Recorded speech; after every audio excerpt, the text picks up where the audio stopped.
Okay. So thank you all for joining. Thank you for joining.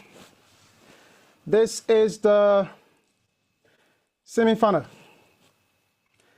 And we are excited that we have reached this far with the support of all of you.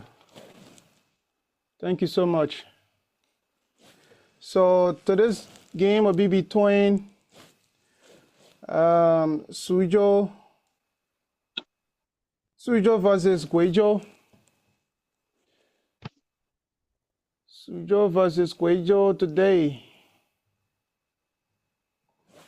And Guizhou played her first game on the 13th of February. They opened this tournament and went against Changsha, but Changsha didn't turn up or show up for that game. So from the judges' score, Guizhou won 564-2. And Olive Kamara was the MVP for that game, based on the audience vote. And then Suzhou played her first game on the same tag team, and then they played against Wenzhou. Guizhou first game, there was the pro for that argument, and Suzhou first game, there was the con for that argument going against Wenzhou. And Suzhou won the game with the score of 590 against Wenzhou with 564. And Frida Aratogba, or Roof, was the MVP for that game from Suzhou. And we move on a little bit. Guizhou played her second game against Hangzhou. Yet Hangzhou didn't show up. And Guizhou won that game with 564 points.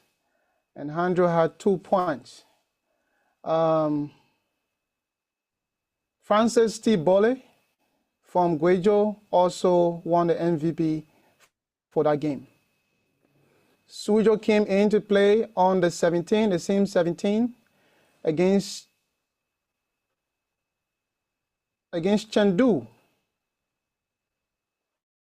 And Suzhou also defended the Konsai. Out of Suzhou 3 games, what I'm seeing here, they have always been on the Konsai. They went against Chengdu on February 17, and they lost by just 6 points. Just 6 points. And Daniel Hine from Suzhou won the MVP for that game. It was a very, very tough one in a close margin. And then we move on to the quarterfinals. Suzhou played first. They play on the 21st of February against Beijing. Also on the Konsai. They won that game with 581.5 points against Beijing with 564 points. And Daniel Yenen again won the MVP for that game or for that day, putting Beijing out of the tournament. And on the next day, February 22nd, Guizhou played against Chengdu. Now Guizhou was on the con side of the argument, and they won that game with 568 points against Chengdu with 509 points. The audience voted for Everett from Chengdu. So Guizhou put Chengdu out of the tournament. And here we are at this semi-final.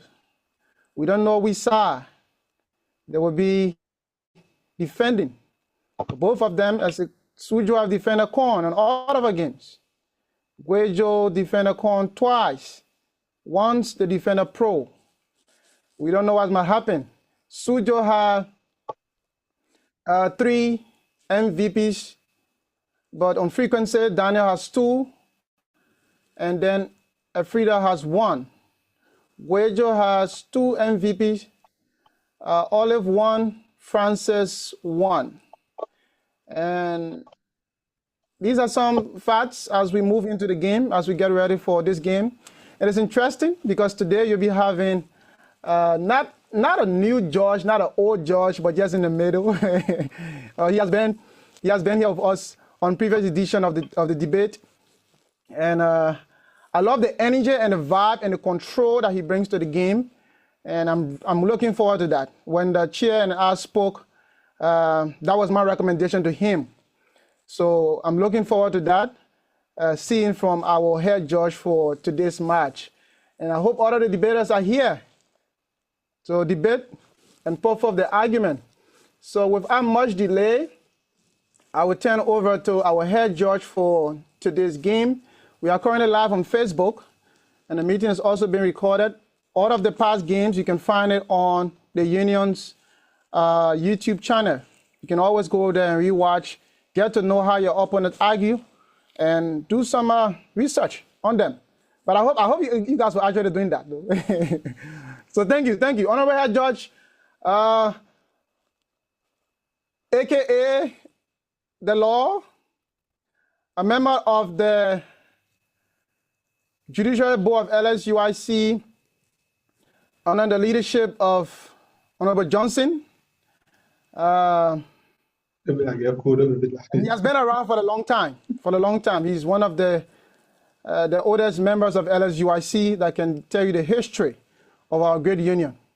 So without much delay, Honorable, you're welcome. And you are joined by 2 other judges that will introduce themselves. Thank you. Okay. Oh, this is first time. Anyways, that's the game. I hope I can be heard. Am I clear enough? Yes. Okay. Thank you. A pleasant good evening to everyone. First of all, to confirm upholding the rules of this debate. First and foremost, it's fast spent. We are 8 minutes into the time. Therefore, I'd like to check in with all of our players. Suzhou City, are you here?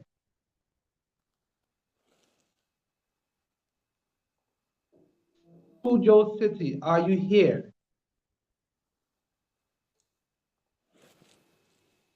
Guizhou City, are you here? Your players I'm asking for. Yes, sir, we are here. Thank you. I perceive that's the voice of Miss Olive Kula Kamara. Am I right? Exactly, yeah. And do we have Mr. Scholar Francis T. Boley from your team? Is he with you? He's here. I want We to are hear hearing him. I'm asking for his voice. I'm here, sir. I'm here. Thank you. Going back to Suzhou City, Miss Scholar Afrida Ruth Togba, are you here?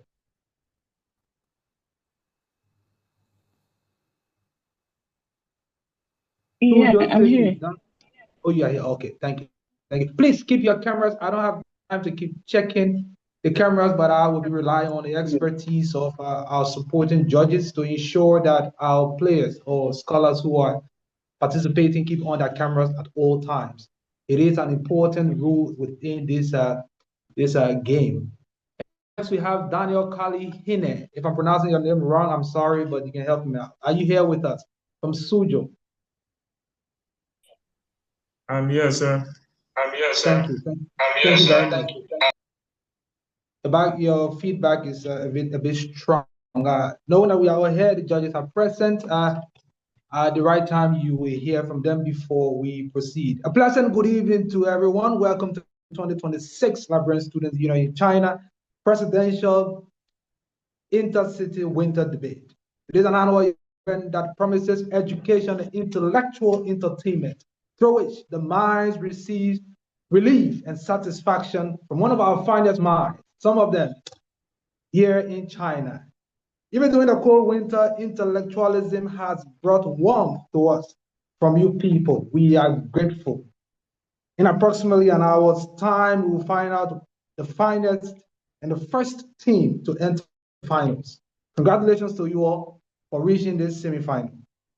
We extend gratitude to our chief patron, His Excellency Mr. Orlando T. Blow, President LSUIC, to our organizers from the Academic Excellence Committee. We say thank you for your chairman, Chairman Christian Mulba, PhD, including all servants and due-paying scholars of LSUIC.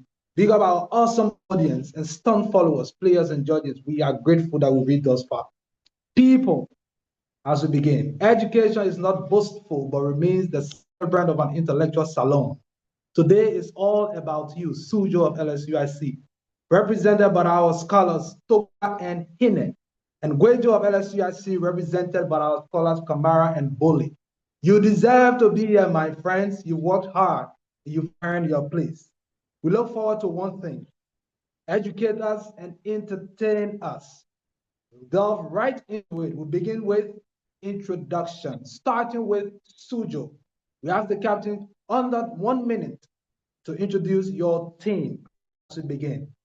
Suzhou, are you with me? Captain, your voice.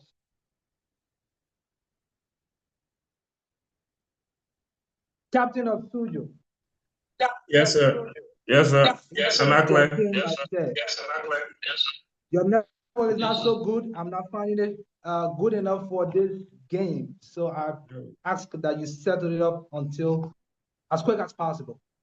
So quickly, the floor is yours. Am I clear? Okay, Yes, I'm Daniel here representing Suzhou City, and I will be playing with my colleague after we have decided the topic. Your name? Okay. Freda Toba Amos M. Sion. Good. So Freda Toba, okay, good, all right, that's great. And as we have Guizhou, the captain of Guizhou, I expect to hear you introduce your team.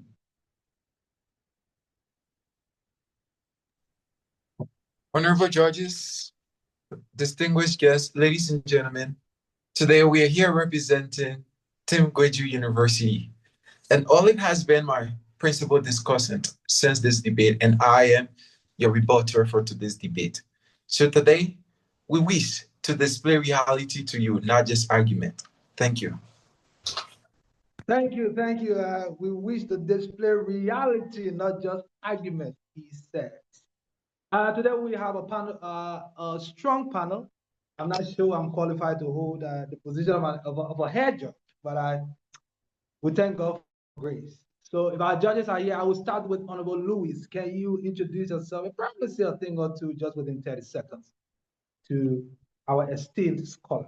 Honorable Louis, are you here?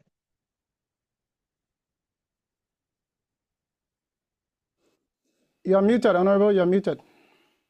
If you are speaking, you are muted, the president says. Oh, hello. Can I be heard? Can I be heard? We can hear you loud and clear, my friend.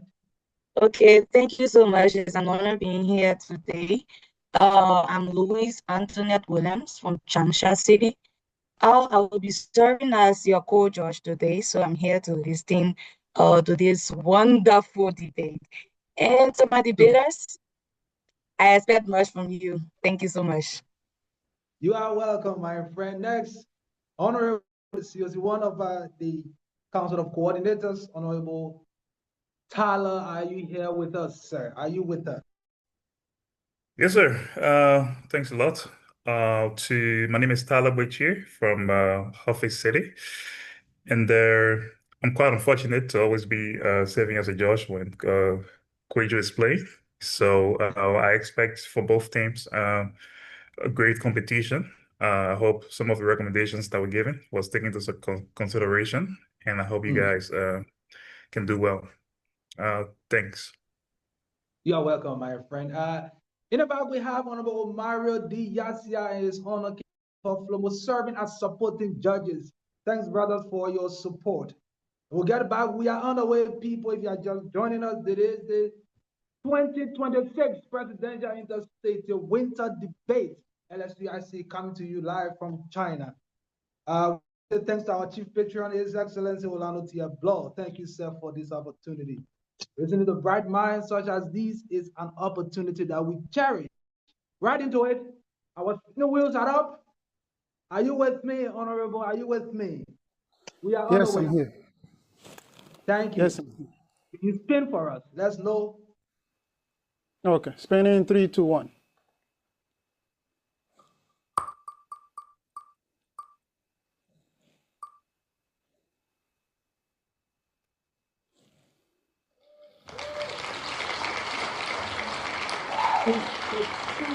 Suzhou is the winner. Suzhou, you are going to choose your side. Are you going for pro or con? You have the privilege to choose. So today, my team and I will go for pro. Did I hear pro? Yes, sir. Yes, sir. Thank you. Yes, with what we have here. Pro. So automatically, Guizhou City goes with con. Keep your cameras on at all time. I encourage our supporting judges, just in case some of our players turn off their cameras for whatever misconduct, please just message in, and I will be following and relying on you to decide and take actions. Thank you very much.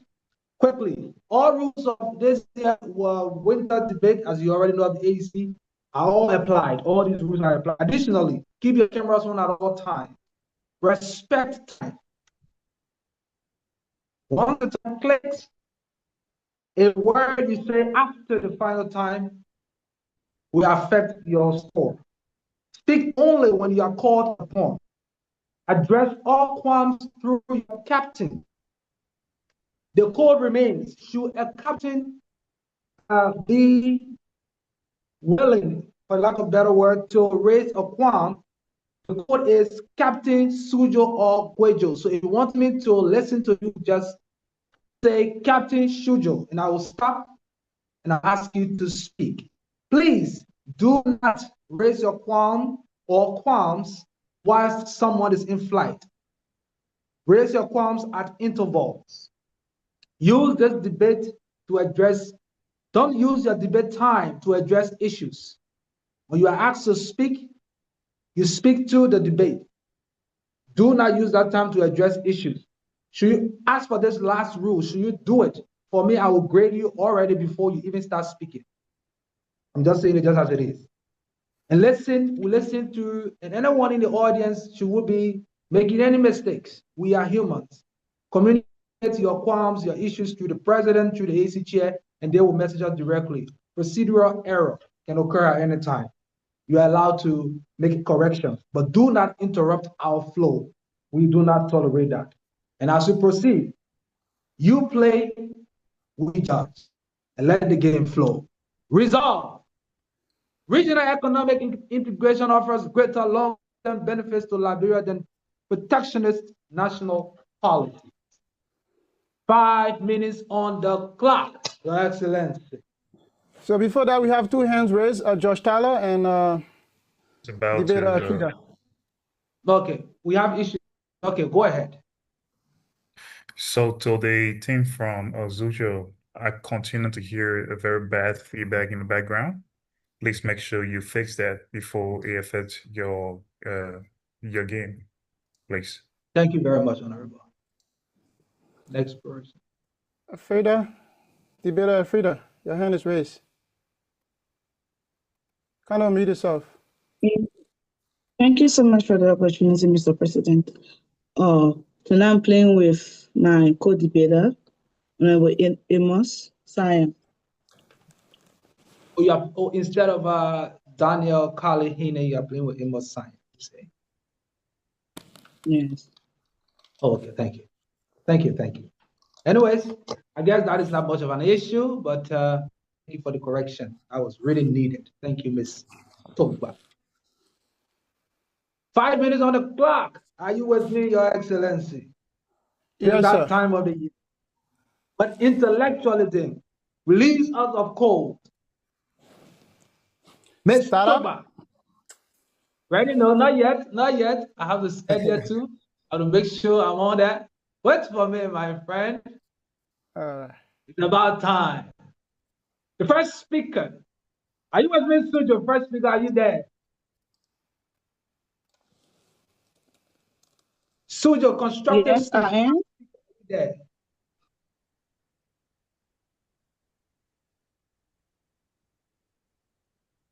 I'm not hearing you. Are you? Okay, your time starts now.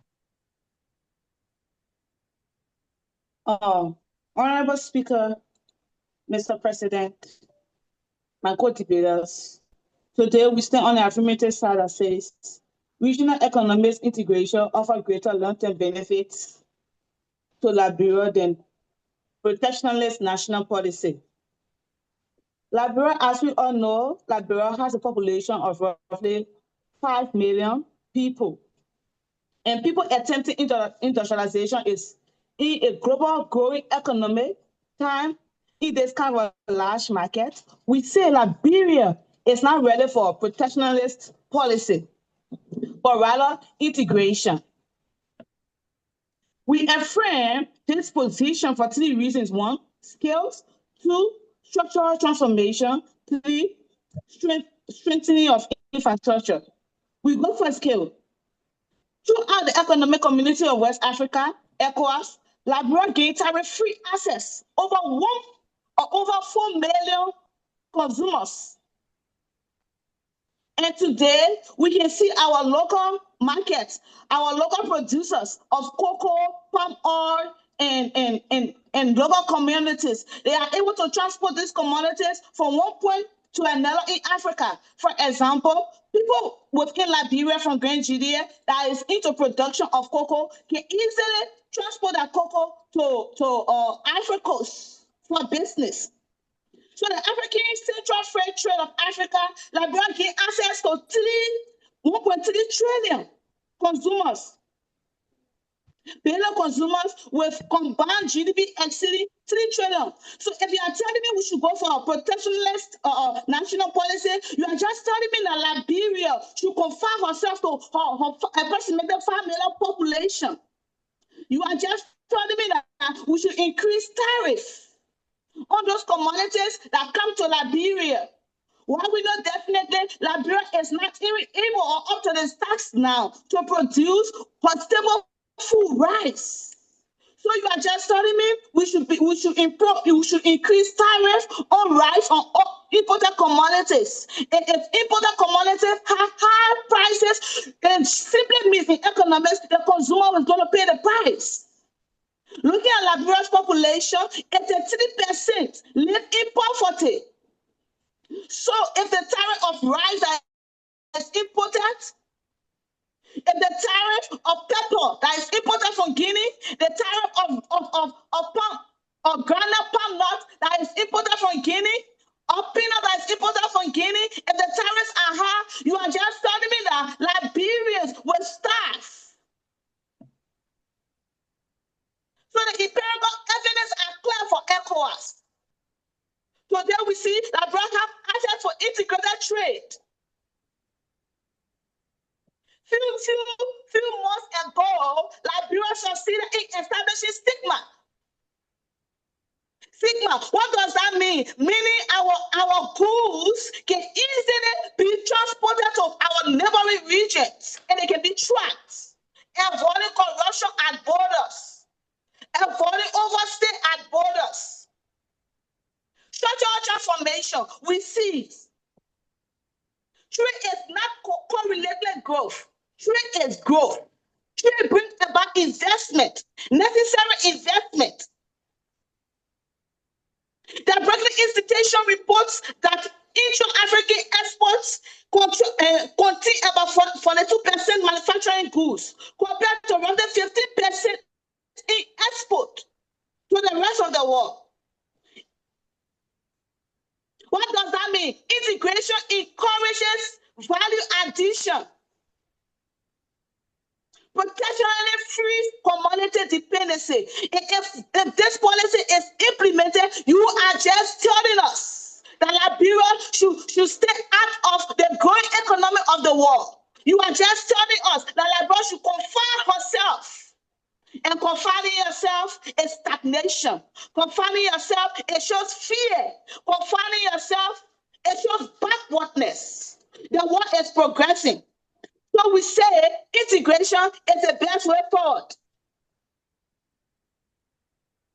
My honorable judges, We see long-term institutional prosperity. It protects interests. Integration is partnership. Integration is peace. We promote peace in our neighboring region. Thank you. Well, this is hotter than I thought. How are you with me, Guizhou?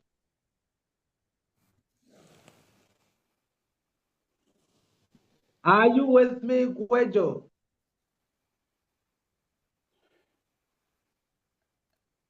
Is anyone hearing me? Perhaps it's my internet that have a problem.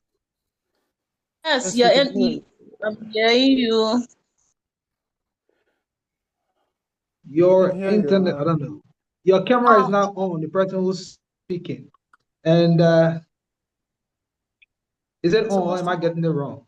Yeah, it is on now. It is on now. Guizhou is on. Okay.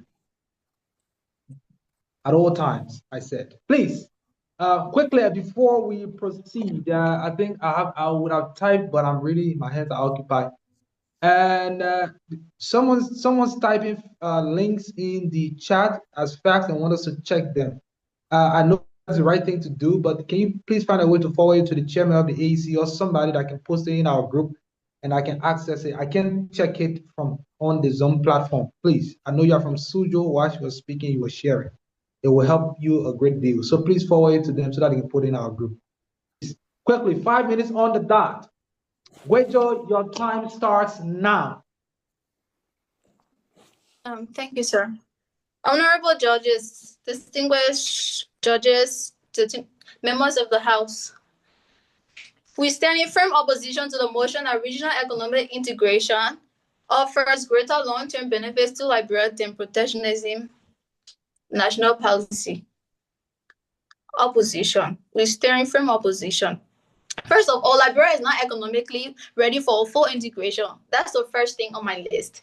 Regional integration assumes equal strength among members. Liberia is still building after civil war and economic instability. Our manufacturer base is very much weak. We rely heavily on material exports, most especially raw iron ore. We import more finished goods. If we further integrate under groups like Economic Community of West African States, which is ECOWAS, stronger economies like Nigeria and Ghana will dominate over our markets. I mean, look at that. Integration without strength means economic dependency. Fact number 2, infant industry argument, which will allow infant industry to decline. History proves that strong economies once protected their industries. The United States, China, and South Korea, they use tariffs and national policies before opening up. If Liberia protects local rice production, local manufacturing, small Liberian businesses, we build jobs, we build skills and self-reliance. Look at it, opening markets too early kills local businesses before they can even compete. Look at that. Revenue loss from tariff removal. Liberia depends heavily on custom duties for government revenue under regional integration. Board of Judges, tariffs are reduced or eliminated. Government loses revenue and social services will suffer. How will Liberia fund schools, hospitals, and infrastructure? Protectionist policy ensures stable national revenue. I mean, risk of becoming a dumping ground. That's how Liberia will be. Without protective tariffs, cheap foreign goods will flood Liberia. Local producers will collapse and youth unemployment will increase. Liberia could become only a consumer market, not a producer economy. This is not economic slavery disguised as cooperation. I mean, Board of Judges, protectionism protects local agriculture, national food security, strategic industry. In times of crisis like pandemics, war, or border closures, integration fails. We saw during COVID-19 how countries closed borders and how we suffered. Liberia must prioritize self-sufficiency first before entering into integration.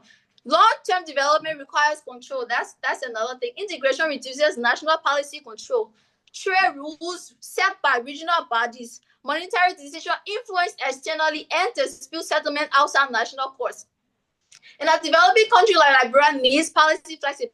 believe in administration. Liberia is not a developed country. We are still developing. We are still struggling. Liberia knows what it means to lose country of its destiny. For decades, we exported robots and iron ore while importing poverty. Regional integration sounds attractive, but without strength, it becomes dependency. That's how we are right now. Liberia, we are too dependent on other countries because we refuse to get involved into protectionism. Protectionism is not isolation, it is preparation. Before we compete regionally, we must stay firmly nationally. And that's all I have to say today, Board of Judges. We are too dependent on other countries. Look at our neighboring country like Ghana. Look at Nigeria. We can't even compete because we are not willing to go through the process of protectionism. Board of Judges, Liberia is way behind. We'll need to get into protectionism to expand, to get us. Thank you, Board of Judges. That's all. Well. It is what it is. Powerful and strong. Your place in the Siemens, no doubt. Indeed, no doubt. So quickly, we'll get into the time of cross-examination between our two speakers. Cross-examination, 30 seconds on the clock. So first and foremost, we'll start with the pro asking. 30 seconds to ask. So we'll give you the time. I repeat, listen, whether you have the time to ask your question under 30 seconds, the respondent should wait until you are called upon before you speak. I know it gets heated sometimes. So ready? Are you with me, Suzhou? Yes, I am. Very good. Now, your time starts now. Looking at how Liberia heavily look up to international communities for help. Looking at how Liberia needs ECOWAS support. Can you look in my face and tell me Liberia 5 million population can competitively emerge itself with large-scale manufacturing alone? Yes, ma'am. First of all, Liberia is not really a large country. Look at Ghana. Ghana has over 30 million population. Excuse me. The rules are clear. Ask question in 30 seconds and you respond in 30 seconds. I said, when the question is asked, you wait to be called upon and then you respond. Can you hear me? Yes, sir. Good. 30 seconds on the clock.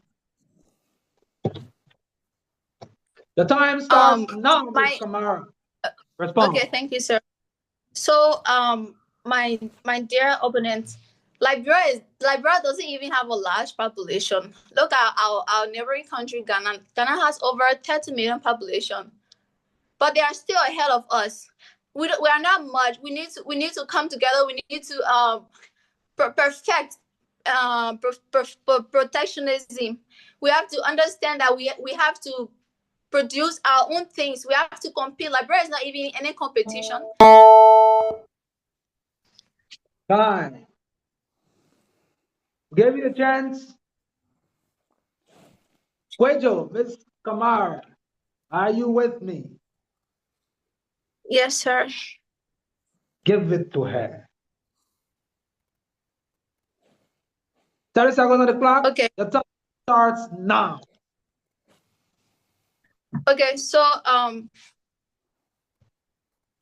to my opposition, how does integration stop capital flight?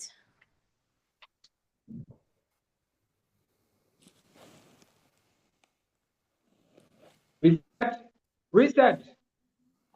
Respondent Suzhou, Ms. Togba, are you with me, man? One thing I'm going to tell you is it boosts our economy. Ms. Togba, work with me, man. Are you with me? I said. Yes, sir, I am. Your time starts now. Fire. Go. Thank you so much. AFS capital flies by boosting our economies. It attracts investment and it helps connectivity. Liberia cannot isolate herself from neighboring countries. Thank you. Thank you. You are welcome. Miss Stogba, hope I don't get this. Miss Stogba, ready? Hit her. Question. 30 seconds on the Yes, dot. sir. I'm sorry, Miss Stogba. 30 seconds. 1 second. 30 seconds on the dot. Your Excellency, your time Yes. starts now. Miss Stogba. The timer. Thank you.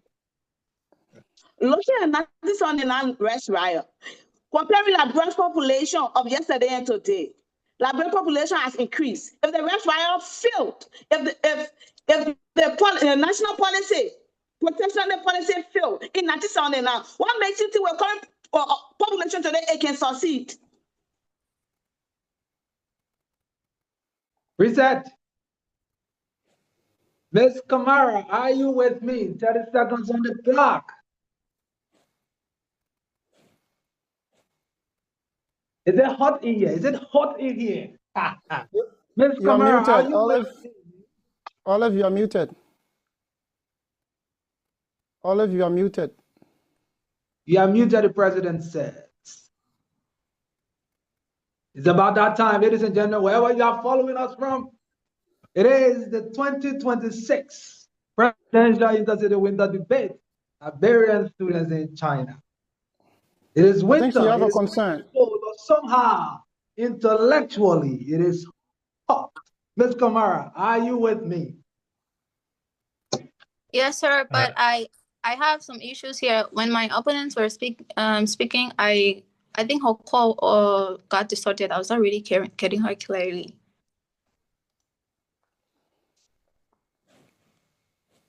Can you hear me? Wait, I'm thinking, what should I do with that? Okay, I'll pardon it. 30 seconds on the clock. Ms. Togba, can you ask the question again? You didn't hear the question, right? Ms. Togba, please ask again. The time starts now.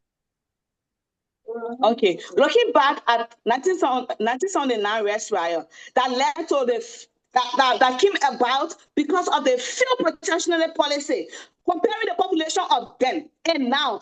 If the protectionist policy failed back then, what makes you think with Liberian current population it will succeed now? Reset. Okay.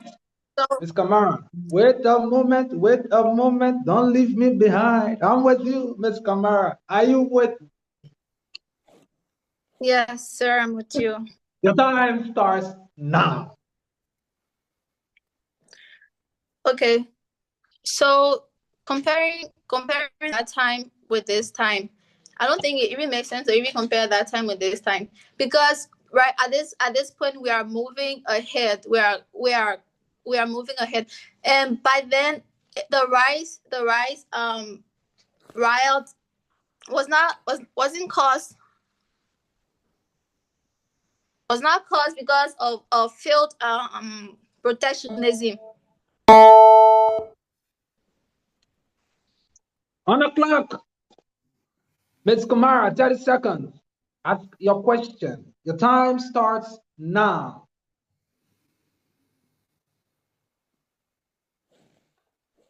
So to my opposition team,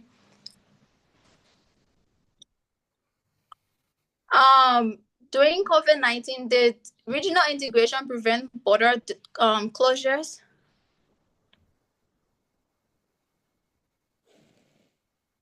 Reset. Ms. Togba, are you with me? Yes, sir. Your time starts now, my friend. So it did not prevent border closure. Border closure was a public health emergency implementation progress in order for the virus not to spread. But however, regional integration policy was still ongoing. So people were transporting goods from Africa to Liberia. We're meeting the public health standard of Liberia. Thank you.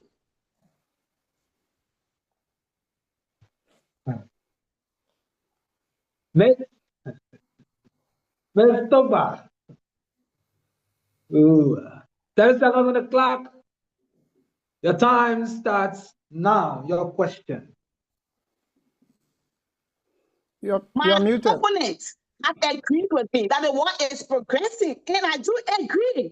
For how long do Liberia industrial remain protected? Looking at Liberia as one of the oldest nations and the funding partners of ECOWAS. Reset. Ms. Kamara.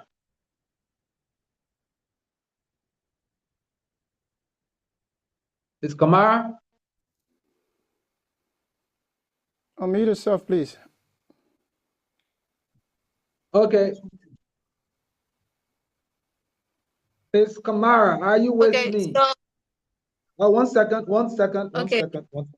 Ms. Kamara, what's going on? Speak, I said, keep your cameras on at all times.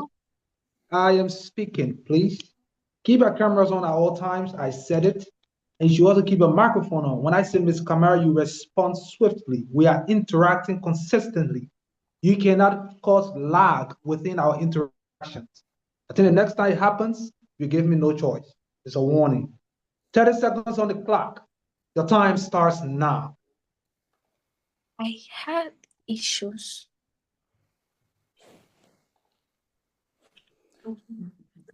My hand is up. Honorable, I think she, Oh, you have a qualm. Are you the captain? Mr. Kamara, the captain, right?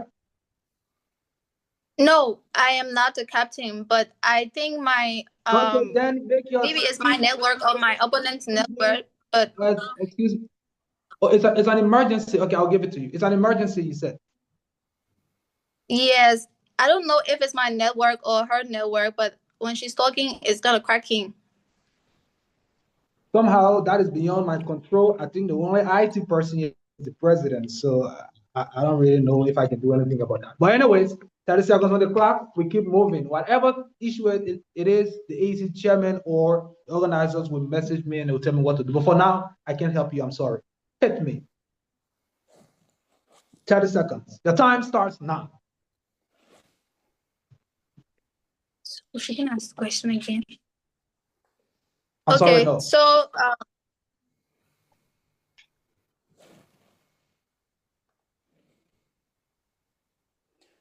any concern? yes, I have concern. I am saying I didn't get my opponents clearly.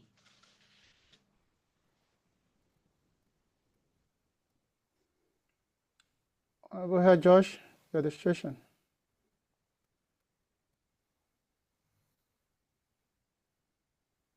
Ms. Kamara, the reason I'm not going to accept your request is because I gave you a pass once and I can't do it twice. I'm sorry. I know it may seem a bit unfair to you, but sorry, I can't do it. It won't show integrity from my end. I'm sorry. So you can ask your question. I think there should be the final rounds of questioning. So you can ask a question and Ms. Tuba will answer. We'll judge from what we have. Let's go. Your question, Ms. Kamara. No, I can answer. Let me just answer a question from the way I understand it. Okay. Okay. So for can I speak? Yeah, go ahead. Okay. So first of all, what I said earlier, I talked about protectionism, protecting local protecting food security and national sovereignty. So in times of crisis, integration fails. And then I gave example of how COVID-19 borders were closed. And thank you. And then we will give you the opportunity. It was a response you were given, so we'll give you the time now to ask your question. This is the final. So once you actually answer, I think we are done. If I'm in error, the ACT or anybody, one of the judges will correct me, interrupt me at any time. So you ask your question. Ready, Ms. Kamara? 30 seconds on the clock. Sir. Okay, so starts. if integration is so beneficiary, how come we see others even like Liberia still struggling?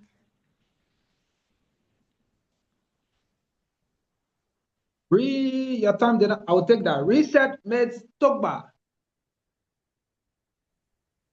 Can you respond? Thank you so much. I'm sorry for my opponent tonight.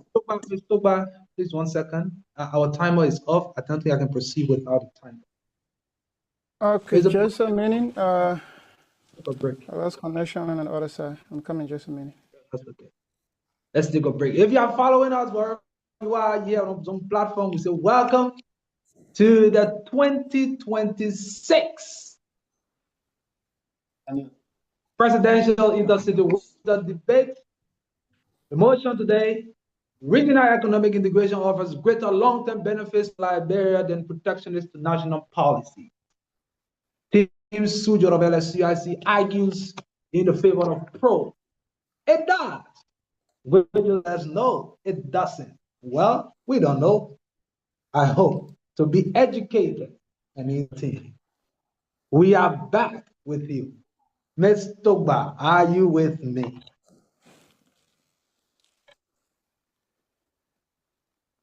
You are muted, man. Talk to me. Are you with me? Yes, sir. I'm with you, always.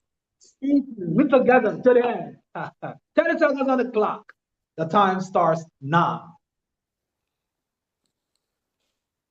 My dear opponent, Olive, I pity you a lot. It shows a limitation in your research. Liberia being underdeveloped is not attributed to integration. Look at your civil war. It is true. Let me tell you, if they ask me why my marriage business is gaining profit and mine is not giving profit, go and put policies into place and implement those policies. It's not a problem of integration. Thank you. Well, thank you. Our crossfire was powerful. And we'll go next. Give me a second. Good. Thank you to our first two speakers. It was fiery, it was tough, it was hot, it was educative. We are glad to share this platform with you. That's our next two speaker rebuttal. 5 minutes on the clock. Are you with me, Suzhou? Yes, sir. I'm with you. Good. 5 minutes on the clock. The time starts now, my friend. Mr. President, honorable judges, my worthy opponent, distinguished audience. At this point in the debate, the question is no longer about whether integration has benefits. The question is whether protectionism can outperform in the long term. My opponent has three fatal weaknesses that I'll be discussing in this rebuttal. One, no sovereignty mechanism, no growth model, no long-term stability pathway. Let's take them one by one. Protectionism has no sovereignty mechanism. My opponent says protect infant industry, but they refuse to deliver to you which industry do we have. Protect for how long? Funded for what capacity? Competition in what market? If you are suggesting to us that Liberia should maintain protectionism policy instead of integration, if you have a market that is limited to 5 million people, where do you compete? Where do you participate? Where do your goods go? Protection without skill is not development. It is confinement. Or are you suggesting to us that as a nation, we should be confined into a place where stagnation will kill our people? Definitely we say no. Liberia's domestic market is too small to sustain competitive industrial production. Manufacturing requires skill. Protectionism stretches the market further. That's why we say if we should submit or if we should agree with our opponent that protectionism policy is the way forward, you will agree with me that consumer prices will be high. Prices of commodities in Liberia will be high because the citizen will not be able to afford the commodities due to high tariffs because you are protecting your economy that lacks capacity, your economy that is not large, your economy that doesn't even have a market. And we are saying if we should agree with the protectionism policy, it means that production will stagnate. Also current, how many things are we producing in Liberia? What is the is the capacity of our export. History shows that even Botswana attempted in their dairy production, they attempted applying the protectionist policy. What happened to them? They begin stagnated. Their production, they could not continue. They begin stagnated in their production. Yeah. That's why we are saying protection with our export, it breeds inefficiency. Protectionism strains national income. My opponent treats scale as optional. It is not.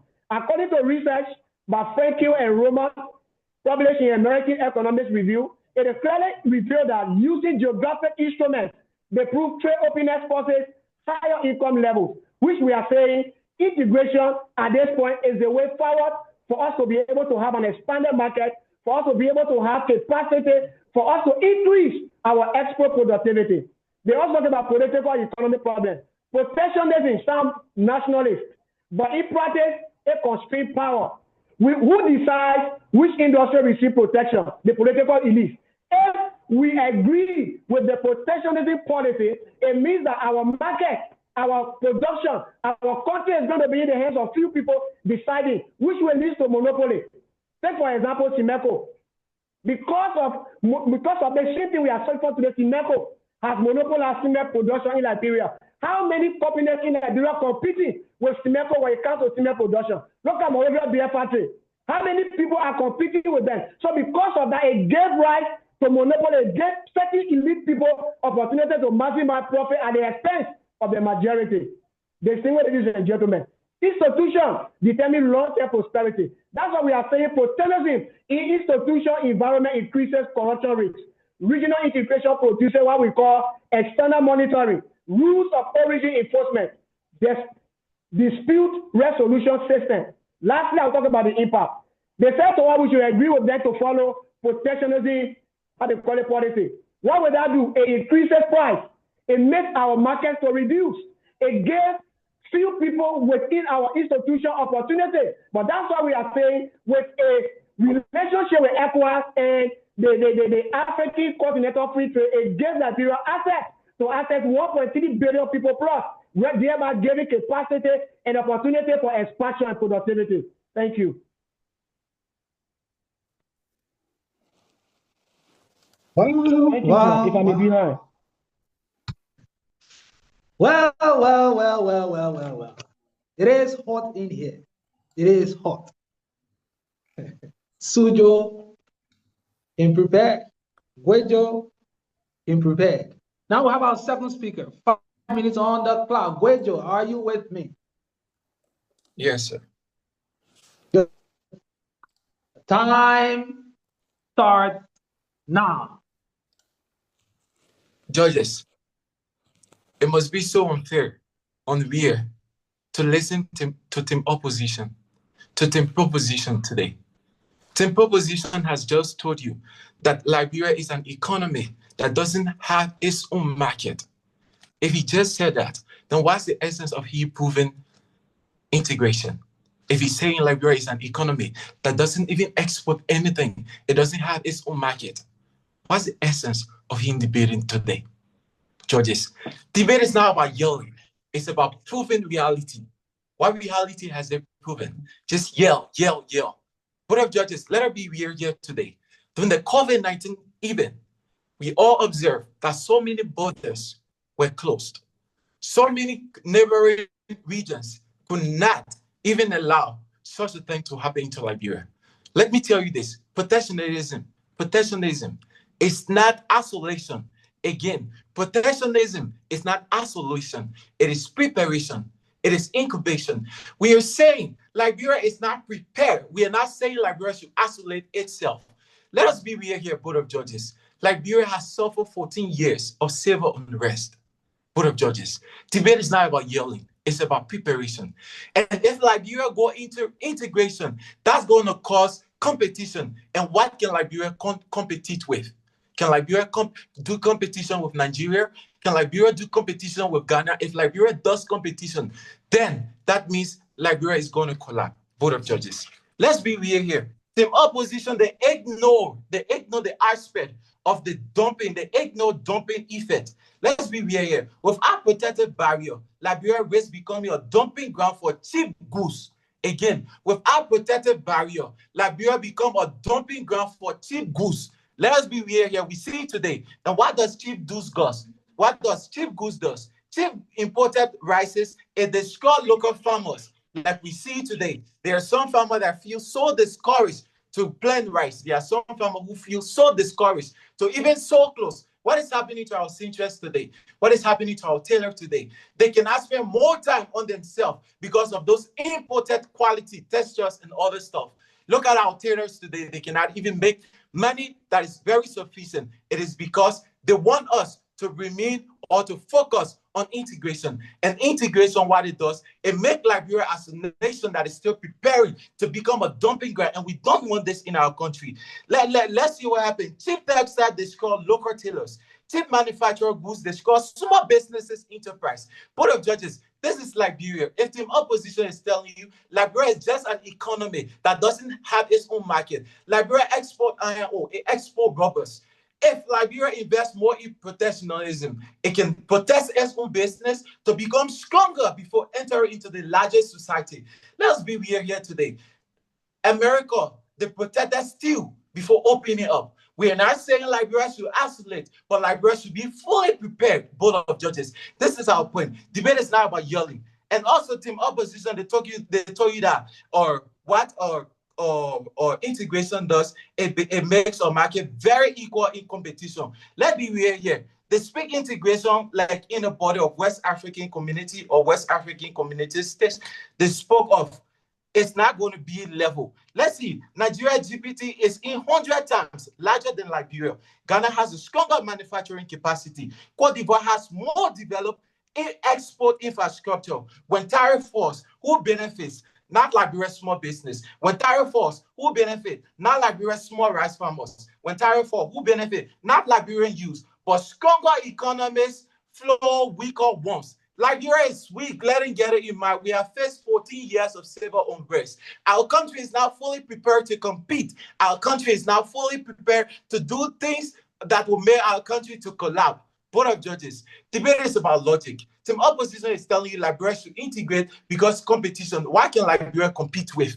Liberia cannot compete with any other country because our country is not prepared. If early preparation goes on, that means our country is going to collapse early.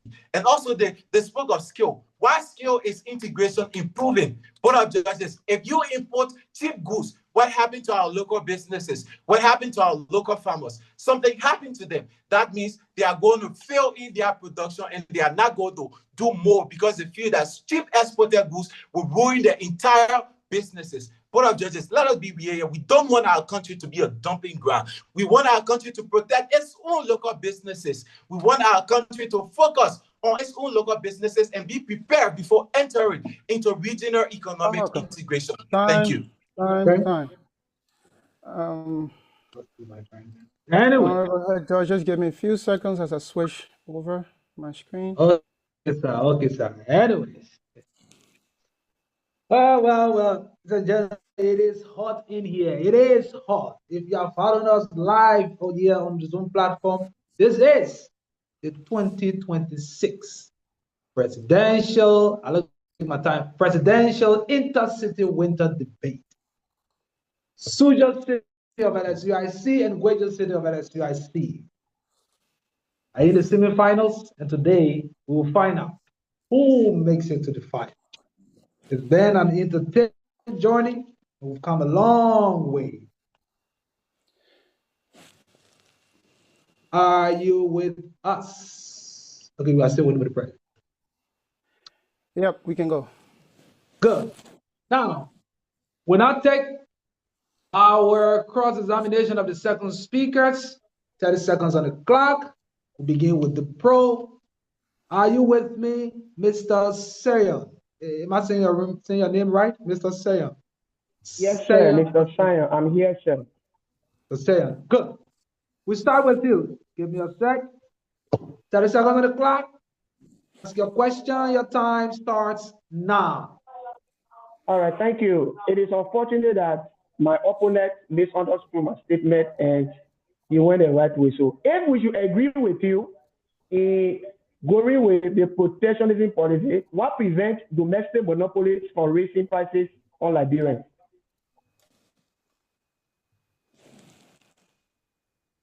Reset.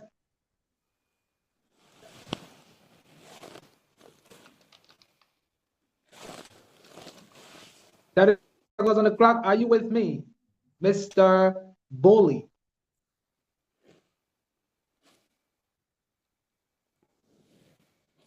Are you with me, Mr. Bully? Bully. Okay, it is Bully. Mr. Bully. I'm with you. Good.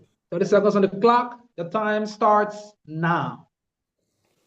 Judges, team opposition should not be ignorant. They should not be unfair, and they should not be intellectually misled.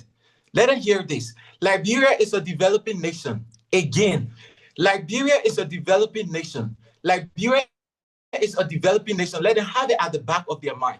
Liberia is still preparing. Liberia has faces crisis that is even more intense, that Liberia needs to prepare more before entering into integration.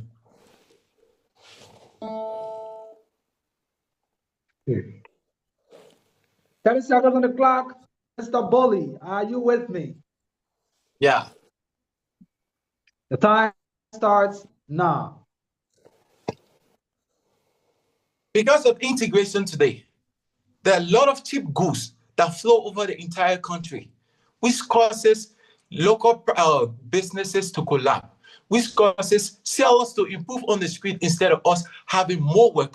So my question to team opposition here is, supporting integration, don't you think Liberia is going to be a dumping ground for imported goods that are going to cause closure for local businesses in Liberia? 30 seconds on the clock. Mr. Okay, Sam, thank you. are you It's with me? unfortunate that my opponent doesn't really I understand did not what ask he's you saying. to speak, Mr. Sam. The Mr. question raised. Sam. Sorry, sir. We don't do that here, sir. If you don't know, we don't do that here. We wait for our time and we speak. Your time starts now. Thank you, sir. I'm sorry for that. All That's right. fine, So that's fine. in regards to the question my colleague asked, he doesn't understand even the economy we are talking about. Liberia is never a dumping ground, and Liberia will not be a dumping ground.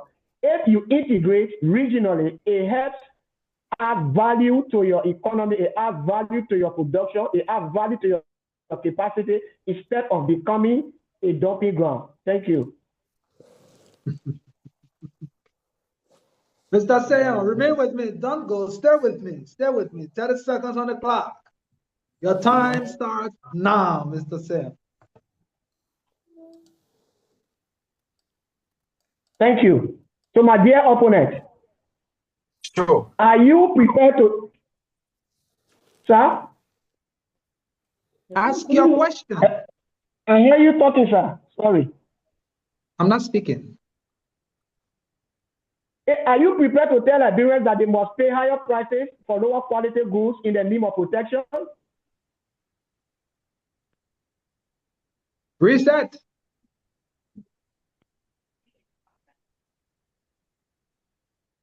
Very good. Mr. Bully, are you with me?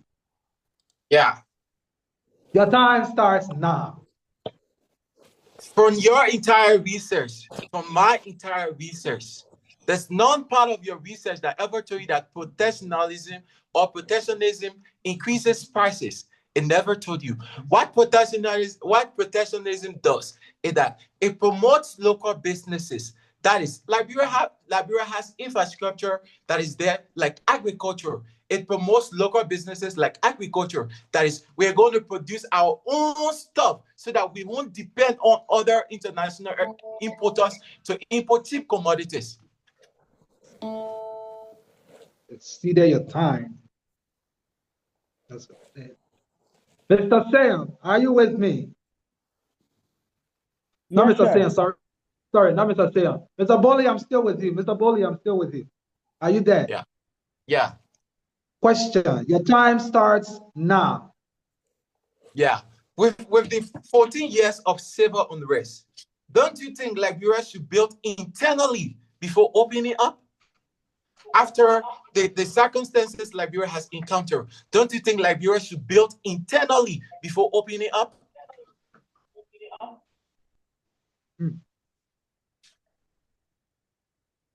Reset.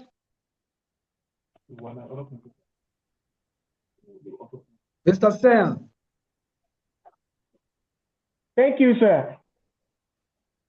The The question time is, starts now. thank you. You asked a very good question that I expected. How long don't you think Liberia should protect? For how long? The civil war is over. It is time for us to move on. It is time for us to improve, to build our institutions, build our capacity. It is time to integrate economically in order to be able to recover from the losses we have experienced over the past year. Thank you.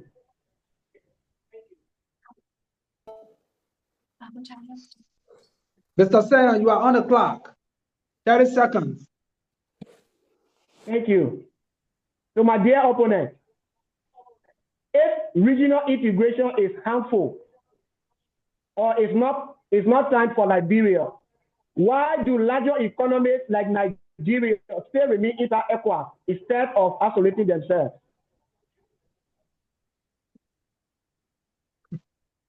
Reset.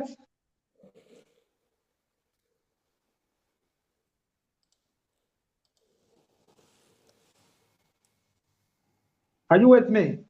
Yeah. Your time starts now.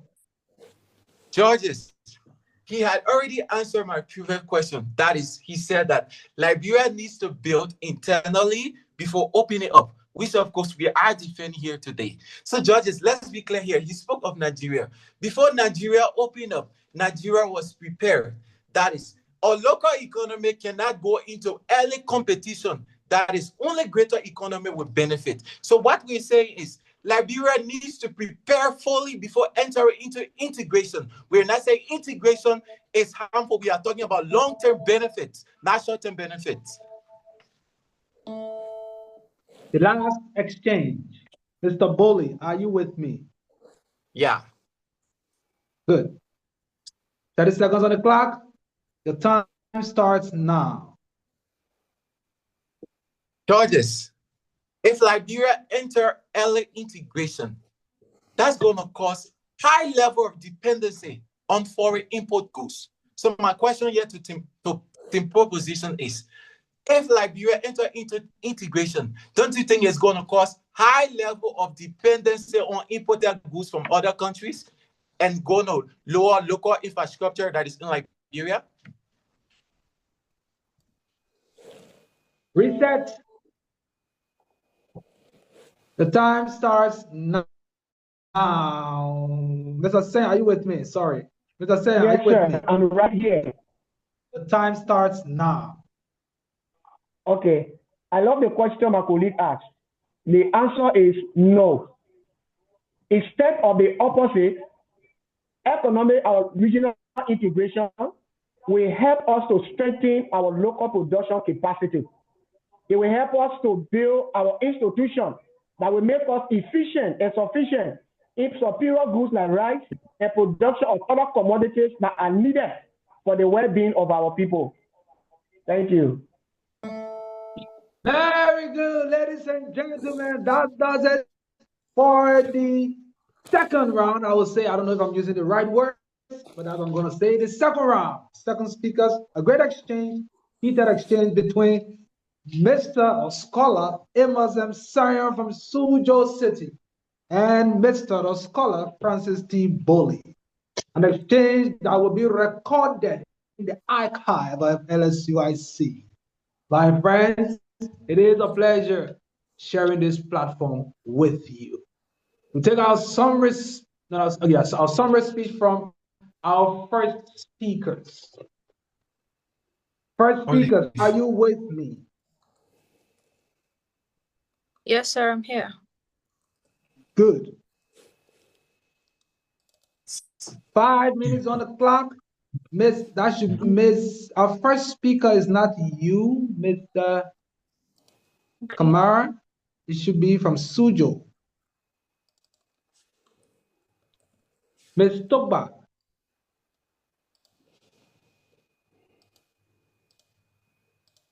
Let me look in the group just in case I do something I'm supposed to do. Ms. Togba, are you with me? Yes, sir, I am. Good. Your summary speech. Sum it up and flash it to us. Your time starts now. Thank you. This debate now collapses into three strategic questions. One, what actually drives long-term growth? The answer from economic literature is clear. Productivity. Productivity comes from where? Competition, technology diffusion, larger markets, capital inflows. Protectionism limits competition, we know that. But integration expands it. And integration brings about attraction of investment. According to World Bank project, increases intra-Africa trade over 50%. And the sources are there. They must prove produce superior productivity growth, and they cannot. They cannot even attempt to do that. Our second question, what solves smartness? What solves this Liberia being small? Liberia is not prepared. Liberia is not ready. After 14, 16, or 15 years of civil war, Liberia constraint is structurally small. 5 million consumers cannot sustain industrialization.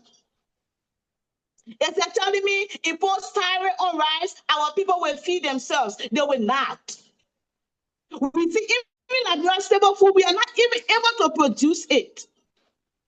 We are not able to produce our stable food. Regional integration expand Liberia effective markets to 40+ million on an economic community of West Africa and 1.3 billion on an African Central Free Trade Area. We see that. Protectionism does not. It is complete opposite. It shrinks Liberia's market. Where in the world you will tell me a poor woman that is selling dollar market better ball, that is not able to afford, can be able to afford a better run when it costs $50 US. Where? You cannot industrialize inside a shrinking market. That's economic arithmetic.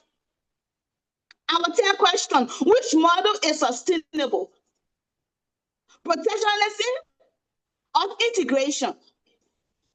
We all know protectionism requires continued tariff enforcement. So that we can see people shipping our cars and our goods from different parts of the world. They prefer using other ports than Liberia ports. The tariff at Liberia port is high. Protectionism, it requires political discretion, consumer sacrifice. You want to tell me you want to impose protectionism at the expense of the Liberian people? Integration is the way. Integration requires institutional reform, regulatory modernization, productivity improvement. One model depends on barrier, the other depends on competitiveness, and Liberia is ready. Long-term benefit means sustainable growth, and only integration can give that. Our opposition, they assume isolation, they assume fear as a way of life. No, we have not overcome our civil war. We have not overcome that trauma. We need to progress. Liberia historical expression depends on trade revenue and has been structural. Our economy, we know our local markets and our informal sector, they contribute highly to our country's economy. We see that. Today, a woman can leave Liberia and go to Nigeria and buy her goods and bring it. And then you're talking about a tailor woman can no longer sew or make income for her family. I want to say you are misleading. Today we see our young people, I'm a witness of that. Being a master student, I did tailoring. I have my tailor shop. I travel Nigeria to buy texture. My country don't have textures. It's a wake-up point you are pushing. Protectionism in Liberia has never been fully viable. We started 2017. The president then said he will not allow Liberia to be spectator of their own economy. Where did it go? Time. Thank you. Inspiring, powerful. We are there. We are here. We are everywhere. It is exciting. You are joining us. The 2026 Presidential Intercity Winter Debate. Ms. Kamara, are you with me, my friend?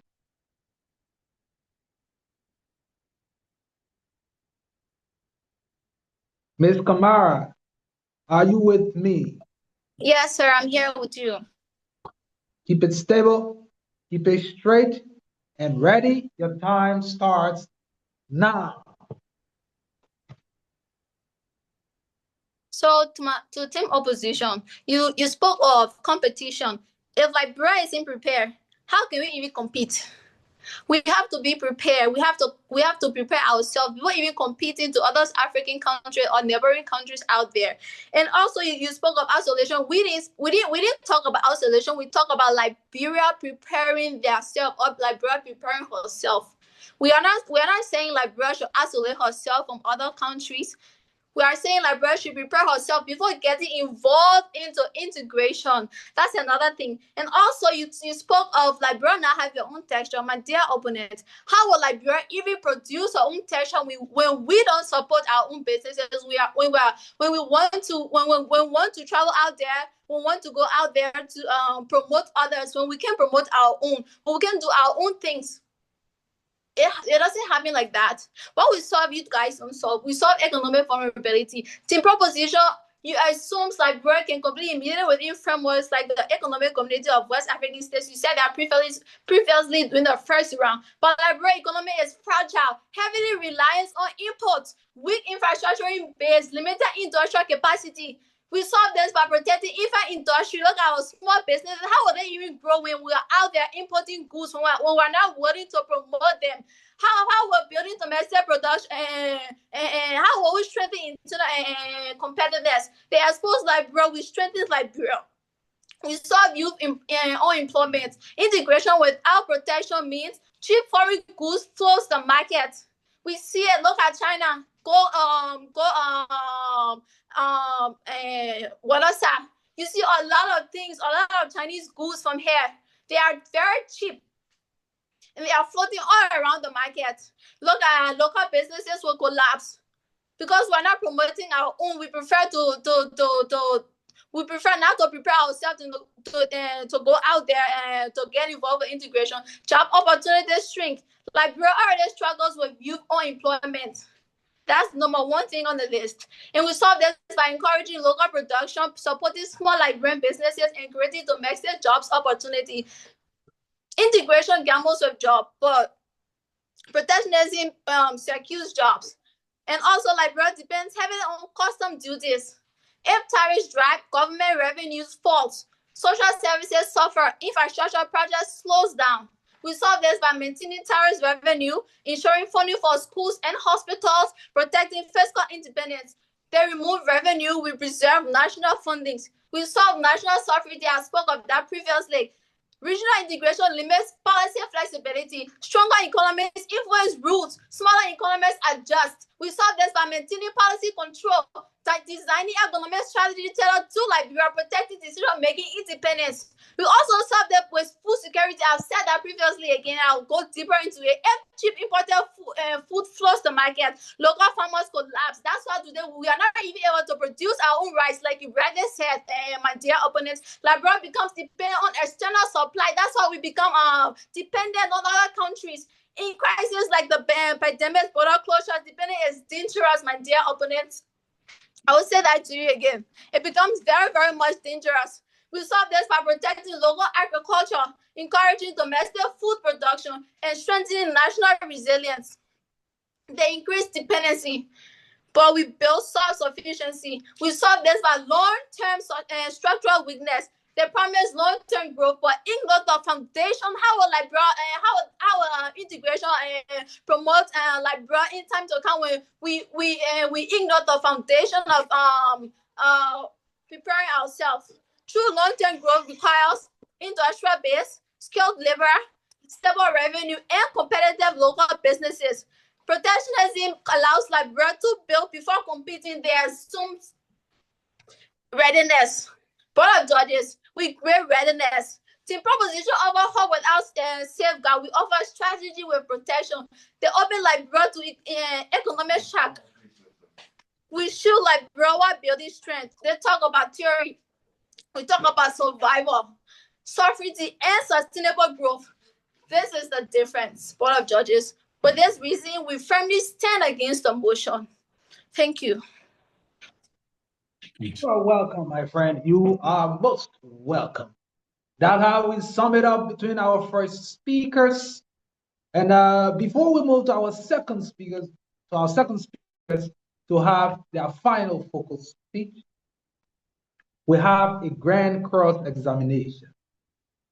All four, stand up, buckle up, get ready. It's about to get hot in here. We're going to exchange and exchange and exchange and exchange. You entertain, you educate, we adjust the reference. Ready? Mr. Sam, are you with me? Yes, sir, I'm here. Ms. Togba, are you with me? Yes, sir. Don't do that to me, Ms. Togba. Don't do that. You can't be muting at this time. Are you with me? Yes, sir. I'm here with you. Ms. Kamara, are you with me? I'm here, sir. Very good. Mr. Bolly, Kola Bolly, are you with me? I'm here with my members, sir. Good. You got that in the same word. That's fine. That's fine. So under that, question and answer, 30 seconds on the clock. We'll start with Team Pro, back and forth, let the exchange flow. Are you ready? Team Pro, your time starts now. Suzhou City. Thank you. Thank you. Here comes my question. Liberia exports raw materials without regional value chain. Where exactly does value addition occur?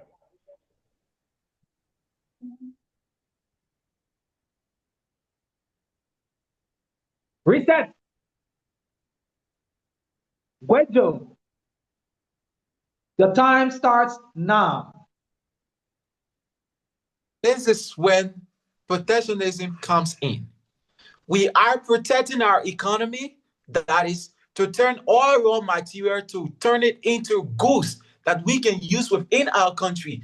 Look at today, we export rubber, but we don't really have a real rubber producing company that is producing like dishes or ceiling tile for you. So we want to protect our market that will be able to produce with our raw material instead of exporting it. That's what protectionism wants to do. Guizhou City. Powerhouse. Are you with me? 30 seconds on the clock. Guizhou, your time starts now. Okay, so the team opposition, you're speaking of raw materials. Liberia, we know that Liberia mainly export raw materials. How does regional integration prevent us from remaining stuck as raw materials exporter? Reset. Suzhou. Allow us to Suzhou.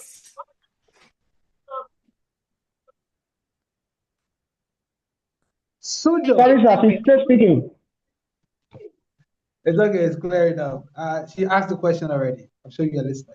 All right. Your time starts now. That's the reason why. Thank you. That's the reason why we are saying integration. Because Liberia lacks the capacity currently as we speak, which is the reality. So with our economic integration with our neighbors, with our regional partners, it will give us opportunity to establish industries that will be able to transition for exporting raw material into secondary and tertiary goods that are produced that will bring about profit, that will help us to maximize profit. Thank you. Time! Time! That was the voice of His Excellency Honorable Orlando Diablo. Terry as our timekeeper, chief patron of our winter debate, the presidential intercity winter debate. Are you with me? Suzhou. Yeah. It should be Suzhou asking, right? Okay, Guizhou should be the one asking. Guizhou. 30 seconds on the clock. The time starts now. Guizhou.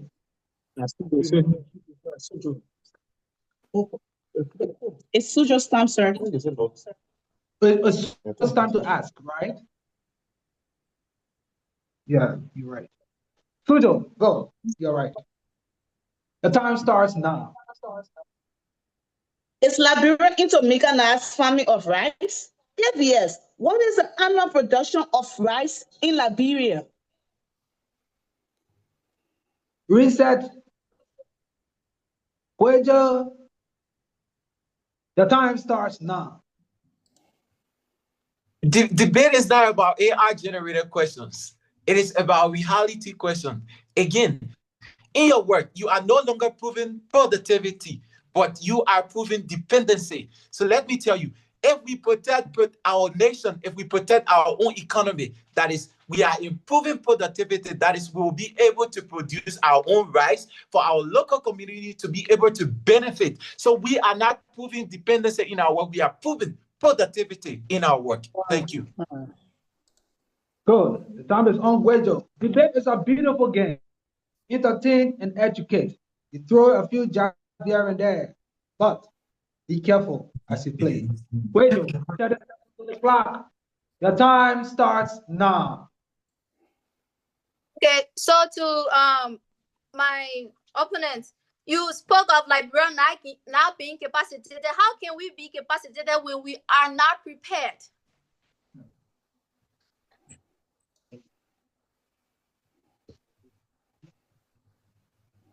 Thirty seconds on the clock. Suzhou, your time starts now.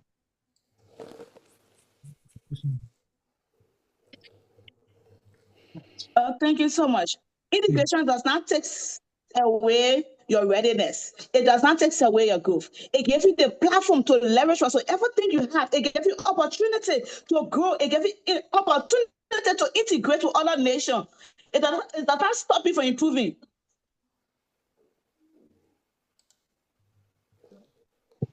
That's how we roll. That's how we roll. 30 seconds on the clock. Suzhou, you are up. You are up. Your time starts now. Up and ready. To my dear opponent, protectionism require hard tariff and quota.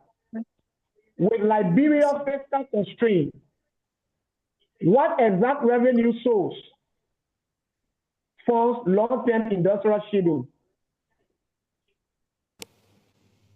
Reset. The time starts now, Guizhou. The promotion of local businesses. Again, the promotion of local businesses within the economy is going to help our government on tariff. Let me tell you this. If we invest more in our local businesses, that is in our work, we want to promote our local businesses so that our economy can be strong enough before competing. If we are not prepared, we cannot compete. If we are prepared and we compete, and if we are not prepared, then we compete, we collapse. So we need preparation. Okay. Guizhou, 30 seconds on the clock. Your time starts now. Okay, so to team opposition, I want to ask this question: how will Liberia compensate for the losses of tariff revenue that funds public services? How will Liberia compensate that? Yeah. 30 seconds on the clock. Your time.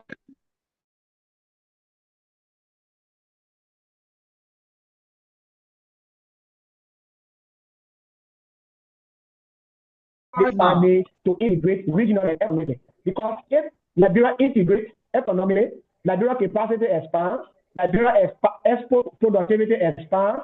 As goods are exported, more revenue comes in. It helps to reduce tariff on imported goods and generate more funding that will help to leverage the life of our people. Thank you.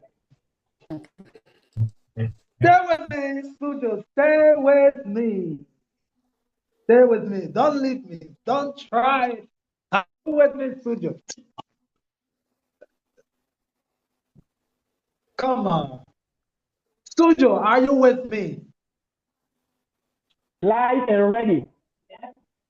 That is on the clock, my friend. The time starts now. Distinguished judges, strip away the complexity. This debate comes down to one question. Does Liberia build walls or does it build capacity? My opponent's entire strategy is defensive. Protect, shield, isolate. But isolation is not development. Time is up. I don't know what that was, but whatever it is, Guizhou, please respond. The time starts now. Protectionism, it builds foundation. Again, protectionism builds foundation. Protectionism builds preparation. A country that is not prepared before entering into integration, it leads to early collapse. This is what happened. Liberia builds its own foundation to be strong enough to be able to stand on its own before integrating. An economy like America, economy like China. China did protectionism before integrating into others. So let him opposition have this in mind. Don't leave me. Don't leave me, Mr. Bully. Don't try it. Stay with me. Where are you going? Stay with me. That is another clock, my friend. Your time starts now. So my question is, if Liberia enter into early integration, you spoke of competition. Liberia cannot compete with countries like Nigeria or Ghana. And in integration, it is only countries with high industries that benefit. So my question to you is, how can Liberia compete when Liberia is not fully prepared? 30 seconds on the clock. Suzhou City. Is it Toba? Is Thank it you. Sarah? Are you with me? Hit me. Your time Yes, I'm here, sir. now. Thank you, my dear opponent. You just lied to this august body that integration only maximize profit with those the higher economy. No.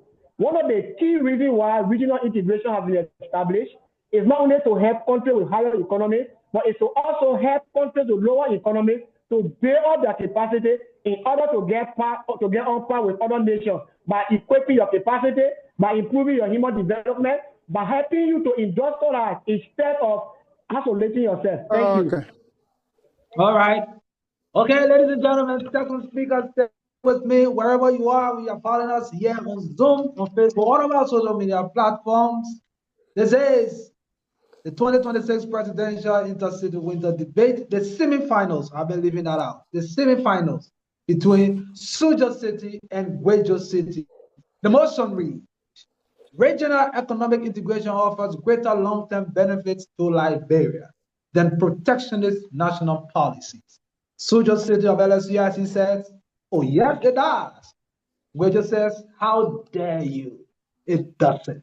Ladies and gentlemen, this is what we have, the semifinals. Some of the brightest minds in LSUIC are here with us. Entertain and educate.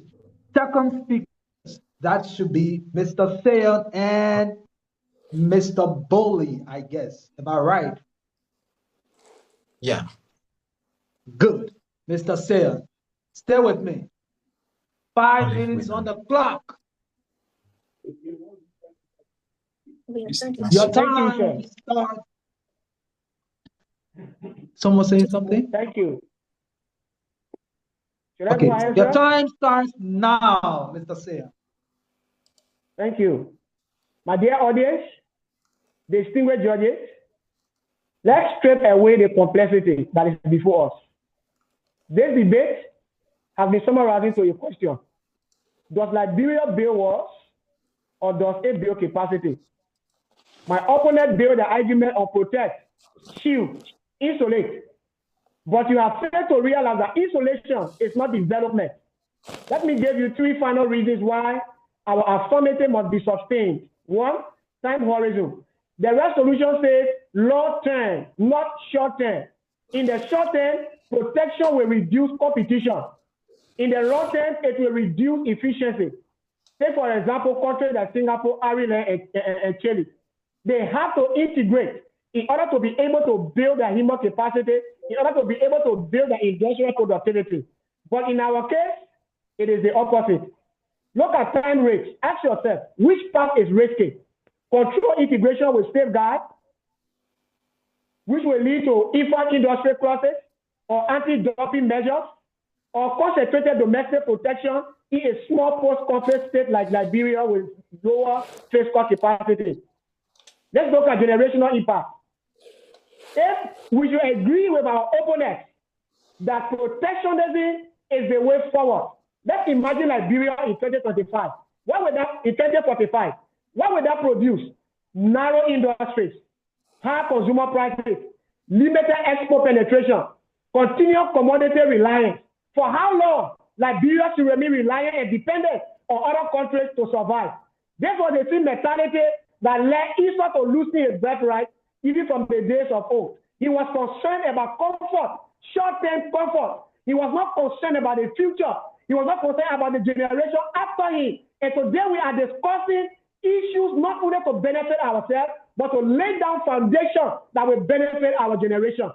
Jacob on the other side, as a white man saw and said, no, if you want me to give you my food, you will have to share your birthright to me. As my comrades, as my opponents on the other hand are saying today, holding on to your economy, closing your door to productivity and development, you are only going to be concerned about comfort for the short time at the expense of the generation. That's why we are saying under regional integration, regional value chain participation, Liberia will have the opportunity to participate. Liberia will have the opportunity to integrate. Liberia will have the opportunity to expand her export productivity. Liberia will have the opportunity to build institutions that will build the livelihood of our people. That's why we are saying integration will lead to institutional modernization. Look at our educational system today. We are running to Ghana. We are running to places like Nigeria for education.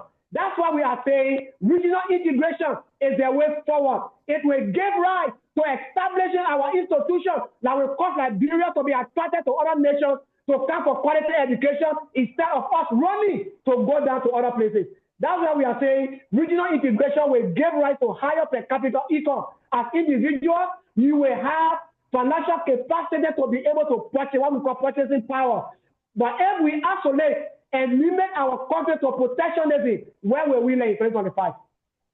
10 years from now, where will Liberia be? Distinguished judges, that's why we are saying regional economic integration is the way forward. Moreover, my dear opponents, they presented theory. We are presenting facts to you. We have demonstrated that casual income gives trade, manufacturing expansion evidence, institutional strengthening mechanism, and skill solutions.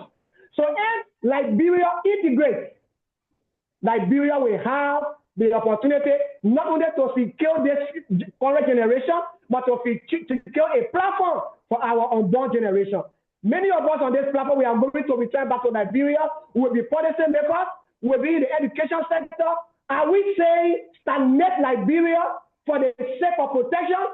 Or are we saying open up Liberia and secure not only the future of the current generation, but our unborn generation to come? That's why we are saying regional integration is the way forward. Distinguished ladies and gentlemen, we stand firmly against the motion that protectionism is the way forward because it is ambiguous, it is unrealistic, and it is detrimental to the plan, to the developmental agenda of our country. Distinguished ladies and gentlemen, we therefore suggest tonight with utmost agreement that rejects such a motion that is intended to isolate Liberia and cause to be stagnation. Thank you. Wow. Oh my God. My God. Guizhou, are you with me?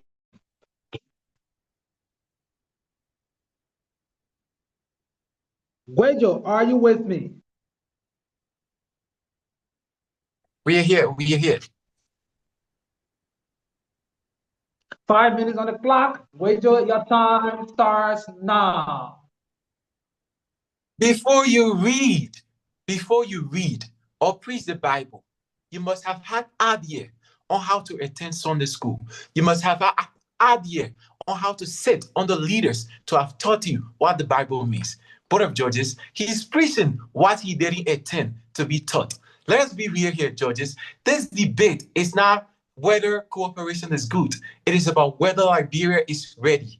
The proposition offer a dream. We offer borders, free trade, share prosperity, but dream without preparation becomes disastrous. Board of Judges, protectionism, it is not isolation. Again, protectionism is not isolation. It is not stagnation. It is preparation. Board of Judges, before we compete regionally, we must turn on our own family. Again, before we compete regionally, we must turn on our own family. Judges, Liberia is not competing with ECOWAS in ECOWAS. Again, the opposition wants Liberia to compete because they think competition is the real way. The opposition wants Liberia to compete, but Liberia is not competing with its equal. Under the foundation of ECOWAS, we enter a market dominated by giants. And when a small community or a small economy stand next to a giant without protection, it is not partnership, it is absorption. Again, when a small economy stand next to a giant without protection, it is not partnership, it is absorption. Board of Judges, let us be clear here. The 30 competition builds strength, but competition between unequal players builds collapse. When cheap import goods flow our markets, Liberia farmers suffer. Local businesses close. Youth unemployment rates increase. Board of Judges, they are solving no problem in integration because integration is going to lead to long-term benefit. The motion is about which contribute greater benefit for long-term for our country, Liberia. Board of Judges, this is Liberia. This is not United States. This is not Ghana. What Liberia has gone through, Liberia has to prepare. Preparation needs to be done before entering into integration. The debate is about which contribute more. Let us be real here, Board of Judges. We know this history. We have lived this history. They spoke of long-term benefit. They ignore the short-term discussion. How do they answer this question? How do we replace lost tariff revenue? How do we protect infant industry? Liberia has an infant industry, Board of Judges. If we have protectionism, bro, we want to build our economy. We want to build our nation. We don't want to lead to long-term dependency on foreign import goods that is very cheap and lack of good quality. Board of Judges, let us be real here. They are proving no point. They are just proving generated AI argument that is not of research of anything. Board of Judges, let's be real here. This is Liberia. I live in Liberia. I was born in Liberia. I was educated in Liberia. Liberia has gone through a lot.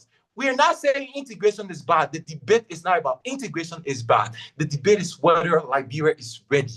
Board of Judges, here is what we tell you. Protectionism is not complete isolation. It is strategy. It is nation building. It is economic self-defense. Before Liberia compete regionally, we must build our nation internally. Before we open our markets, we must strengthen our producers. Before we trust economic giants, we must secure our foundation. And this is the foundation we want to secure, Board of Judges. This is not fear. This is wisdom. Again, it is not fear, it is wisdom. It is not isolation, it is preparation. Our country needs to prepare. Our country has gone through a lot. Board of Judges, this is our point we're proving to you here. For stability, for sovereignty, for sustainability, we need to support our motion. Board of Judges, if tariff draft government revenues fall, social services suffer, infrastructure goes slow. We solve the problem of maintaining tariff revenue. We solve the problem of ensuring funding for schools and hospitals by protecting financial independence. Board of Judges, they remove revenue, we preserve national funding. Judges, let us be clear here. This is Liberia. This is not Nigeria. This is not Ghana. This is not America, but this is Liberia. Of the entire countries in Africa, Liberia has history that needs to be fixed, that needs to be prepared before entering into regional integration. This is our point. We are not preaching to you what we didn't read. We are preaching to you what have been taught because we have sat on the Sunday school, not in opposition case that is biased and diabolical. Board of Judges, today, we are solving a problem to maintain our economy, to build our economy before entering competition that will lead to early disruption or makes our economy to collapse. With this, we strongly stand against this motion, Board of Judges. Thank you. Okay. Thank you. Ladies and gentlemen, that's it. That does it for the semifinals, the first game of the semifinals of the 2026 presidential intercity winter debate. Suzhou City of LSUIC going against Guizhou City of LSUIC. Our players for today, Ms. Afrika Rutoba, Mr. Amos M. Sayon, Ms. Olive Kula Kamara, and Mr. Francis T. Boley. They entertain, educated us. We have just one job, to be the referees, all of us, audience and judges. The motion remains. Regional economic integration offers greater long-term benefits to Liberia than protectionist national policy. Suzhou City says, of course it does. Guizhou says it can never be. We move to our timekeeper to ensure that we get our audience votes in as we move on. Are you with me? All right. Thank you so much. For those that joined earlier on, we told you about the head judge of tonight and how he's going to make the game interesting. I'm sure all of you are in the comment section or just following, and I'm sure people were amazed by the motivation of our head judge tonight. Without much delay, let's move into our audience vote so that we can determine who is our MVP for tonight and also the best performing team or city for tonight. This is the semi-final, and up next will be the game between Chengdu and Suzhou. So please, if you away from your phone, please come back quickly. I'm going to launch it. We cannot launch it again after launching it. So please, I'm going to launch the pool now. Let me also bring my phone here so that you can see as I launch this thing. While you also get ready, call your friends that are not following. It's time to vote. You know, interestingly, we can see that the number will skyrocket once the voting time is closer. But that's it. That's the beauty of the game. So I'm going to launch this pool now in 3, 2, 1. If I miss anyone's name, I'm sorry, but I'm not sure. So please vote. Please vote. The votes are coming in. Votes are coming in. We're going to end this pool by 8:52. Currently, I have 8:49. So 8:49 to 8:52. Okay. The votes are coming in. Best performing team. Suzhou have 18, while Guizhou has 13. Oh, it's going. Numbers are going. For the MVP, I'm seeing Afrika Rutoba from Suzhou with 24 votes, while her teammate Amos M. Sayon has 8 votes. And from the con side, Olive has 11 votes, while her teammate Francis T. Boley has 13 votes. It's like Afrika is dragging this thing. It's 27 votes now. 27 votes now, and then Francis is next to her with 13 votes. Oh, Olive also have 13. 14 Olives. Olive 14. Olive 15. Olive against Afrika. 28, 29, 16. Olive 16. Afrika 29. Olive 17. Let's go back up a little bit. We have 2 minutes to go. 2 minutes to go. I have here 8:50. For the audience vote, 30-27, I mean 30-23, 31-24. This is interesting. You know, Suzhou has the number in the population. Based on our recent stats as a union, they have the highest number of Liberian students that have registered since we launched the union's website last August 2025. They have the highest number of Liberian students that have registered with the union. Currently, they have 31 votes, and Guizhou has 25.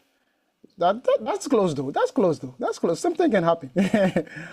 Frida, 30 votes. Olive, 19. It's like the admiration for Olive, it's there in the eyes of the people. Olive, 19. Mr. President. Mr. President. Hello, sir. Hello, sir. Sorry, but my hand has been off and you're not recognizing me. I'm not having access to the vote platform. Hey, sorry, sir. We can't launch it again. Oh. Sorry, Honorable Senate President of Suzhou. I know your people are playing, but yeah, but I need to cast my vote, Mr. President. Just pray. At this point in time, just pray. Okay, guys. So I have 8:52 here. 8:52. So I'm going to end this pool in 3, 2, 1. End pool. And the score read: best performing team, judges, please give Suzhou 3 points. To the audience vote, 3 points. And then Guizhou, 2 points. So Guizhou got 25 votes out of the 56% that voted. And then Suzhou got 31. Okay, so let's go down to the MVP. While the judges are importing the audience vote, for the MVP for tonight, Frida Arotogba, 30 votes. Amos M. Sion, 11 votes. For the Konsa, Olive Kamara, 19 votes. Francis T. Bole, 15 votes. So Frida is now our MVP for tonight. Congratulations. I think this is her second MVP. She won the MVP on the first game, and now also pushing her team to the final. Let's hope so. Let's hope so. Let's hope so. While Olive also won the MVP on her first game as well, and also pushing her team to the final. Let's see what happens. The ladies are doing something. The ladies are working. The ladies are doing something. Congratulations to all of our female scholars. You guys are dominating the men. That's interesting. Honorable Head Judge, if you are ready, let me know at any point in time. Thank you. I'm always ready. I'm here for you. I'm here for you. Ladies and gentlemen, this is how we do it here every winter around this time. The 2026 Presidential Intercity Winter Debate, the Liberian students in China. The semifinals today, Suzhou going against Guizhou City. If possible, Your Excellency, as we wrap up things for the next 2 minutes and we'll come forward with the score, can you play me if you have? That's my favorite song, you know me. Pressure. Let me work on that. 2 minutes, please, and I will be with you. I will be right back. All right. So up next will be the game between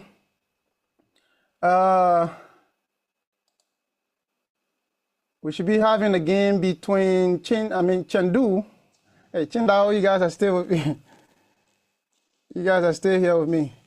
We're having a game between Suzhou and that of Suzhou versus Chengdu. That's another very, very, very tough game. You hardly predict the winner from that game. Suzhou is the current defending champion, and they'll be going against Chengdu. Last year, Chengdu also participated, but weren't fortunate to reach this far. And it's impressive that they are up to this stage. So we'll be having the next game between they and Suzhou. Suzhou. Let me see if I can show the game sheet here. So yeah, that would be, maybe they will make changes to their team. We'll see how to fix that quickly. And that's why we wanted the information earlier on, but I think some rationalized it differently. So it'll be Suzhou versus Chengdu, Hey, Prince White City. we send you our information already. Chengdu send the information. All right, we'll check it out. So Chengdu versus Suzhou. Suzhou, Prince White City, and Clarence S. Johnson. I will check the information sent in by Chengdu, but we have Amos Jusu Soiree and Christopher A. Lavelle Jr. So that will be our next game on the motion or the topic. Liberia should prioritize industrialization over environmental conservation at its current stage of development. So we'll be debating on that motion in the next game. While our judges are getting ready, we will also read to you some stats while our judges get ready to pronounce the score. Honorable judges, right now I cannot follow your group, so whatever it is going on there, at any point in time you can come back here and just call me to go there if you need me. If you need me in the judges group, just come back and call me to go there. If I don't get anything, then I'm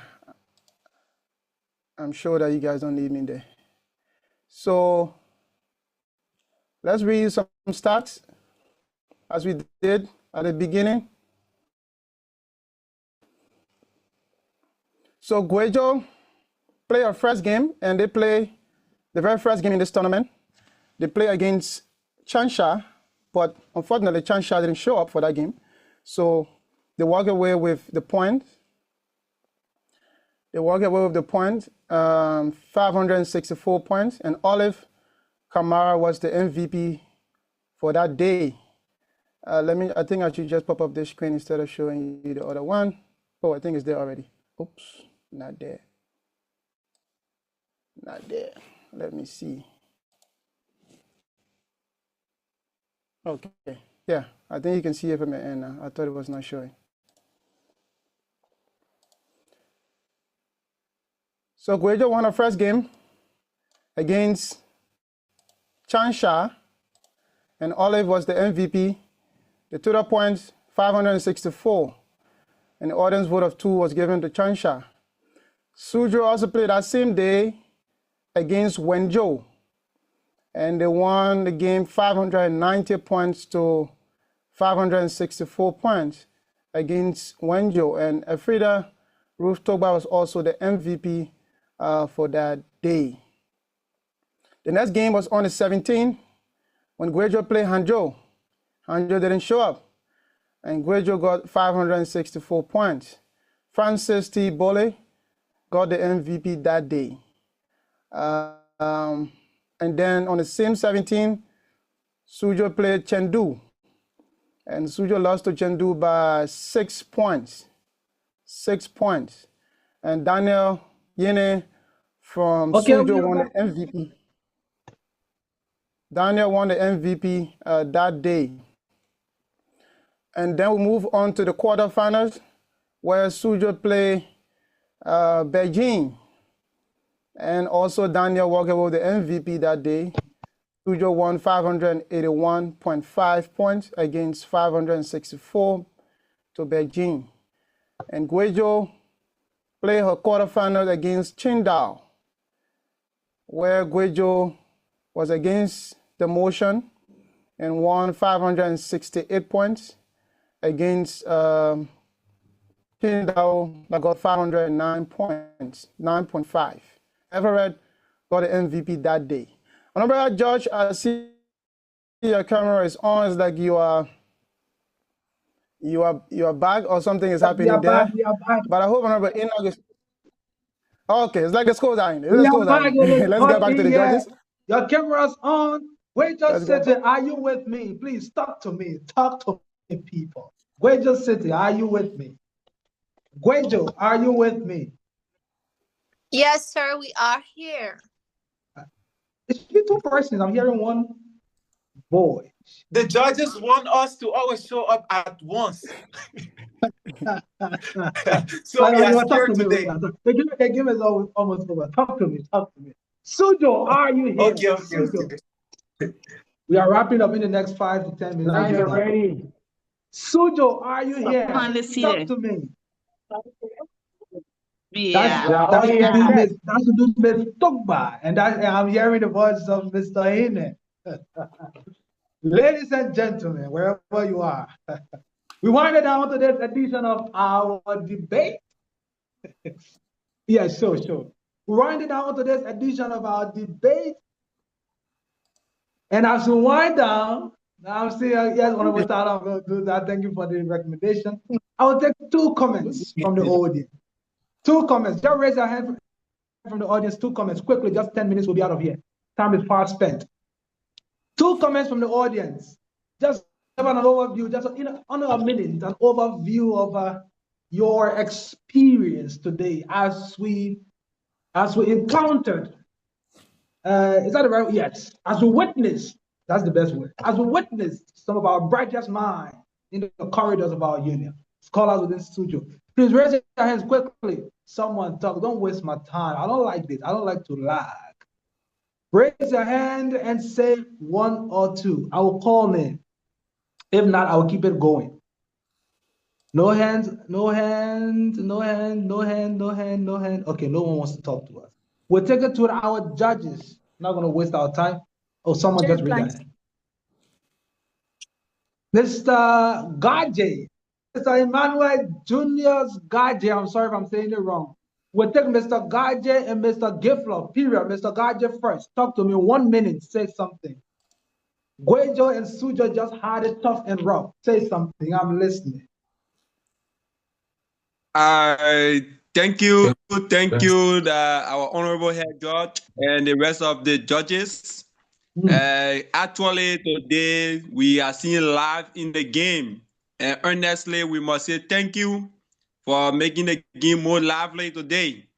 And we would love to use this opportunity to say thank you to our strategic researchers for carefully researching those points and schooling out today based on their size of the debate.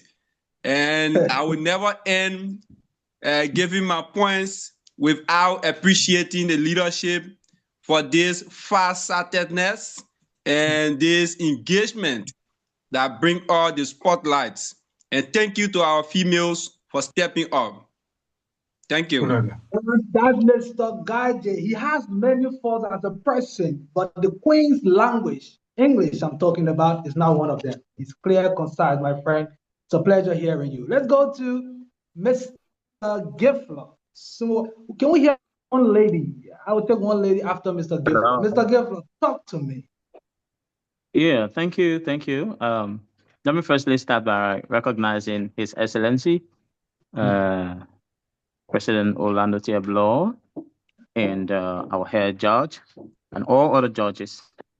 My name is Smo Frederick Gifler, President of Suzhou City. I must say I'm happy, I'm glad for this kind of organization. Mr. President, thank you so much. And thank you to all the judges. And to our head judge, I really admire you. You brought zeal into the game.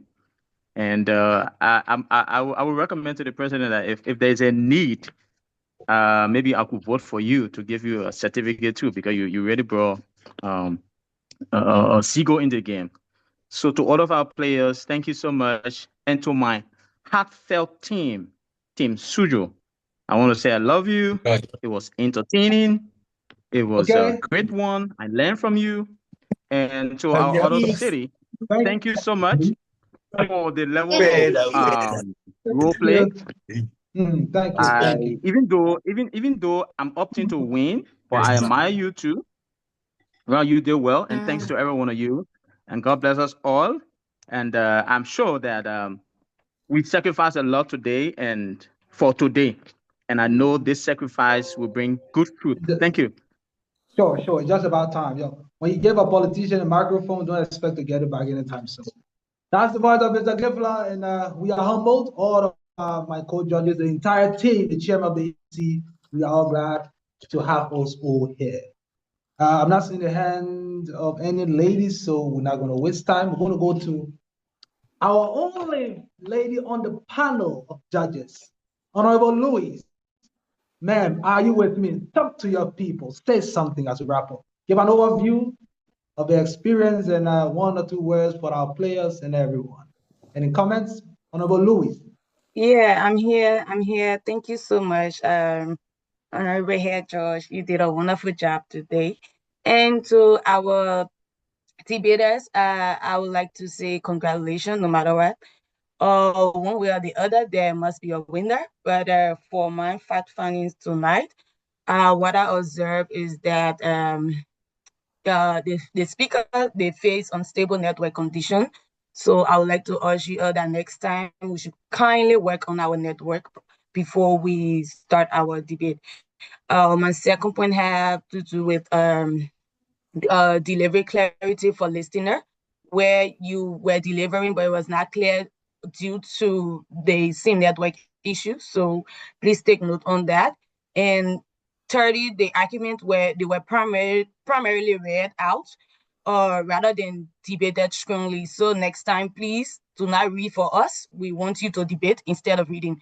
To my fourth point, where I have you lack proper balance in structure and emphasis, where you try to give up your output, but it was not actually balanced. So I want you to please work on that. And lastly, where we have insufficient research and evidence on topic, you were actually giving your facts, but you never had a lot of evidence. Like your colleagues were sending link in the group, links to back their claims, but you never had that.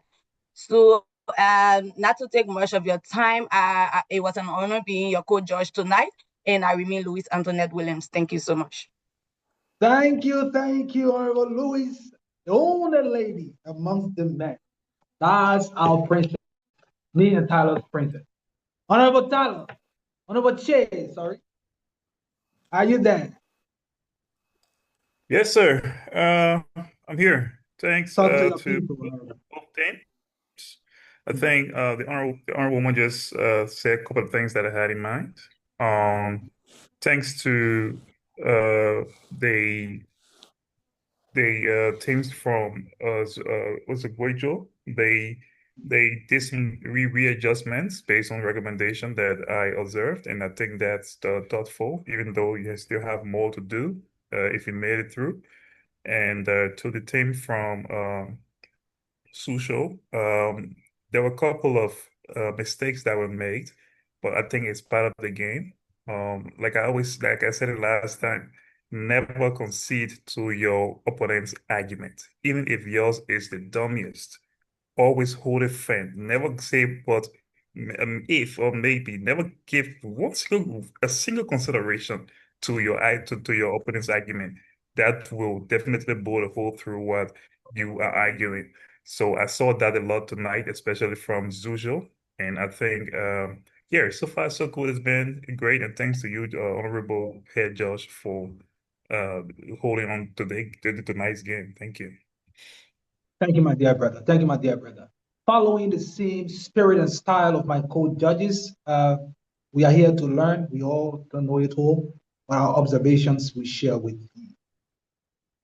The two teams, you were excellent. I appreciate you. Some things are beyond your control, like the internet issue. I know it was unfair at some point, and it's definitely going to affect your outcome, but it's all part of the game. And you cannot change that. And I'll start with Suzhou. The confidence of Suzhou is mind-blowing. Your confidence is mind-blowing. Confidence makes you to convince somebody otherwise. So if you've been saying the wrong thing, your confidence in saying it can convince anyone. Your confidence is mind-blowing. And that was what attracted me to Suzhou. And what attracted me to Guizhou, you were strategic, especially at the end. I discovered your strategy. When I saw your strategy that you did, I knew that you came prepared. So if there is anything that Suzhou can learn, I'm not going to say what the strategy is. I think of 1 or 2 judges that recognized it, but you had a good strategy. I saw it in the end. And those are the 2 highlights from the both teams. And generally, when we are given chance to speak, I'll wrap on note. The structured your requirement of constructive speech. They say constructive speech, it should be in the form of a construct, to construct your entire arguments throughout. And when you go forward to cross-examine, you cross-examine based on what your opponent says. Now, I'm not going to say it all, but every category asks you for something. Make sure throughout what you say, you stick to what the category asks for. Do not do the otherwise. In the end, one of the speakers, instead of giving a focal, gave a rebuttal. It was a very huge dent. Why? She made, not she or he, whoever the person is, made very good points. Extremely good points. But the category asks for focal, not rebuttals. So let's stick to what the category requires of us. That's the only criticism I have of both teams. Thank you very much. Now let's go to our scoreboard. And so, ladies and gentlemen, that does it for today's edition. The scoreboard reads from the axis of the judges. The results favor the pro from just one judge, and the results favor the con from two judges. And as such, a difference from the judge that favor the pro seems very, very limited, but I pray is enough. And the audience vote ensures that the pro, Suzhou won the audience vote 3-2, as you know. The categories, the total is not yet, so I'm going to jump straight to it. The total vote reads, I'll start with the first team. Let me make sure I saw a message in the judge group. I hope I'm not saying something wrong. Okay, I'm on court. Now, the scoreboard reads, for the pro, Xuzhou, 537.5 votes. 537.5 votes in favor of Xuzhou. Guizhou,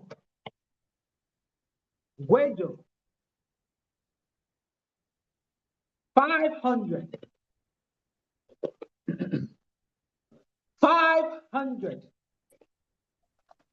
Ladies and gentlemen, 566 votes in favor of Guizhou.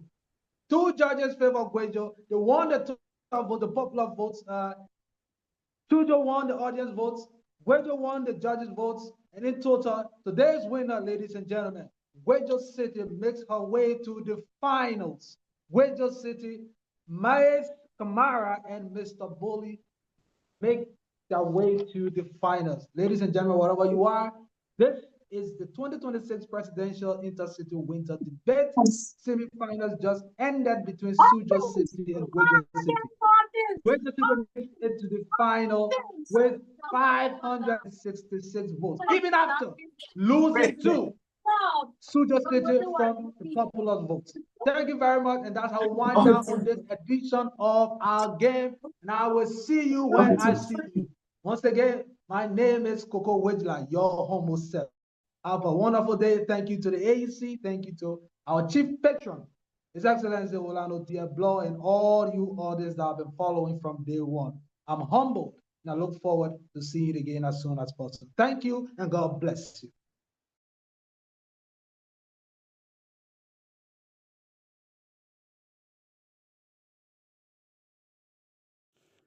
All right. Okay. So congratulations to the winners as we move quickly into game two.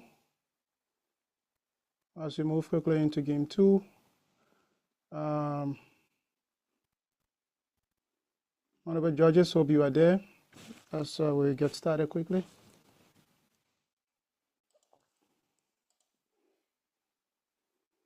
Honorable Head Judge, kindly unmute yourself and confirm your availability so that I can know. Game two. Heard. It's like you have a network problem. I don't know if it's from my end. Am I being heard now? Am I being heard? Yes. Okay.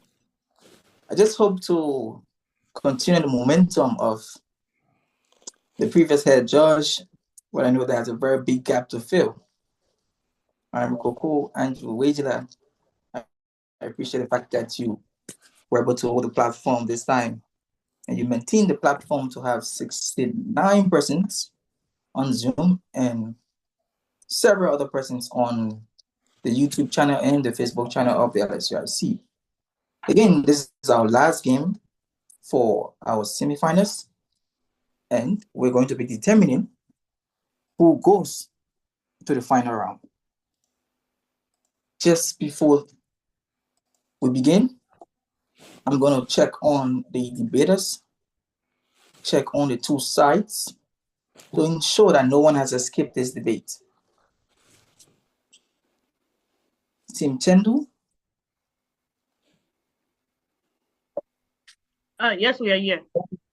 Okay. Yes, sir. Team Chengdu, how many players you brought today? We have 3 players here. 3 players. Who are your 3 players, please? We have Miracle Pay, we have Lovely Peno, and myself. One of my players, unfortunately, not too well. So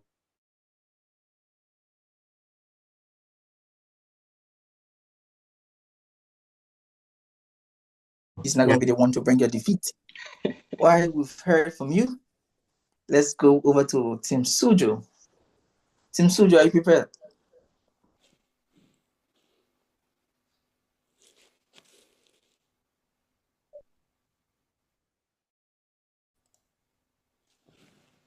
Team Suzhou?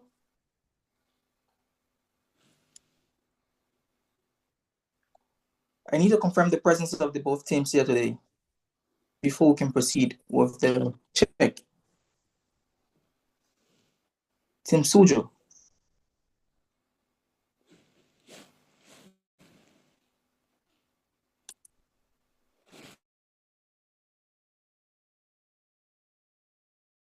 Clarence Johnson and Prince Watch City. Any of you following the meeting?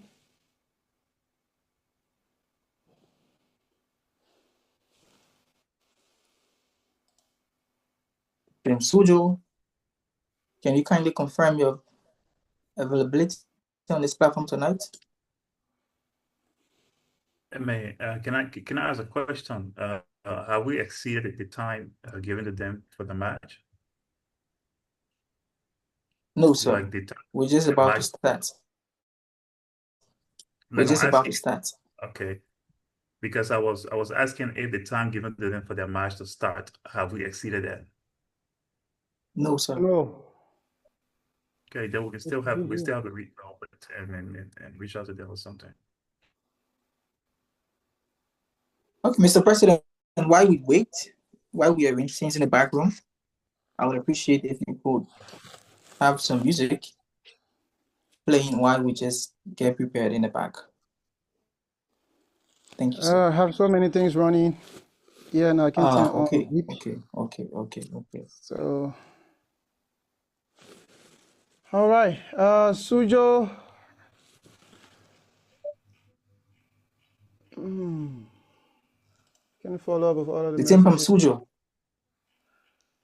Suzhou, are you there? Prince White City, Clarence S. Johnson. We are here, sir. Yeah, Suzhou. Clarence S. Johnson, where is your teammate, Prince?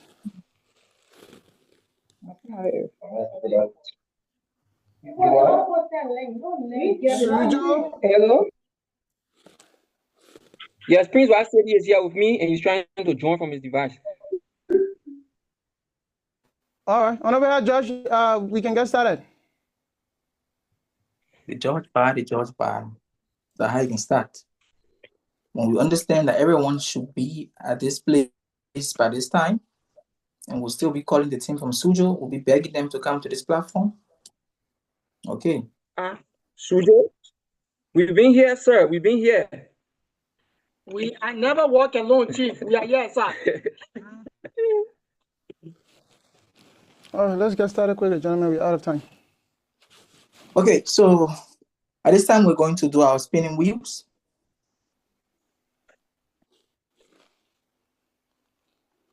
If you're ready, just signal me, Honorable Judge. Yeah, let's do the spinning wheel, sir. Okay, 3, 2, 1, go.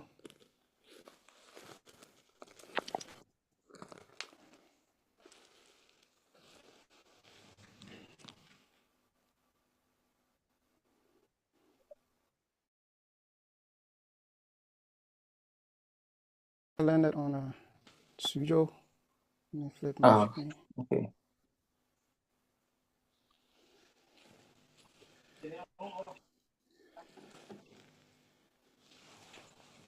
Suzhou, it's up to you. Let's move Yes, quickly, sir. gentlemen. So we go for the pro. Okay. Suzhou goes for the pro. Let me adjust my dashboard. Okay.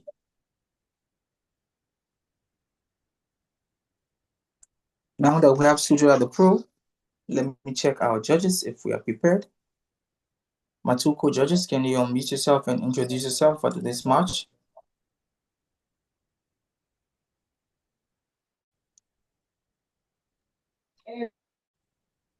That's one of the judges you complain about that. Right, good evening. You guys hearing me? I'm coming. Can we please mute? Good evening. You hear me now? Yes, Honorable Aaron. You're loud and clear, sir. All right, Aaron S. Pittman, and tonight I will be joining you from Guizhou.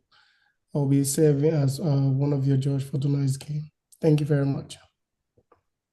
Thank you, Honorable Pittman, for honoring this invitation to be part of the judges tonight. We appreciate the fact that you're here. Judge number... Next judge, can you please introduce yourself? Okay. Good evening, everyone. I'm Fred Etoyeni, and I'll be joining you guys from Jilin Province, and I'll be serving as one of your judges tonight, and I hope for the best. Thank you. Thank you, beautiful judge. I appreciate the fact that you also be serving alongside with me tonight. I'm sure we're going to make the right decisions to ensure that the final isn't just a boycotted final, but the final is going to be something that will be grand. And then whosoever succeeds tonight must be the best team.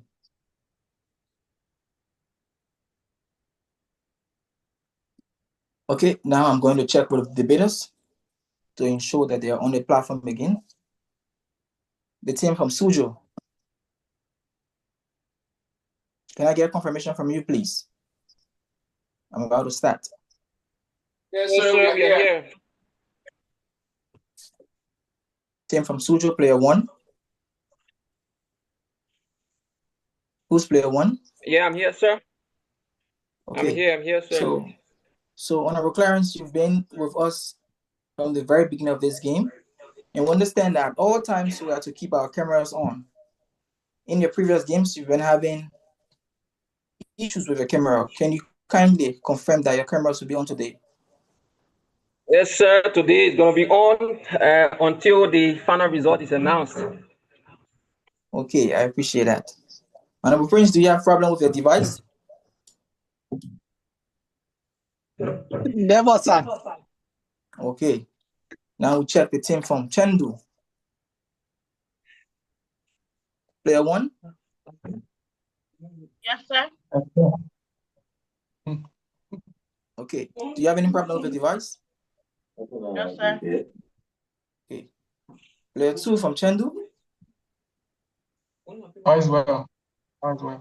No problem. Okay.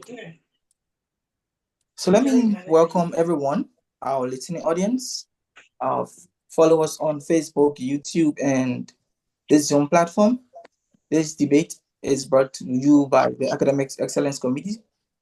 And our topic for tonight says, resolved, Liberia should prioritize industrialization over environmental conservation as its current stage of development.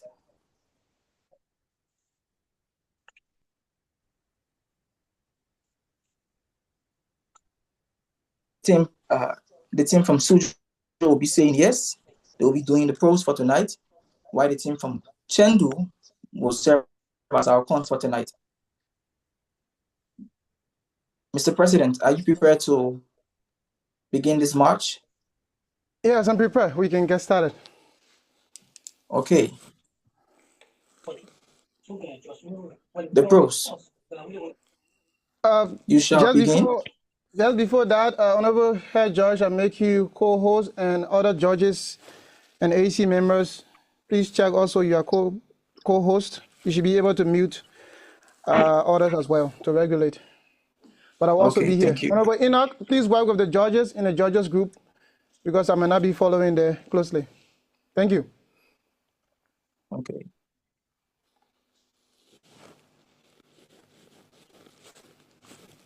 Without restating the motion for tonight, I'll ask him, Suzhou, to begin our match.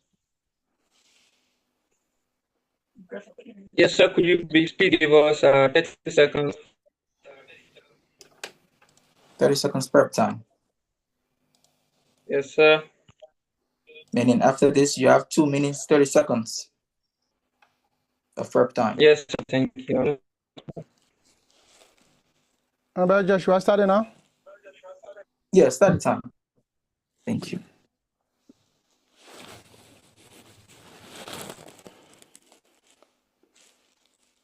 The game between Suzhou and Chengdu is known as one of LSUIC's biggest games because the players tonight are great players. They are great intellectuals. And at every point in time, they've always had some great exchange on this platform. Team Chengdu has been doing extremely well, same as the defending champions of this academic excellence debate, the team from Suzhou. Tonight, we're going to be seeing the team from Suzhou. 30 seconds has ended. Yes, sir. Thank you. Honorable President, can you set the 5 minutes? All right. Okay. We're good to go.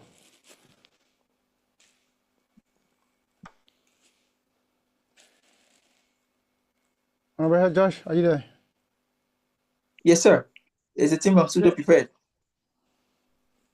Yes, sir. We are prepared. Okay, you may begin. Thank you. Our honorable judges, distinguished audience, and our respected opponents. The proposition before us tonight states Liberia should prioritize industrialization over environmental conservation. And we have come to affirm this developmental necessity that Liberia should prioritize industrialization. So let's begin firstly with the definition of industrialization and key terms so that we understand what we are debating tonight. As per the Britannica Online Dictionary, industrialization is the process of converting to a social economic order where industries are dominant. And industrialization is not a new term. Between the 1700s to the 1900s, we saw the lack of UK, US, and Europe becoming industrialized. And most recently, we are seeing China, India, Brazil being classified as newly industrialized nations. Let's move on to environmental conservation. We could not find a consensus-based definition for environmental conservation, but we saw links and we found books that define environment separately and conservation separately. So on the basis of our own intellect, we define environmental conservation as the protection, the preservation, management, or the restoration of the surrounding in which living organisms exist, encompassing of air, water, soil, the natural and man-made elements. So let's also look at the current state of development because it is the modus operandi of this topic, and it will offer us the diagnostic tool to tell you why prioritizing industrialization is a necessity and a matter of urgency. The current state of Liberia's development is characterized economically by persistent trade deficit, where we see the economy being driven by exporting of primary commodity exports that has been greatly outpaced by imported commodities, especially manufactured products. This shows that Liberia lacks the industrial base to translate its natural resources into finished products. We have not been able to expand our position on the value chain or the production chain. Also, the World Bank note that a substantial portion, more than 50% of the population in Liberia live in poverty. 6 out of 10 Liberians are poor people. And more than 70% of these poor people reside in the rural areas. What we need to do is to establish the industrial base so that we can be able to absorb those people from engaging in slash and burn. Also, we look at the data from the African Development Bank 2024. It provides us a sectoral share of the economy from 2002 to 2023. And when we look at the data, we note that agriculture, which is often proposed by arguments, for proponents of environmental protection or conservation, agriculture in 2002 had 66% of the total GDP. In 2023, it dropped substantially to 29.5, not even half of the 2002 data. Let's consider the sectoral composition in terms of employment for agriculture to 42%. So it tells you that the huge amount of agriculture, the sector is unproductive. So we are not here to listen to some romance about agriculture in terms of protecting the environment. We are here to tell you about economic reality. We need to absorb our population into productive sector, and that productive sector is industry. Industry alone, although it comprises of only 10% of the workforce, in 2023, it showed a 19.5%. That tells you, with less people in this industry, the industry is still productive. So industrialization is a matter of urgency to show that the economy becomes productive, to establish the base, to build the virtual cycle where people have work to do, to be able to pay taxes, to fuel the financial market so that people can go and credit and reinvest in the economy. That's how you build the virtual cycle, to be able to raise domestic revenues and build the capacity. Liberia only contributes 0.03% of the global greenhouse gas emission. So we are going to France, to UK, to be taught about climate change, about curtailing carbon dioxide emission. But these are countries that have historically damaged the ozone. It is a colonized debate. We must not pretend. What we need to do. Time. Thank you for completing 5 minutes. We appreciate the fact that you're able to sustain your 5 minutes. At this time, we're going to listen to Chengdu. So tell us. Chengdu, are you prepared?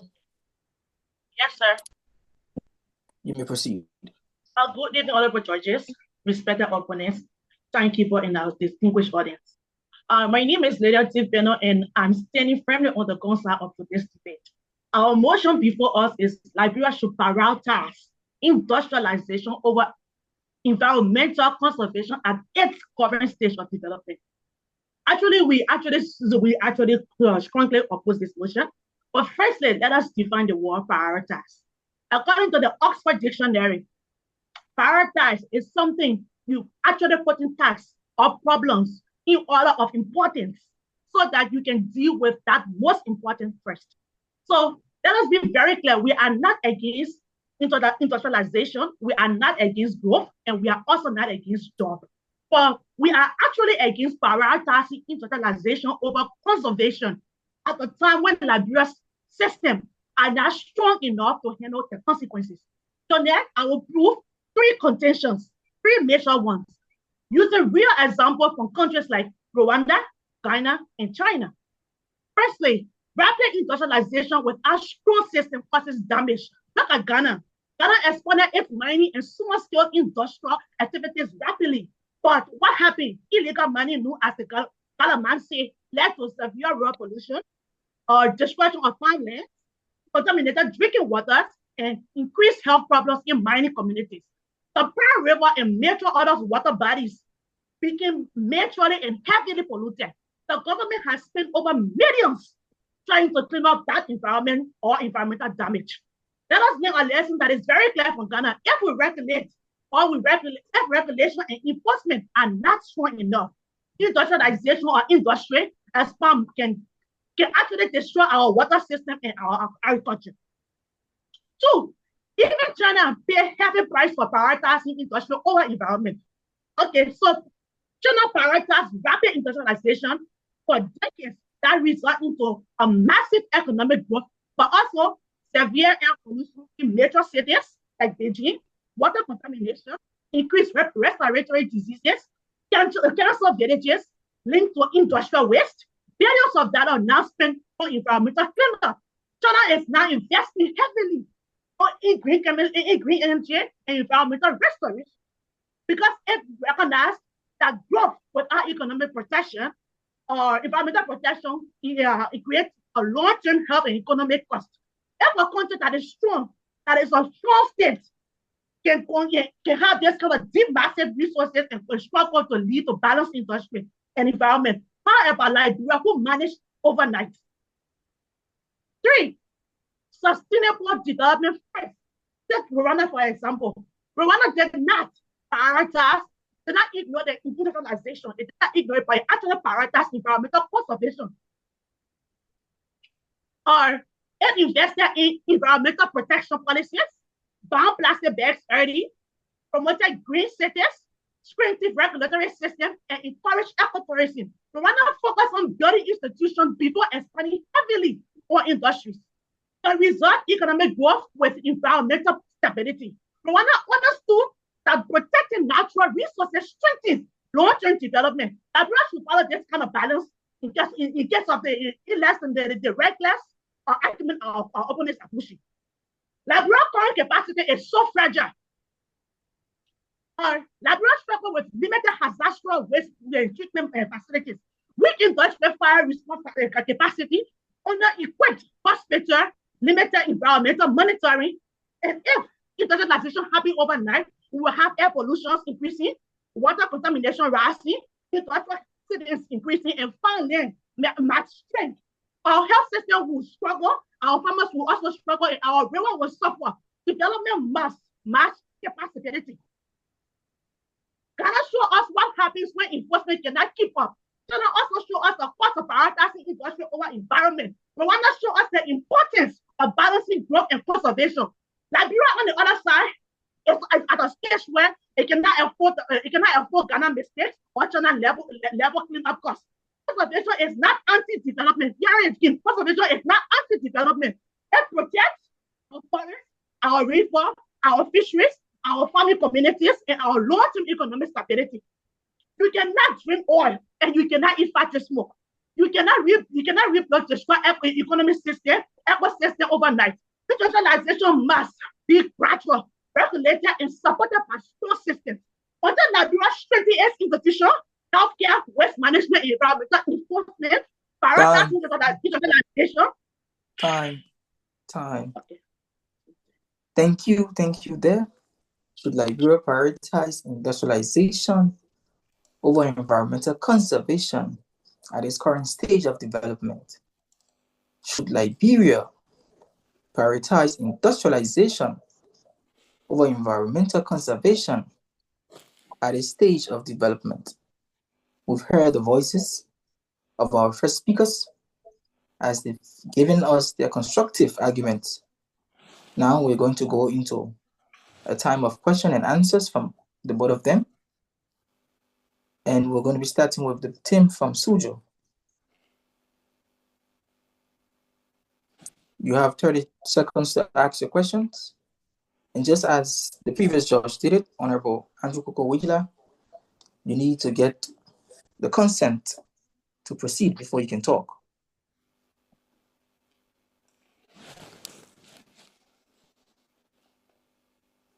Team Suzhou.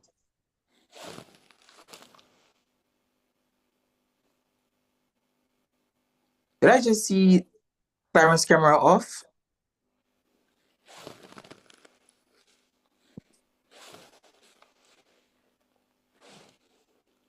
Debaters, let's move quickly. We have no time. Team Suzhou. Yes, sir. Can you see me now? What's the problem with the device? It just went off. It just went off, sir. Yeah, you can see it just went off. I have to re-log in. So. Yeah, you're seeing. Okay. You may proceed. Yes, so I listened to the opponents argue that we need to build the institutional capacity for environmental protection. So my question to her, what does she propose? Which method best for us to domestically raise revenue to strengthen institutional capacity to fight environmental degradation? Okay.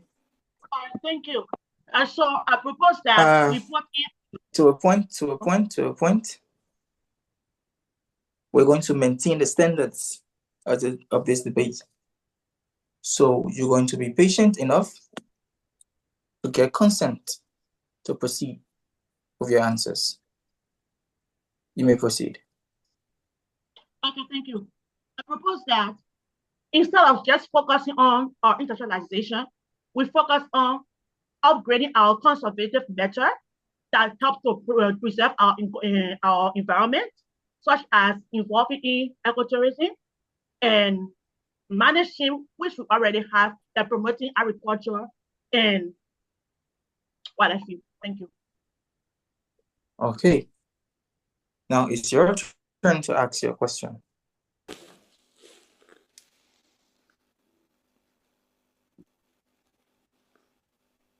Okay. My question. You may proceed. China is now spending billions on environmental restoration. If Liberia experiences similar pollution, where will we get our money to clean it? If Liberia copies China, where shall we get our money to solve our problems? Team Suzhou, can I speak now? With your answer. Yes, sir. So the issue of industrialization, I previously stated, requires a holistic approach to build a robust institutional framework. She talked about where will we get the capacity from. As an industrialized nation, it means that we already have the manufacturing base translating, for example, iron ore into steel to supply the Africa Continental Free Trade Area and the global market. We can generate our domestic revenue to cater to those issues that China is doing to support electrical vehicles. Time. Next, we'll listen to your question.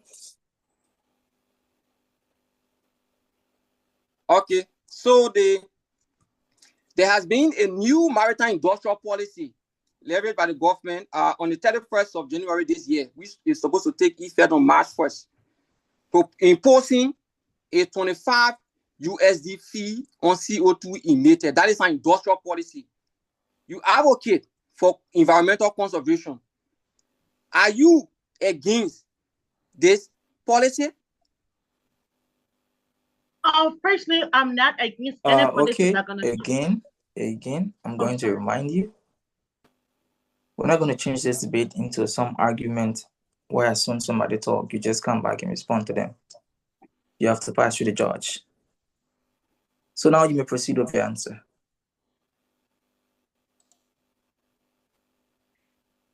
Okay, firstly, I'm not against any policy that's going to help Liberia, but what we are implying here is that Liberia should put in for her regulations first before you can invest into industry. Because at the end of the day, when you have weak system, you cannot function on a weak system. Let's take, for example, the sign a heavy metal in our waters. So how to Liberia work on that if we cannot strengthen our system first? We are not against any policy that brings economic strength to our country, but we are against the time. Now you have the opportunity to question Team Suzhou. Okay. My question: if environment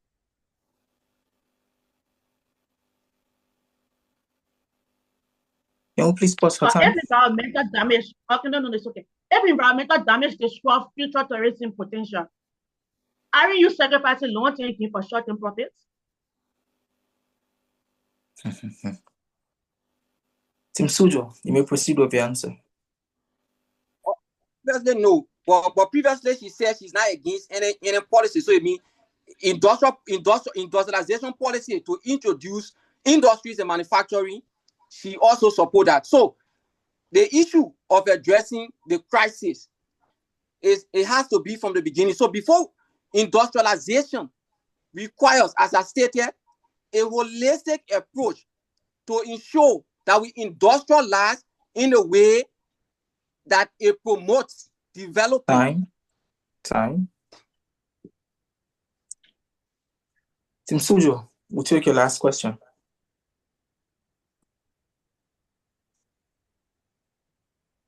Yes, sir. So the NDC 3.0 says that it aims to reduce GHG emission by 64%, but it depends only on 10% to achieve that goal. How sustainable will this particular approach be for the fact that the 10% is only domestic revenue generation? So the bulk of the money that is needed will come from aid, considering US aid has been cancelled.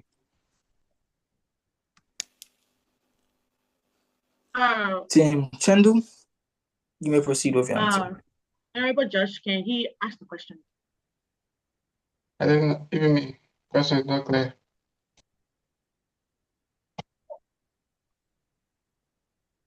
Okay, to the team from Chengdu, I'm going to ask you if you have to speak. Honorable Christopher Lava, if you have to speak next time to support sorry. I didn't know my mic was sorry. Okay. So I'm going to be kind enough to ask the team from Suzhou, can you kindly repeat the question? Okay, sir. You may proceed. Okay, so in context, the International Monetary Fund says the cost of the US aid has placed significant stress on the Liberian economy, exacerbating poverty. So I'm saying the issue of environmental conservation depends on 90% of the budget to fund climate-sensitive projects coming from aid from outside. They say only 10% of the finance will be generated domestically. So how can she convince this audience that this project is sustainable, considering already the stress we are facing from the cost of US aid? Okay, thank you. You may proceed with your answer. Firstly, industrialization is not only property reduction pathway. Even the World Bank identifies human capital investment, agricultural productivity, and governance reform as major drivers for poverty reduction in low-income countries. So, if a rapid industrialization without institution strengthen, often leads to unequal wealth distribution, and then you are saying, we are practicing poverty reduction must be sustainable. So, even if with all of those money allocations, it's still time. At this time, we're going to end our first section with your last question. We're going to end our first speakers with your last question. Okay. You may proceed. Okay. My final question to you. What more authority does Liberia have to destroy biodiversity that affects global ecosystems?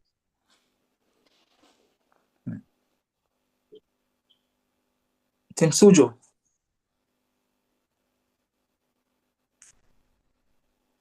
Team Suzhou.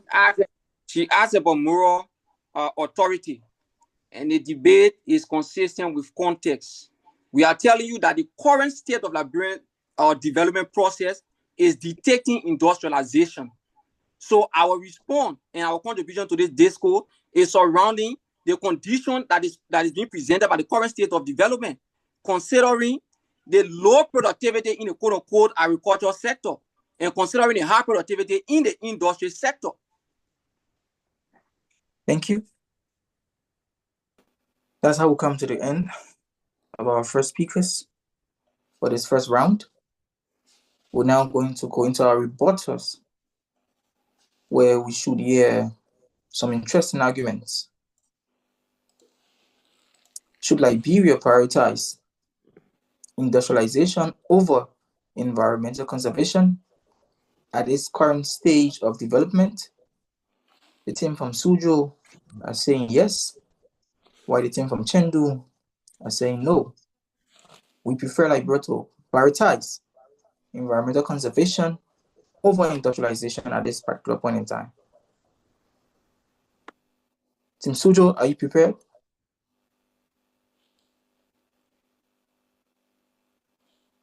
Yes, sir. The I'm mic is prepared. muted. Okay. You may proceed.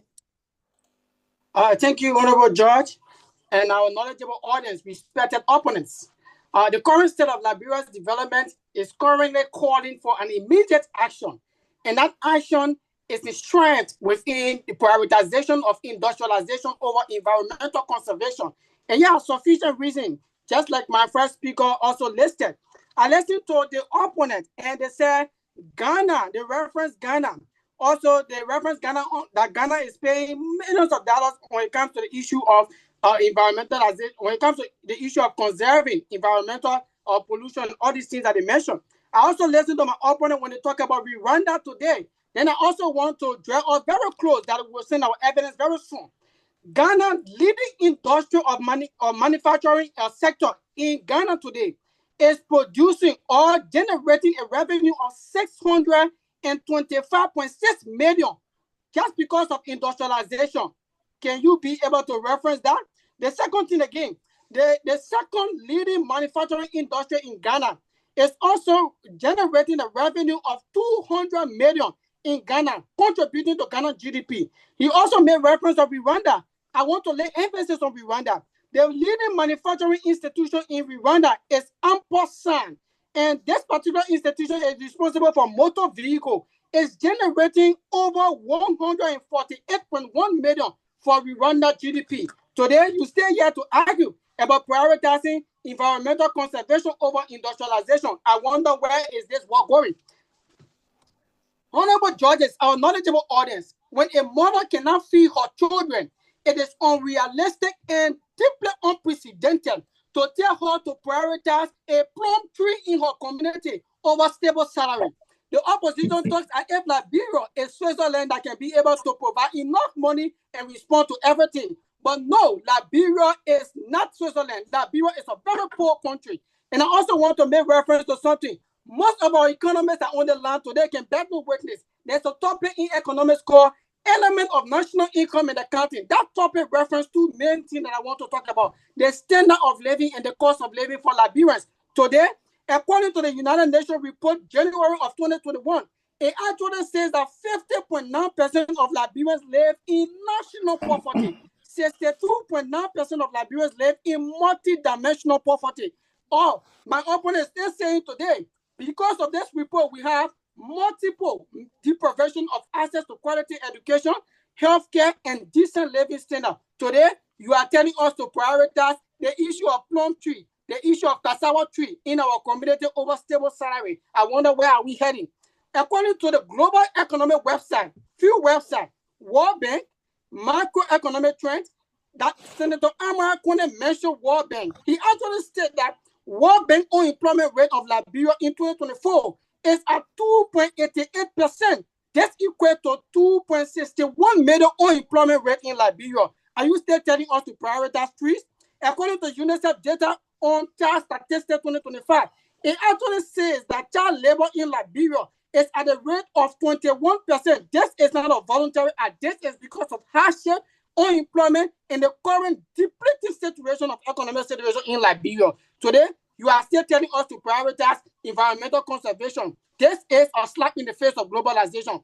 This same report also emphasizes that the out of school rate in Liberia is 50.1% nationally. You still telling us to prioritize environmental conservation? I wonder where are we going? According to the program coordinator of UNDP Liberia, Abraham Tumbe, he mentioned a very interesting report for seriously sad for us in China and most of Liberians across the globe. This report states that the poverty rate in Liberia is starkly uneven, 30% in urban sector, 81% in rural area. Today, we have 1 million Liberians in extreme poverty as quoted according to World Bank 2024. Youth unemployment remains very high at a depleting situation, making youth situation of 60% of our population. Today, our opponents are still telling us to prioritize this. Now, this same report from World Bank also emphasizes poor roads, debt vulnerability, and unreliable electricity. How can we be able to accommodate all of these things? We must prioritize industrialization. On April 23, 2025, UNICEF reported that 13 million children are malnourished in Eastern and Southern Africa. This accounts for 40% of our debt. Are you still telling us to prioritize cassava tree over salaries? I wonder if Liberia is serious. Thank you so much, I submit. Thank you for that great time.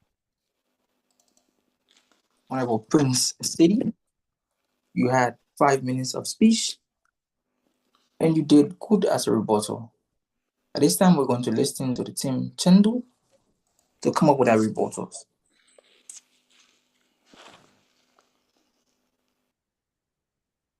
Yes, I'm waiting for the go-ahead, honorable judges. I should pass through you. You may proceed. All right. Honorable judges, respected opponents, and distinguished audience, today we argue that Liberia must prioritize environmental conservation over industrialization at this critical stage of environment. My co-debater has already laid a powerful foundation that exposes the dangerous gamble the pro-side is asking Liberia to take. And now I'm here to finish the job. First of all, the debate, I can say, is finished, honestly, because our opponents are intellectually helpless, like trying to fetch water from a well with a leaking dry bucket. They are desperate attempt to convince us that we should sacrifice our forests, poison our rivers, and destroy the very ecosystem that sustains 5.4 million people simply because we need jobs will never work. The pro-side has painted industrialization as like your lifeline. But what have they offered as a development plan?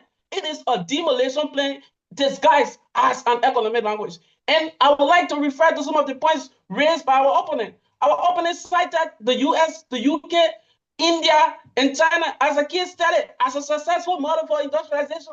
Do you really want to know the damage that has occurred in this country? Let's just look at India. India prioritized rapid industrialization over environment. Do you know what is happening in India today? Today, India is ranked the most polluted country in the world. New Delhi is the most polluted capital. You may think that Liberia is dirty. You may think that Monrovia is dirty. But the air quality in India is by far worse, more than 5 to 6 times worse than normal air quality index, according to statistics. Today, in India, in New Delhi, because of the poor air quality, the lifespan of people living there have reduced by up to 10 years.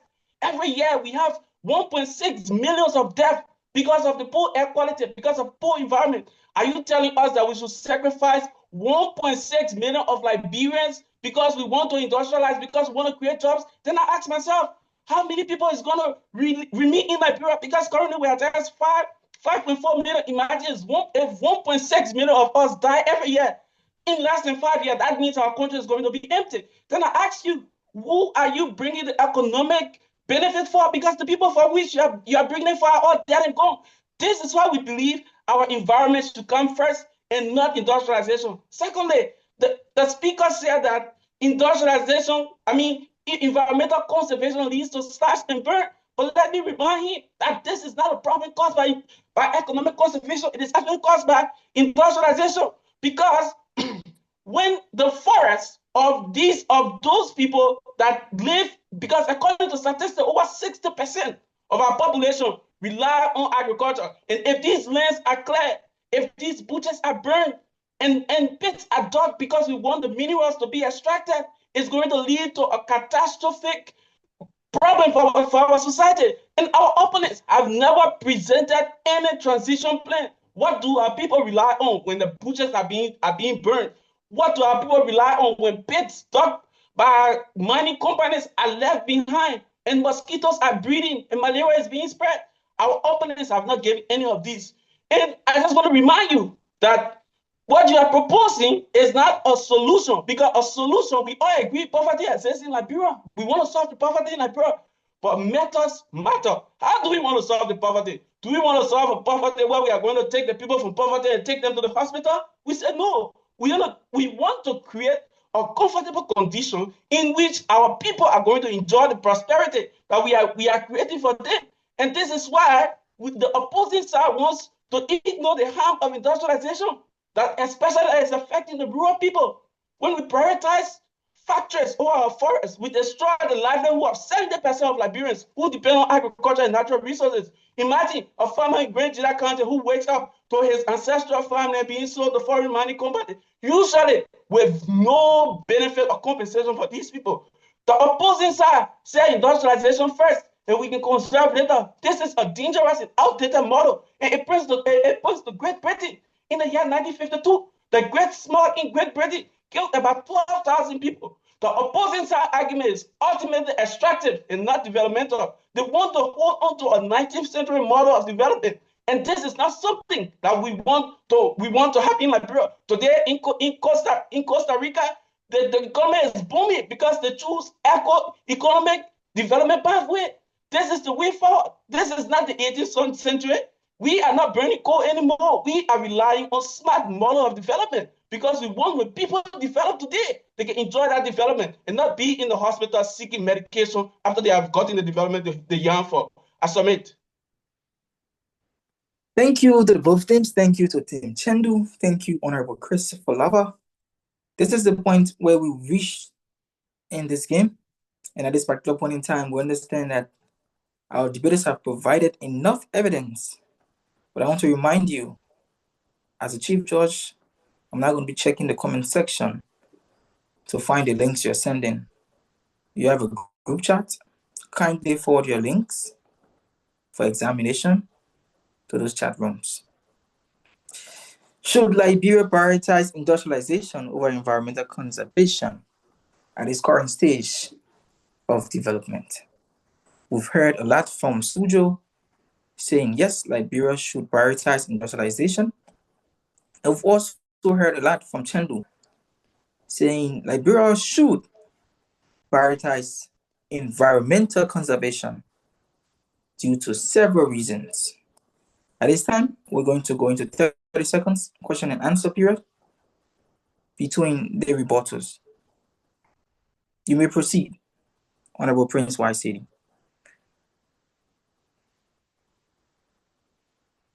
Yes, sir. So my sorry, sir.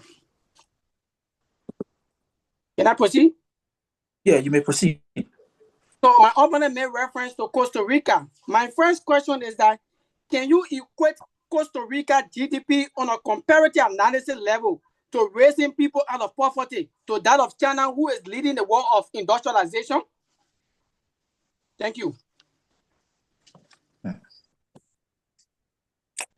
Tim Chengdu, you got the question clear. You may proceed with your answer.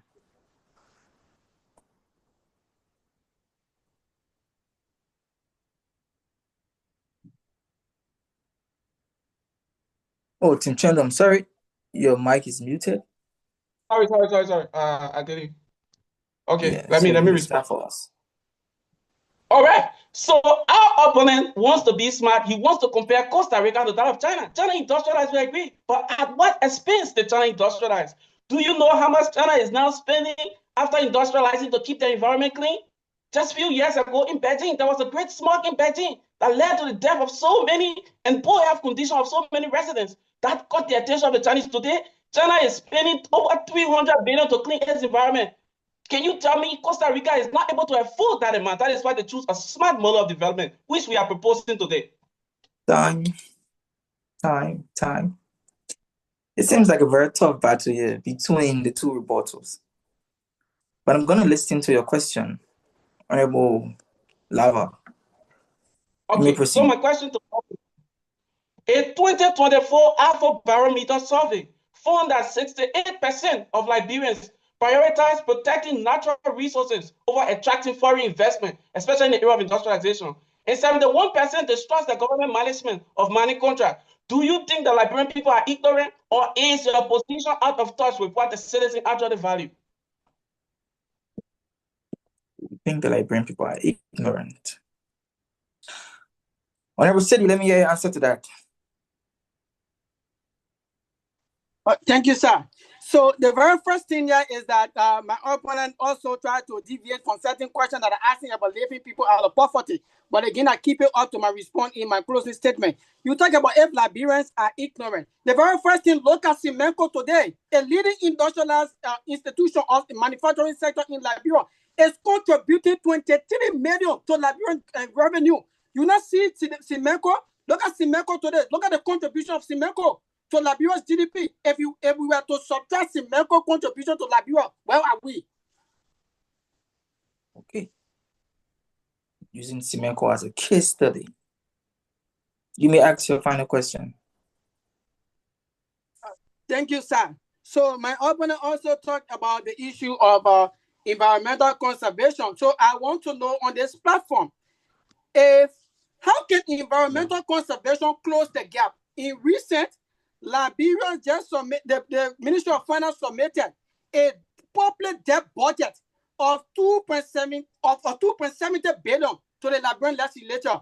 How can environmental conservation, if we prioritize it over industrialization, how can it close that gap of that public debt? May I respond, Honorable Judge? That question was detailed. You may proceed. Okay, so let me just draw my opponent's attention to a recent statistic in our GDP. Conservation is already solving the crisis of poverty or helping our GDP in Liberia right now. The World Bank confirms that Liberia's economy grew 4% in 2024, with agriculture supporting 60% of Liberians in stable, renewable employment. Today, in Sano County, there is a project that is ongoing, and people are being paid for conserving their forests. They're being paying about $1.5 higher than what industrial companies are giving to cut down the forest. So can you tell me that this is not a solution? Mm-hmm. So with that being said, can you tell me that this is not a solution? We come to the end of our first stage. I want to say congratulations to the two teams. You're actually making this game interesting, and you're making the works of the judges very difficult. We're listening to see your flaws, but you're presenting facts. And if you keep presenting facts, it makes our works very hard. It makes our work very hard. So, yes, sir? Sorry for cutting you off in this period of your explanation, but I think Suzhou only asked two questions. I don't know if we are restricted into. We asked me two questions. Both asked me two questions, so left with one more question. Oh, okay. Yeah. So I'm listening to. It was my turn to ask questions. Yeah, Tim Chengdu. And this is my second question I'm about to ask. Okay, you may proceed. Okay. So our opponents cited Simenco, and also later on they will be citing companies like Accelometer. But let's look at Accelometer iron ore project and how it has polluted the simple river that more than 2 million Liberians rely on for drinking water and fishing.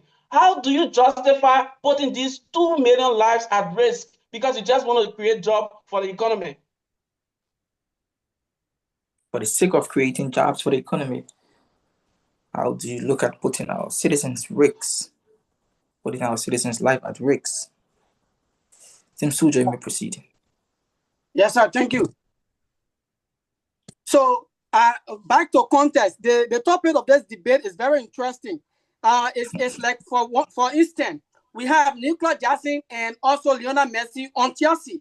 But at the end of the day, Chelsea could decide to put on Nicolas Jackson in favor of Lionel Messi on the bench. That is a contradiction. So this is what we are saying. There are rules and regulations that guard the issue of industrialization. So it does not mean that when you prioritize industrialization, it cannot create rules and regulations. So rules and regulations are important. Time, Honorable Mayor of Suzhou City. You may now proceed with your final question. Thank you, sir. So, SciencePop.com also gave a release on Liberia. It actually says that 69.9% of our population are offline due to digital divide. And this is due to the issue of internet penetration. How can environmental conservation, which of course that we know, God is not creating the issue of internet through trees, but through technology. How can environmental conservation be able to close that digital divide gap in Liberia? Okay. Time. Just before you proceed, you mentioned Science Hub. Honorable Suzhou? Yes, sir. Yes, sir. Science Hub, one of the articles. Science Hub. Sorry? Did you say Science Hub? Yeah, I said sciencehub.com. Sciencehub.com. I sent the link already in our 2026 debate chat room. Okay. Chengdu, you may proceed with your answer. Okay, so the thing is, it's very simple, right?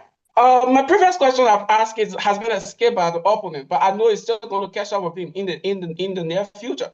But this is the case. Conservation or eco-friendly policy have been developing our economy. Today, in Sano County, you have residents getting over 75,000 annually to conserve the forest. Back 2016 to 2023, we signed over 200 million deal with Norway. These are money coming to our economy, and they're going to help to boost sectors in our economy. Thank you. Thank you. Thank you for your answer. Now you may proceed with your final question. So my final question to my opponent is that you argue that poverty causes environmental destruction, yet research from the University of Liberia shows that the industrial concession have displaced over 15,000 small farmers since 2020, pushing them into slash and burn agriculture in protected areas. Isn't your solution actually creating the problem you claim to solve?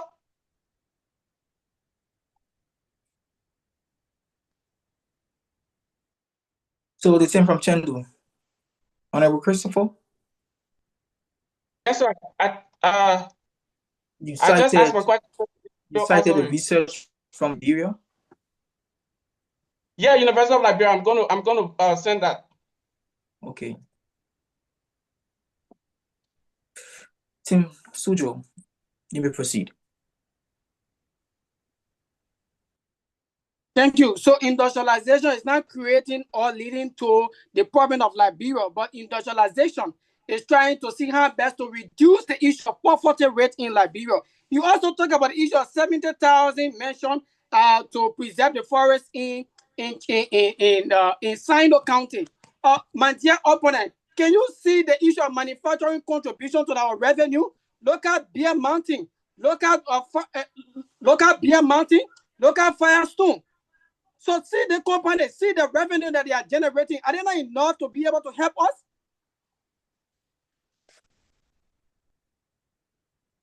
That's the final answer for this section. This match is a very interesting match. Should Liberia prioritize industrialization over environmental conservation at its current stage of development? The team from Suzhou are saying yes, while the team from Chengdu are saying no, Liberia should prioritize environmental conservation over industrialization. I want to tell you all that this debate was brought to you by the Academic Excellence Committee under the leadership of His Excellency President Orlando Tiablo and the leadership of Honorable Chris or Dr. Chris. At this time, we're going to go into our next section where we're going to be hearing our final focus speech. Wow, our first speakers. Tim Chengdu. Honorable Lady, are you with us? Yes, I'm here. Okay, I hope you're prepared. Tim Suzhou. I'm here, Honorable Judge. Okay, so your network is fixed now, right? Okay, yes, it's okay now. In fact, I've added additional 2 more devices just for in case of emergency. You may proceed. Okay, so honorable judges, the debate from the opposing side has been clothed in a complete intellectual romance around environmental pollution and so on and so forth. The proposition is very definitive. It states that Liberia should prioritize industrialization over environmental conservation at its current state of development. And the data of the current state prove it is clear.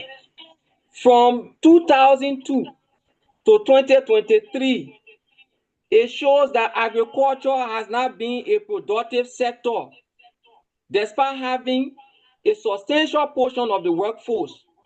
Productivity in that sector has dropped substantially from 66 to 29.5%. The UNDP 2020 states that more than 70% of the poor people are in the rural area, which hosts a substantial portion of our carbon sink. I will say that the most environmentally conserved segment of our society hosts the highest portion of poor people.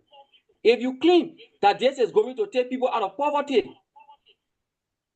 and even the movement of labor to the service sector is proving this. So we need industries to absorb this huge workforce that has transitioned to the service sector. And the service sector is not even to ecotourism, for which they are arguing today. In the service sector, the basic subsector that this labor force occupy is transportation. They are riding motorcycle, tricycle, which is even exacerbating the issue of greenhouse gas emission, because motorcycle, tricycle depend on fossil fuels. So we need these people. We need to take the labor force from the service sector into the industrial sector to ensure that we provide a good living condition. Because when people are employed, people have the purchasing power to send their children to school. Liberia scored 0.32 on the World Bank measure of human capital. That is economic data. When we translate that, it means that a child born in Liberia only has 32% to reach their potential productivity as an adult. Only 32%. Then you talk about environmental conservation. The first and foremost thing to do is to establish the industrial base that will create the necessary capacity to help in transitioning the economy to green economy. That's why we have seen happening with industrialized nations.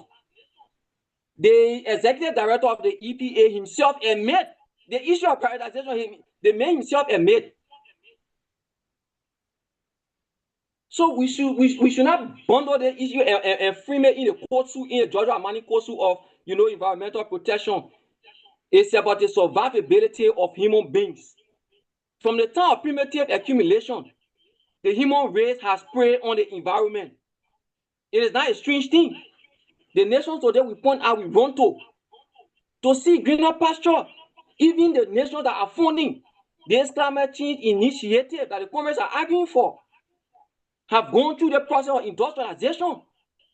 Industrialization is not the enemy. In fact, it is the catalyst to help you realize the green economy you imagine. You have to establish the capacity first, the institutional framework. So you can't argue for the preservation of environment when your people are languishing in poverty. And I restate that the most environmentally conserved segment of our society holds the highest portion of poor people. So what will happen there is that they will engage in slash and burn. So it tells you that your approach is not even productive. You continue to exacerbate poverty and tell us that this is the right solution. We should not fall prey to this romantic lecture on environmental conservation that is clothed in curtailing pollution or whatsoever. We need to upskill the population. We need to take the 50+ people out of poverty. That's what we need to do. We need to fund our health and educational sector. And that will be done through industrialization. Thank you. Time. That was a beautiful speech. I hope to see your reference links. You cited several sources from World Bank. We look forward to seeing them. We're just looking for your flaws. That will bring this debate to an end. The two teams have been going very good, and we appreciate them for that. At this time, we're going to ask Team Chengdu. Are you prepared? Yes, sir. You may proceed. Good evening once again, honorable judges. At this stage of our debate, the question before you is no longer whether industrialization sounds attractive. Of course, it does. Jobs, factories, economic growth, those are all powerful promises. But this debate does not, or it is not about what sounds good. It is about what is responsible at Liberia's current stage of development. And we examine Liberia's institutional strength, public health capacity, food security, and global evidence. One conclusion becomes very, very clear. Liberia is not yet in a position to prioritize industrialization over environmental conservation. Firstly, we must confront reality. Liberia remains classified as a low-income country by the World Bank. That classification reflects structural limitations in infrastructure, healthcare, and regulatory systems. Industrialization requires disastrous waste treatment facilities, a strong environmental monitoring, industrial fire response capacity, reliable sewage and drainage system, and a healthcare system equipped for industrial accidents. The Environmental Protection Agency of Liberia, which is EPA, continues to emphasize compliance, environmental monitoring, and regulatory strengthening as national priorities. If enforcement systems are still developing, rapid industrial expansion increases pollution faster than oversight can control it. Development must actually match capacity.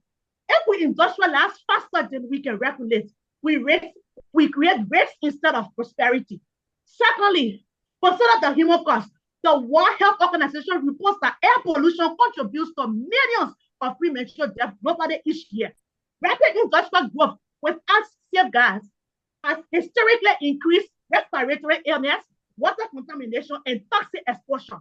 Liberia's healthcare remains on a source. Expanding health industry without expanding emergency medical capacity places ordinary citizens at risk. And this is not only about hospitals. Food and Agriculture Organization consistently links environmental degradation to declining agricultural productivity and food insecurity in developing nations. Liberia already imports a significant portion of our food supply. If farmland strengths, rivers are polluted, or soil is degraded by industrial expansion, food prices will rise, dependency will deepen, and vulnerability will increase. We cannot eat GDP. Our opponents are saying we cannot eat GDP and we cannot drink polluted waters from our rivers. Economic expansion means nothing if public health and food security declines. Now, let us learn from other countries such as China and Ghana. Ghana is actually having a rapid mining expansion which led to serious water pollution, particularly in major rivers. Even with stronger institutions than Liberia, enforcement challenges resulted into contaminated water supplies, damaged farmlands, and cleanup has required a significant financial and political effort. Now let us look at China. We are in China. China achieved rapid industrial growth, like our opponents are saying we need industrial growth. But it faced severe air pollution, water contamination, and rising public health concerns. China invests billions in environmental restoration and clean energy because the environmental costs became unsustainable. This debate is not about judging industrialization forever. It is about rejecting premature prioritization. Liberia's forests regulates rainfall. Our rivers sustain agriculture and fishing. Our ecosystem protects communities from flooding and climate shocks. Environmental conservation is not an anti-development. Let us get that again. Anti-development, it is not. It is an economic protection. It is safeguard for natural systems that support long-term growth. Industrialization should follow strong institutions, not replace them. If we rush industrial expansion before strengthening regulation, healthcare, and environmental monitoring, we are risking ourselves in creating pollution, instability, and long-term economic damage that we cannot afford to repair. Responsibility development is actually strategic. Sustainable growth requires balance, and Liberia's current stage of development, prioritizing industrialization over conservation, is premature and dangerous for the protection of public health, food security, and institutional stability, and long-term prosperity. Guys, let us understand that we cannot accept this, what our opponent is saying, so we negate this motion. Thank you. Time. This debate is getting to a point where we shall realize who's leading. But before we go there, we're going to listen to... Okay, we're going to go into our section of Grand Crossfire, in which we hope to see great questions and answers coming up, because we look forward to hearing from the reporters again after that great section. We've still not decided this entire match who's leading, and it's a serious problem for the debaters, also for the judges. I can see in the comment section the audience are celebrating because they've all come here with fixed minds and they're supporting their respective teams or respective cities.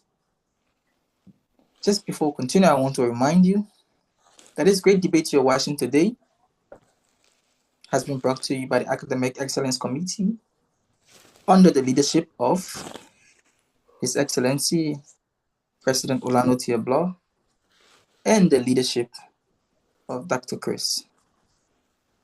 Without wasting much of our time, we shall go into 8 minutes of Grand Crossfire. Team Suzhou, are you prepared? Yes, sir. Can I go ahead? You may proceed. Okay. Very interestingly, as the researchers read her closing argument, I was able to capture the fact that she emphasized that the EPA prioritizes environmental conservation. So my question is, why hasn't it been able to uplift people out of poverty? In 2019, poverty was at 4.4. It surged in 2020 to 46.3%. If this is a prioritization, why hasn't it been able to uplift the people out of poverty? Suzhou, Yes, sir. are you prepared? Yes. You may proceed. Environmental degradation directly reduce employment in agriculture, fisheries, and ecotourism. Sectors that currently employ many Liberians in heavy industrial systems. So you cannot say EPA didn't uplift poverty. Poverty itself is not an industrial or environmental conservation problems. It is about less jobs. It is about corruption. It is not about these problems. Thank you. It's about corruption and it's not about these problems. Please don't shift our argument somewhere else. That's another debate for another day. In this public forum debate, we'll show that we're going to debate everything that is happening in Liberia. We'll call people to this platform and they shall tell us what they understand of the issue. Now I'm going to listen to Tim Chengdu to provide your question. I can't go. Proceed.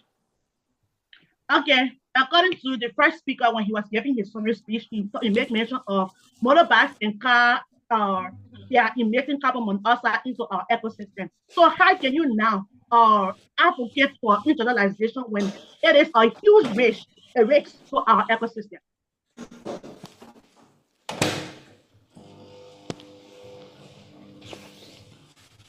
In simple Abram English, she's saying, if Pen and Tessie were other now, they're creating serious havoc to our environment, how then should you tell us to upskill to industrialization. Team Suzhou. Can I proceed, sir? You may proceed. Okay, it's interesting to know that she said that poverty is the issue of less job. And this issue of less job is why we are proposing through industrialization. The question is very interesting. The transportation sector belongs to the service sector and not industry. So you cannot blame it on industry. That's why we are saying we need industry to absorb those pimping riders into factories.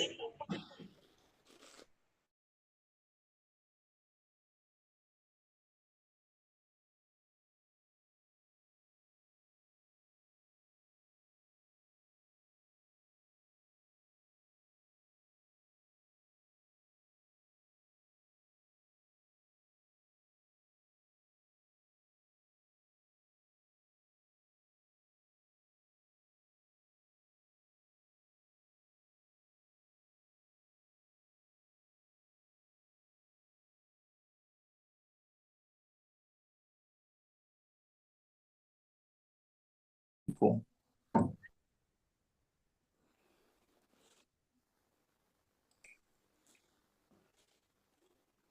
Okay. Honorable Blow. Yep. The first guy that went off, I think he's back on. Okay. He's following the debate, so it's getting hot. Yeah, we can go ahead. Even where I'm seated is seriously hot. My head is aching. I don't know We can start. who's winning this match.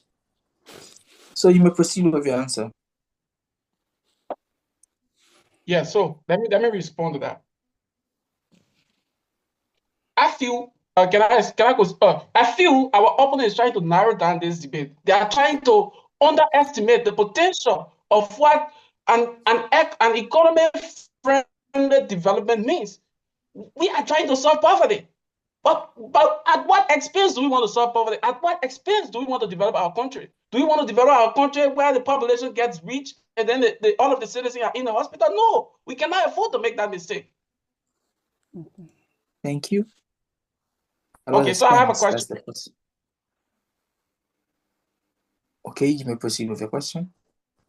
Okay, my question to my opponent is that according to the Liberia Extractive Industry Transparency Initiative 2024 reports that mining employs only 2% of Liberian workforce, while destroying farmland that feeds over 60% of the population. How do you justify trading food security for such minimum employment?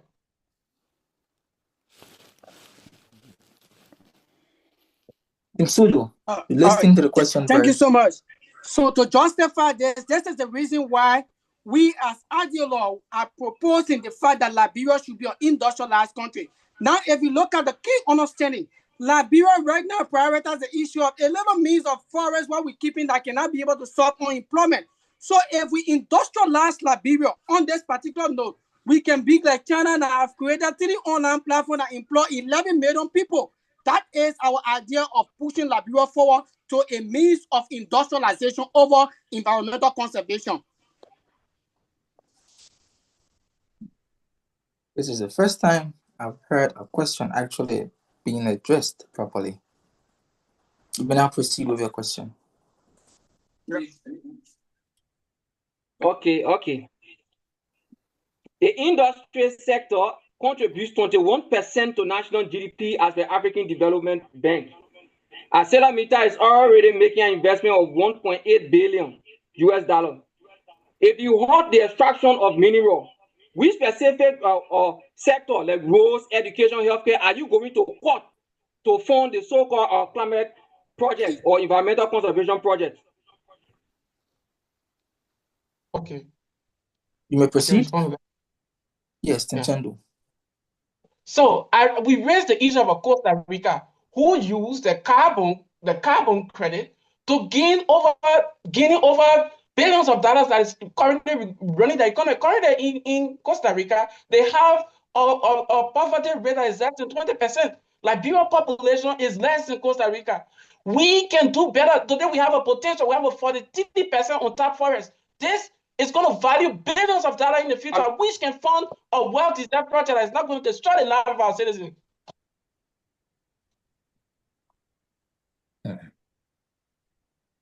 You may proceed with your question, Tim Chengdu. Okay. My question. We understand that as of present, mining companies in Liberia and other manufacturers in Liberia now use high chemicals such as heavy metal like mercury, lead, and that of cyanide. So with all of these things happening right now in our country, why do the industry that you are actually advocating for withdraw their waste, their hard toxic waste? In which part of the environment are you saying we should throw our waste when these things are already affecting our country? Right. This is exactly why we need to be industrialized. Because with industrialization, that is the first and most prioritized issue. When you have industrialized, it then means that you can build the capacity, you can build the structures for recycling. So the first thing to transition to green economy is industrialization. You have now industrialized, you have infrastructure weaknesses, then you want to transition to green economy. It's impossible. So first they industrialize. Thank you. At this time, we're going to listen to your last question, Tim Suzhou.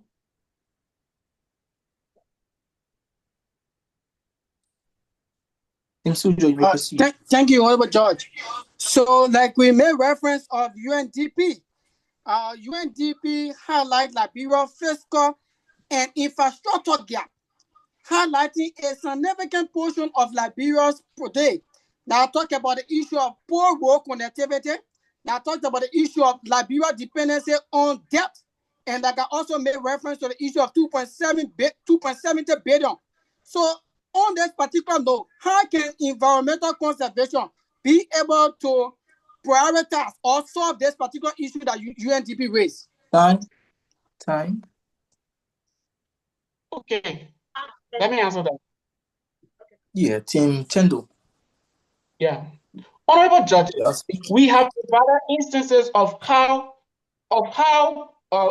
environmental related or environmental conservative policy development model has improved in our country. We cited Sino. Today in Sino, residents are getting over $75,000 annually to preserve the forest.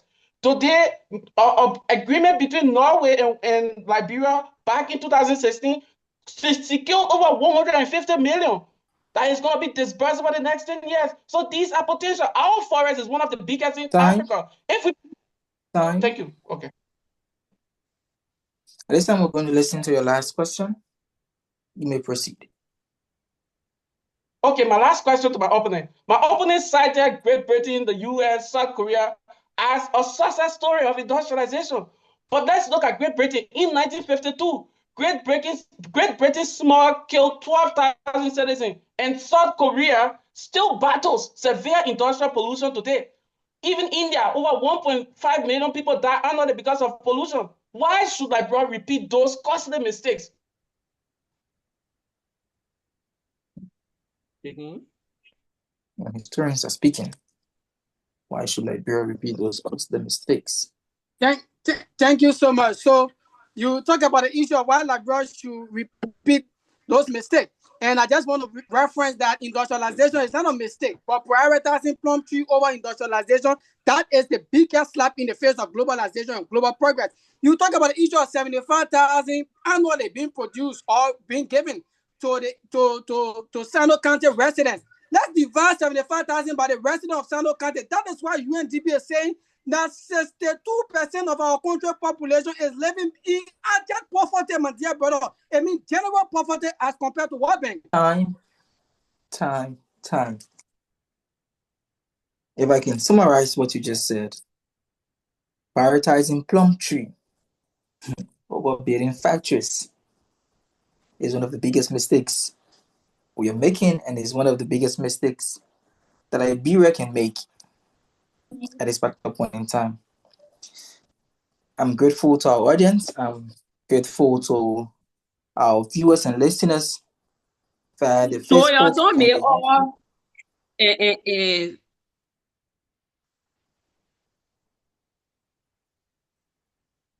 Okay, I shall continue. I'm grateful to our audience via the Facebook and YouTube. You guys have stayed with us for so long. We are getting to the end of the game. And I'm sure we have lawmakers and others that will actually go through this debate and think. Should we actually prioritize industrialization over environmental conservation at this current stage of Liberia's development? The government of Liberia will be looking at this critically. Should environmental conservation be prioritized over the industrialization? At this time, I don't even know where the government stands. But we shall listen to the final speech. And from there, we are hopeful to understand everything that this debate has to offer. Thanks to Dr. Chris Moba for leading his team down here.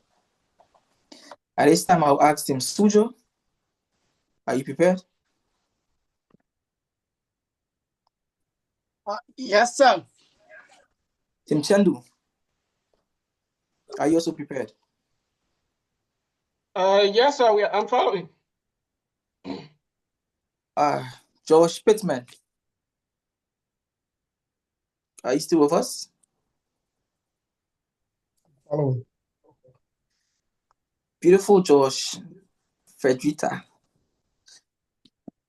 are you with us also? Yes, Chief, I'm here.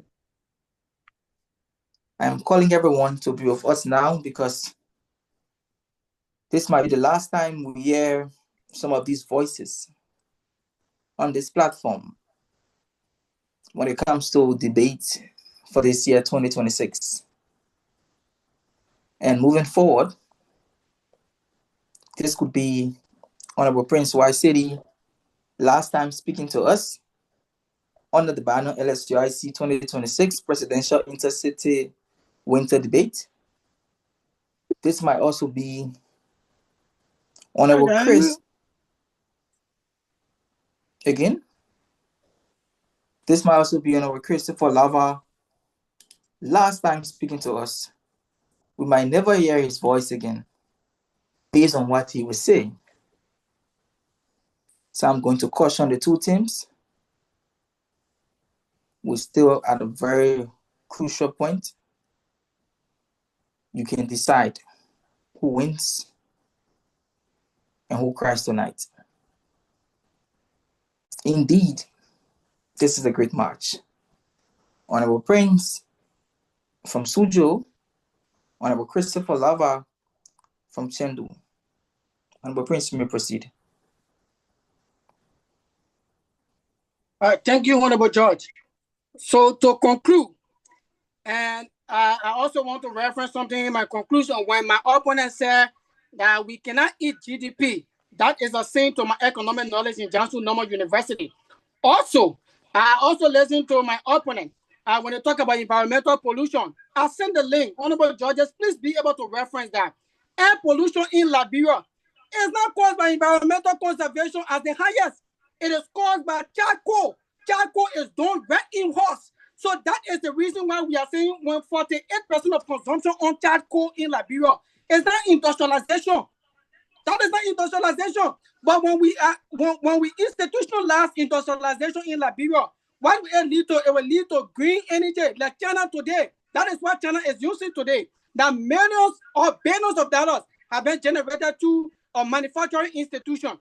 So secondly, I also want to reference something that science pop, as I said, on the issue of internet penetration in Liberia. This report also says that 1.65 million internet users, representing 30.1% of our population, while 3.83 million of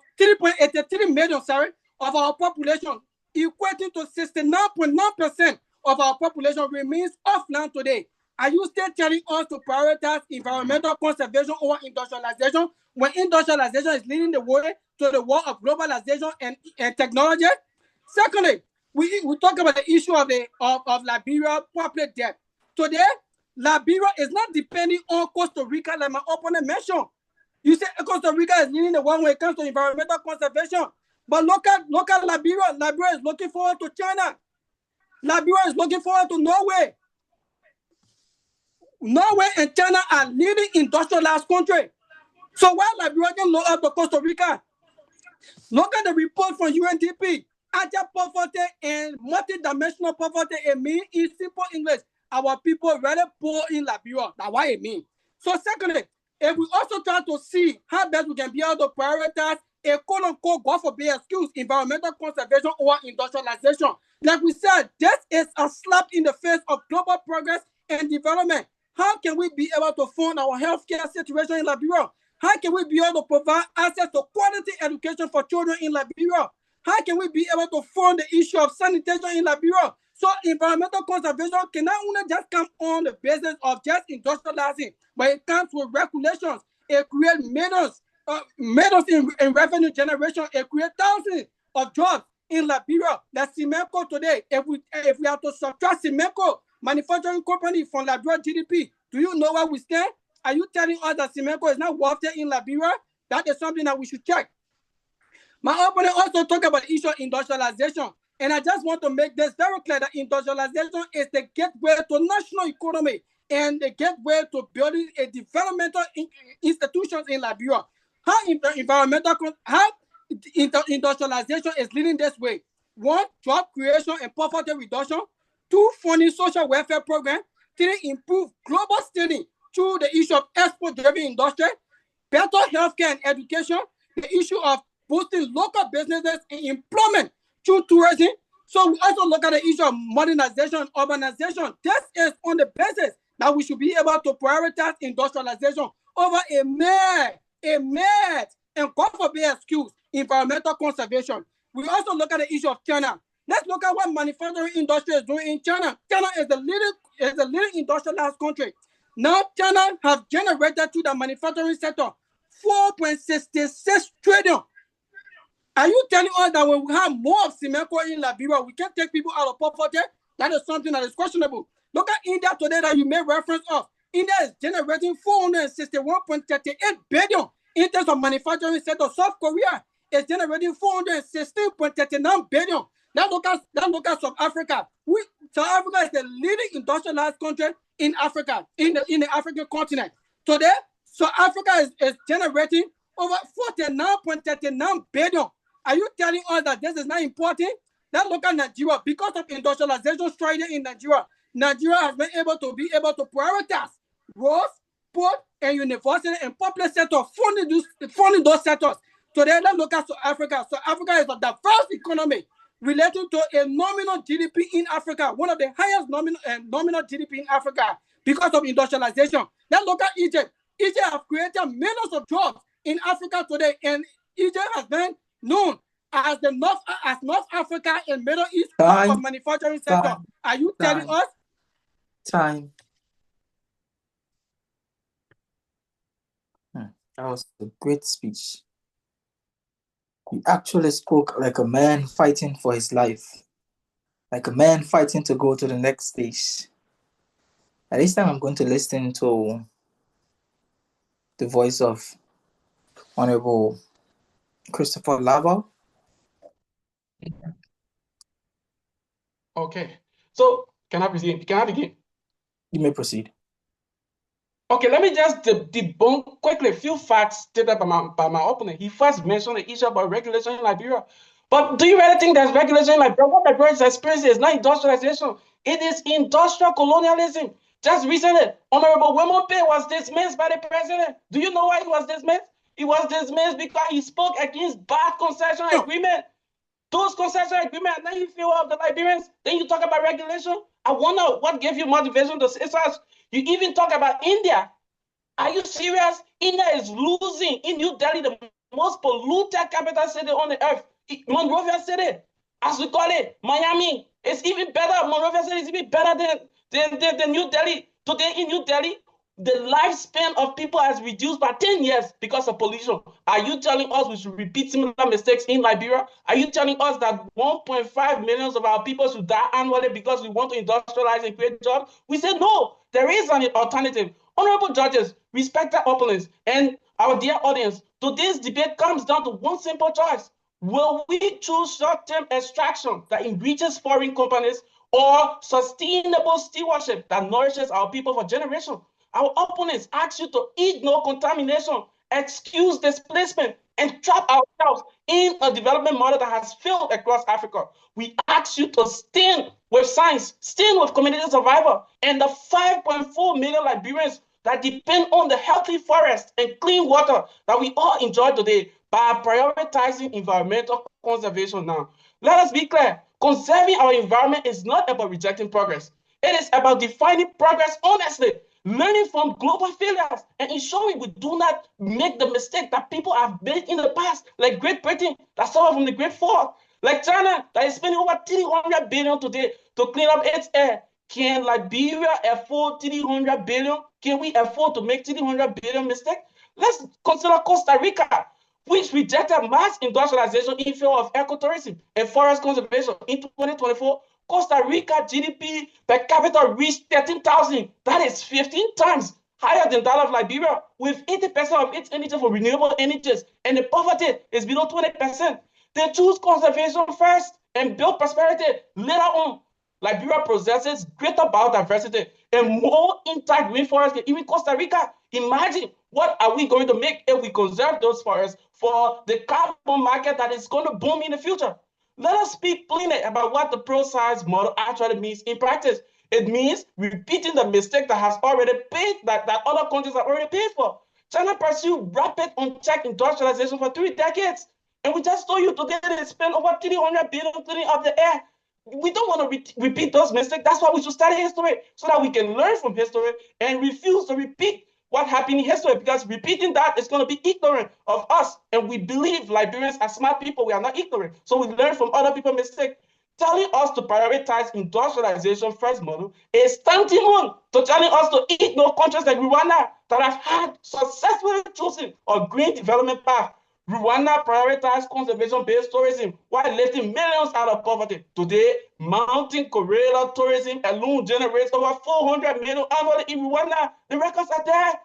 Rwanda GDP averaged 7.2% between 2000 and 2003 without sacrificing its forests. Liberia's biodiversity offers identical opportunity if we protect it. To our opponents, I want to say thank you for reminding us that many Liberians live in poverty. We agree the number is unacceptable and must change. But poverty is not solved by trading one crisis for another crisis.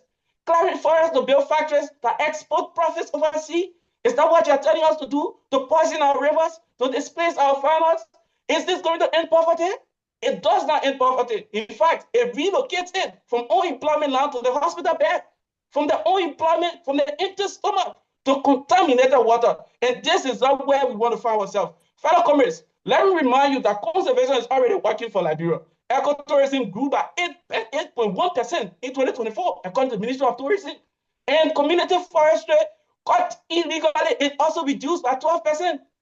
These are not abstract numbers. These are Liberian farmers earning a living, children drinking clean water, and communities thriving. The opposition dismisses these progress because it does not fit the industrialization first narrative. But progress is not, it does not matter to them. They are just looking at it from an industrialization model. Fellow judges and distinguished audience, for the sake of every Liberian mother who fetches clean water, for the sake of people who suffer from poisonous river, we ask you to choose a conservation, environmental conservation policy. Time.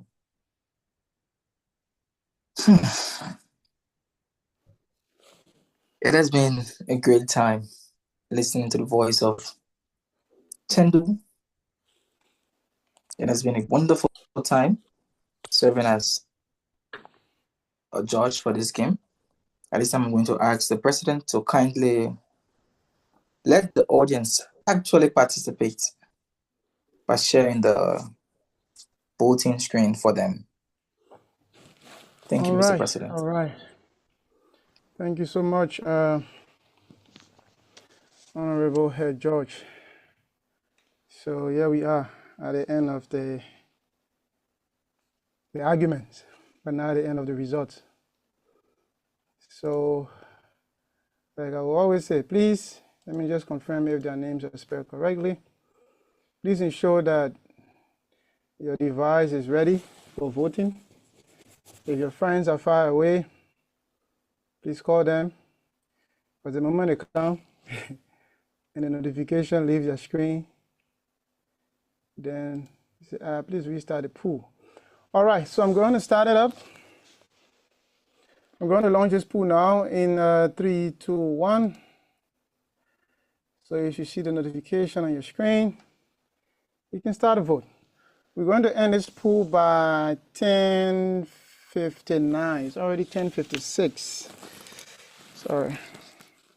So by 10:59. So we're going to end this, start by 10:56. All right, so let's get it going. Suzhou, 13 votes, 15 votes. Chengdu, 10. MVP for tonight, Prince White City, 16 votes. Clarence, 7. Liberia, 3. Christopher, 12. Let's go back up. Suzhou, 25. Chengdu, 17. 28, 17. Let's go down and see what happened in here. Clarence, 10. Clarence, 11. Prince, 26. Liberia, 5. Christopher, 20. All right, let's go back up. We have 2 minutes to go. I have 10:57. As our judges will also be getting ready. This is the semifinals, and the finals will be on the 28th for the third place games and the third place game and also the grand final. So Suzhou, that played the first game, will be playing the third place game against the loser of this match. And the winner of this match will be playing Guizhou in the grand final on the 28th of February. That's how we're going to end the vacation. We hope that you guys actually enjoy the vacation, or LSUIC contributed to you not being bored in your rooms and not having anywhere to go, just seeing the Chinese enjoying the new year. Your friends are traveling to the Philippines and Singapore, but you have nowhere to go. We hope this was also helpful for improving the mental health as well as learning about Liberia and learning about what we can all do collectively. So I have 58, 1 minute, basically a few seconds. Clarence, 11 votes. Prince, 32. So currently I have 10:59 here, 10:59. I'm going to end this pool in 3, 2, 1, and pool. So honorable judges, if you are following, please give Suzhou the audience vote of 3 and Chengdu the audience vote of 2. Suzhou got 36 votes out of the 59 devices or persons that voted for both teams. And then Chengdu got 23 out of the 59 persons or devices that voted. And for the MVP for tonight, Clarence got 11 votes out of the 44 persons that voted for the pro category. And then Prince got 33 votes out of the 44 persons that voted for the pro category. For the con category, Lydia got 10 votes out of the 32 persons that voted for that category. And Christopher got 22 out of 32 of the 32 persons that voted for that category. So Prince is our MVP. I think he got the MVP in all of his matches. So for now, he should be the overall MVP of the tournament as it stands. So we still have the grand final. In our grand final, if Olive has 2, Prince got 4. Yeah, 2 group stage games, 1 quarterfinal, 1 semi. No, Prince don't have 4. I think Prince lost against Mark. So Prince should be having 3, but we'll cross-check that. But he should be having 3 instead of 4. And Olive from Guizhou has 2. So if she obtained it in the final, and by reaching the final, then obviously everybody can get a can get a best coach too. Those who reach the final. However, here we are, honorable judges. Whenever you are ready, let me know. So let me share this on your screen as well. You might want to see the percentage there on your screen. If you are a co-host, you will see the votes as well. So for the records, 36 to Suzhou, 23 to Chengdu, 11 to Clarence, 33 to Prince, 10 to Lydia, 22 to Chris. So let me stop sharing here, and then I can put up another screen while we wait for the judges to come in with their final results. Let's go into a little bit of stats.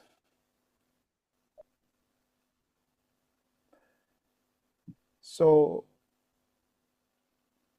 let's see how many MVPs. I think Christopher got 1 or 2. So Olive got 1, but let's just focus on Prince here got 1. And then Prince, where is he again? Prince got 2. So today makes 3. Mark from Beijing. Mark got 1. Mark got 2. Yeah, Mark has 2. Olive has 2. Prince has 3. Christopher. Chengdu first game was Amos. Then Chengdu's second game was Christopher. Yeah, Chris has 2 as well. Olive has 2.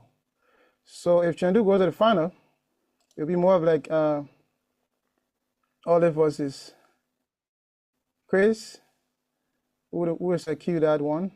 But if Prince also go for 3rd place, then he's also going to be a battle between he and Frida. So it's a tough one. The numbers are here.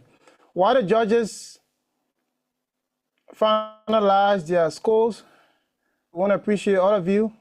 So the first winner will be walking away with 700 RMB as of this date and time. Any modification there, we'll let you guys know before the final or on the final day.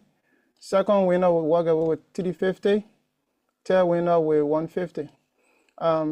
As effective as we could be, all of the certificates for everyone that participated in this debate, the certificates are now ready, but we'll just give to you on the date itself. All of the judges will be certificated. The winner, first, second, and third will also get a different certificate, whereas the players also will get their own certificate. So everything is ready. We're just waiting for the 28th to make the presentation. And also, I repeated this on other programs. We got 350 RMB in addition to the prices that we have here. We got 350 in addition from Honorable Jenna Bona of the Royal African Multipurpose Business towards the debate. So the committee will decide before the final on what to do with the additional 350. Either to put 150 somewhere, 50 somewhere, the other one somewhere, or we should give it to the MVP overall. But at the end of the day, we will also recognize all of the winners at our annual conference in July. If you are here and you are not part of LSUIC groups, please, you can add me and I'll add you to the group using the ID of IT_Group B. And I'll add you to the LSUIC group or the Liberian Student Union in China groups if you are not part of any of the groups. So you can add this ID and then I will add you to the group. So once I confirm, just say I'm from the debate, please add me to the group because I have other people adding me. So you can also do that. We have our annual conference this year in July from the 24th to the 27th, and it will be in Jinan City. Preparation have been ongoing to ensure that we give you, because this year conference is not just an ordinary one, it is our 20th anniversary or our 20th birthday as a union, because this union was founded in 2006, July. So this year makes us 20 years. So we'll be celebrating that at our annual conference where we play football game, keyboard game. Interestingly, I'll just give you the gist. There will also be swimming pool and everything there this time. So you just don't want to miss it. It's loaded. You just don't want to miss it. So all you have to do, be a registered member of the union, pay your due out of 120 yearly the whole year. For those of you that are not on CSC, bilateral, or MOFCON, it's just 120 RMB for the whole year, meaning a 10 kwa every month. 10 kwa every month. When you attend a conference, you'll be fed 3 times a day. You'll also be on your own bed. Yeah, nobody going to sit you on the same bed. You'll be on your own bed. We'll feed you 3 times a day. There will be bus taking you from the hotel to the football field when it's time for the sports event. You will also have breakfast in the morning. And this year also will give you, on the 24th, arrival day, there's going to be a special program as well on the arrival day. So unlike you arriving late, hoping that just maybe people just coming in to lodge, this time around, the 24th will be utilized. So please start preparing. It's going to be from July 24th to the 27th in Jinan City, Shandong Province. The people of Jinan are preparing. The leadership also in close communication with them. As I was informed, the financial secretary took a trip there. Currently, he should be in Jinan, making sure that we prepare way in advance. So you're going to have something very easy, very good. Honorable judges, while I take time, please let me know at any point in time when the scores are ready to be pronounced. I'm going to stop talking plenty, and then you can come in to read your. No, still go. All right. However, I cannot follow the judges group now, so if you guys need me there, you just let me know, because I'm not checking WeChat right now. So anybody who has sent me WeChat messages, and to those who played today, if you think maybe the decision of the judges were not right, you can challenge the result, and you will see the scoring system on how each judge gave you a score and probably where you fall short. That is totally allowed. You can challenge the result. If you think maybe something happened along the way, you are not sure, you are welcome. Please, you can challenge the result. And the judges are basically scoring you based on all of these things. They are looking for the clarity of your position, your argument structure, the relevance of your motion, your organization and your flow, and how you deliver, also your time control, the quality of the kind of question you ask, and listening skill. Oh, please repeat your question again. All this won't take points from you. So many things they are scoring you by. It's not just one thing. So every part of the debate, you are being scored by it. And the highest you can get per category is 30 points. The least you can get per category is 20. So for each category, we have criteria. So there are 6 criteria, and per those criteria, you also have the highest point of 6 and the least point of 4. So we have 3 judges per game, and we also have other judges on the standby that are checking your facts and also checking other things within the judges group. The judges, there are more. Today you saw another new judge giving you a different vibe. So we'll be getting to the finals on the 28th. If you're still here wondering, your score is being tabulated. The judges are doing their thing, and they will be here very shortly to pronounce the result for the winners of today. You can always go back to the union's YouTube channel to watch all of the games and even all of the programs that the union have had since their leadership came to office. You can find all the videos on YouTube. Just go there and watch the program, including the recent OWCC program through TIT and LSUIC. You can find all the programs on the union's YouTube channel. So if you miss any program, don't worry, we got you covered. We understand that some of you have research, sometimes situations happen. So you can just be on the platform. If you're just joining or you are not focused, please, you can add my WeChat I will add you to the groups of LSUIC. My name is Orlando Tiablo, the national president of LSUIC. So I know we try to add you to the group so that you can stay informed as to what the union is doing. Because some of you ask, oh, well, I think LSUIC is doing for all. I think you're doing for all. All the people that are taking part in the debate, we ensure that all of them are registered members of the union. All of them have paid at least their first quarter due. So if you know anybody who's here that you think participating and that person have not registered the union or never pay any due, reach out to us.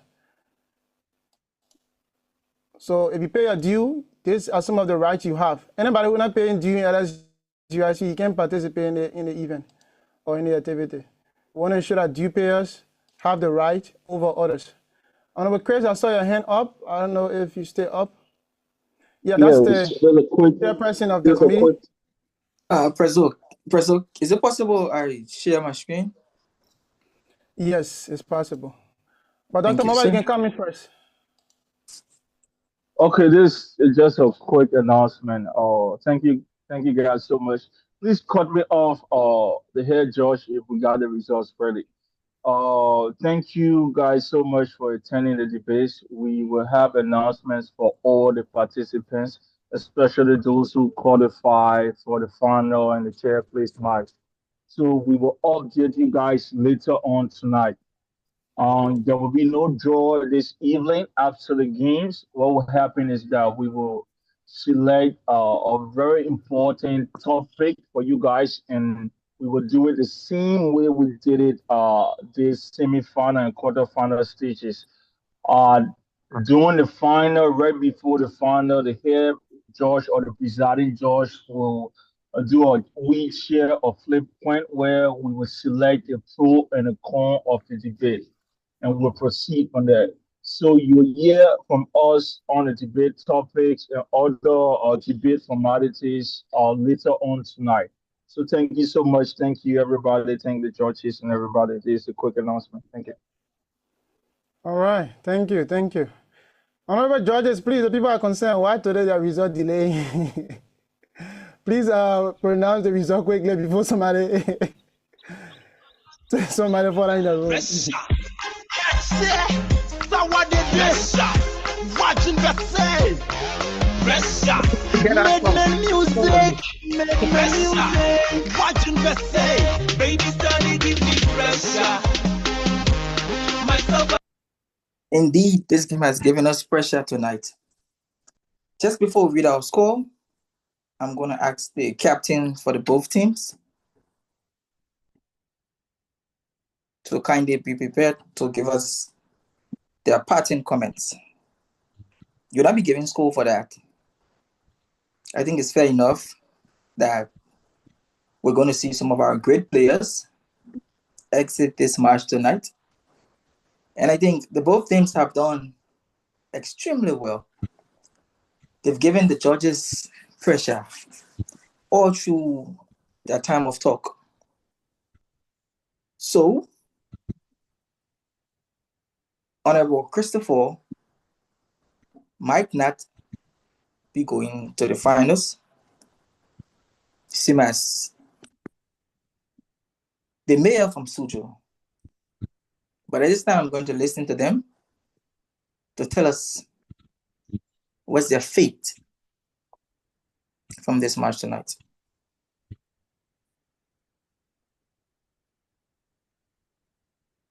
The captain from Suzhou. Okay, yeah. Chengdu, you go first. Chengdu, you go first.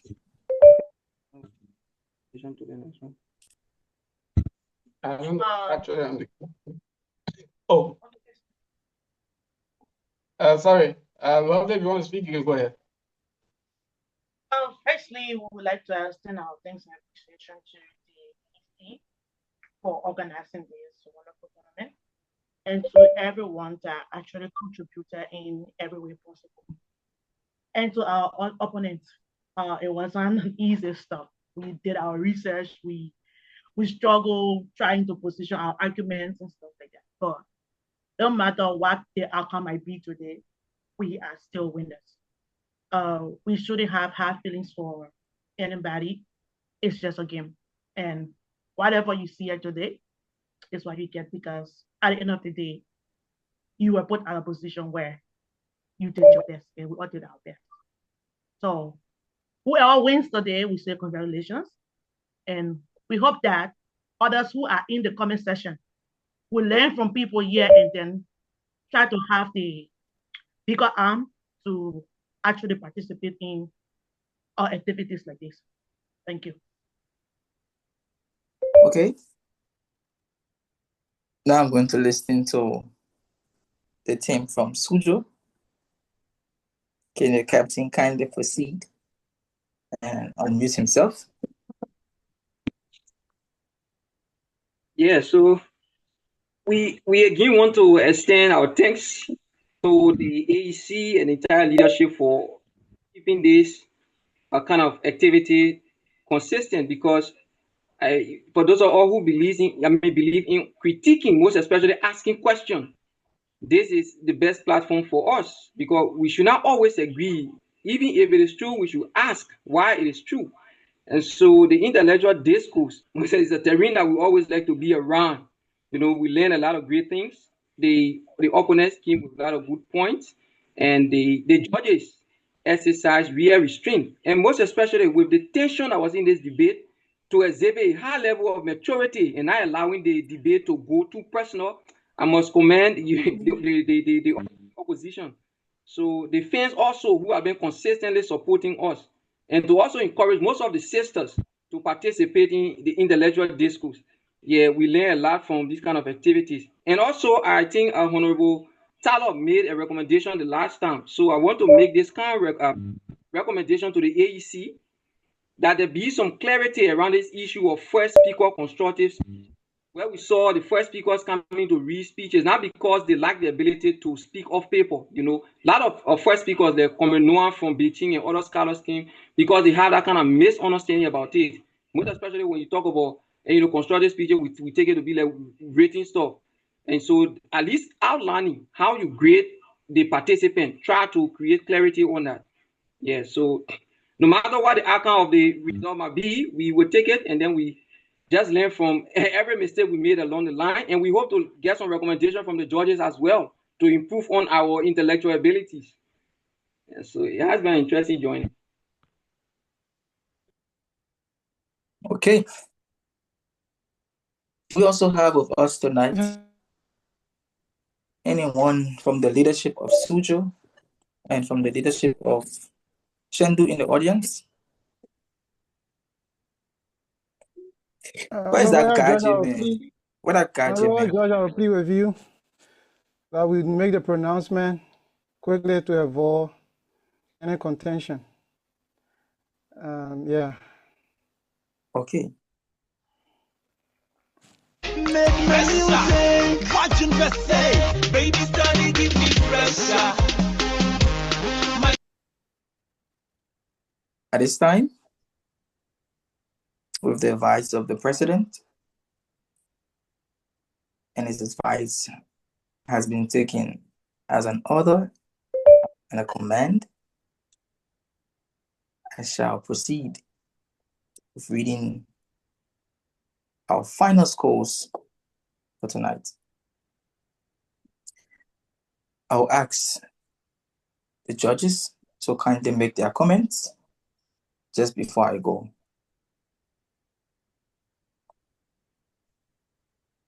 Honorable Pittman.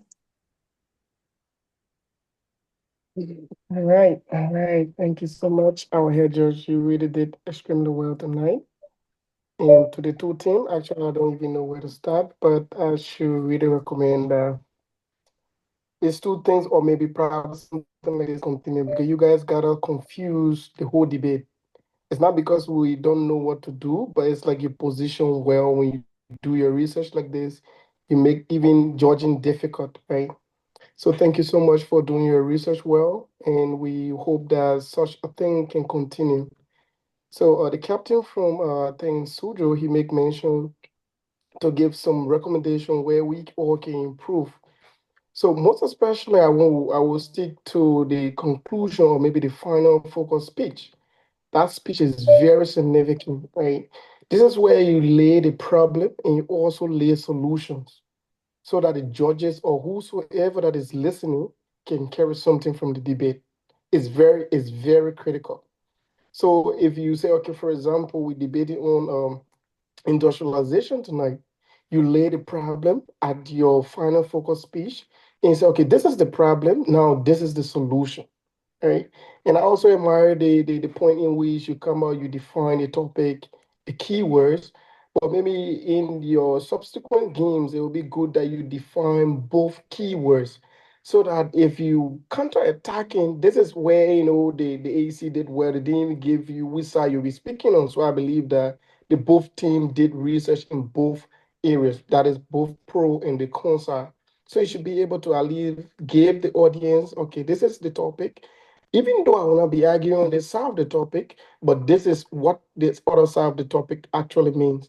So if you actually clear this definition and you go straight into, convincing us why we should actually go with your side of the debate, it make it more easier for you to judge the game. But on the overall, I should say thank you to the two teams. You guys did extremely well tonight, and I hope to see you guys in the final. Thank you very much. Thank you, Honorable Pittman.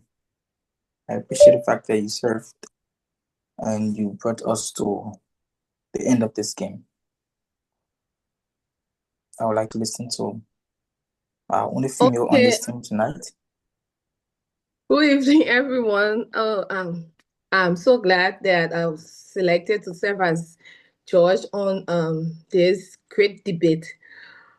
And tonight, whoever wins, wins. And just know that this is a platform that was created to educate us on a lot of things. So whatever happened, please do not take it like too personal. So going forward, for the two team, you guys did extremely well. It was actually difficult for us to do our job, but somehow we maneuver and we are at the final stage. So for maybe future references, I will say that for the beginning, I'm talking to the two teams. For the constructive speech, you guys actually did well, but for one of the team, I don't want to like call team names and then people be too personal, One of them did not structure their arguments, and when you are doing debate, you have to actually lay the emphasis and structure arguments wherein people will understand what you're trying to say. And if you don't do that, you make it very difficult for us to understand you. So in your future debates or whatever it is, try to summarize as much as possible. It's not about talking loudly. It's not about doing too many things. It's just about laying the basis and making as much references and emphasis on what your topic or what you stand for, either pro or cons. So whatever it is tonight, we appreciate it. We appreciate you guys. We actually do. And going forward, we pray that this body can organize more debates, because we learn a lot. Thank you for tonight. And to our president, thanks. Clap it. And we appreciate you too. Know you are very strong. You organize more and to my able judge. Oh, the hair judge, thank you so much for coordinating well. I appreciate you. Good night. So now that the audience have seen your face, I'm sure they are convinced. When I always add the adjective beautiful George. One of our famous man once said, Joseph Joubert, it is better to debate a question without settling it than to settle a question without debating it. With that being said, we have 3 judges tonight, and I'm not making comments on the 2 teams. I'm going straight into the score. We have 3 judges tonight, and the 3 judges listening to the arguments of the 2 sides. They've given their issues they had with the match. I remember one judge said, your constructive argument has to be laid properly. It has to be well structured, as it is said, constructive. The last judge said, in your closing speech, you need to state the problem and come with a solution. Meaning, they've seen the problem of today's march. For today's march, one judge in favor of the corn awarded a score of 189.5, 189.5. On the other hand, for the pros, the score of 186 was awarded, meaning the cons won from the end of a judge. From the end of another judge,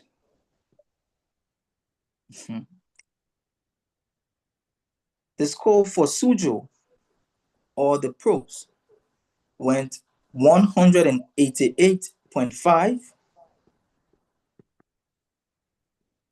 to 182. 188.5 to 182 in favor of Suzhou. Suzhou won, and Chengdu won.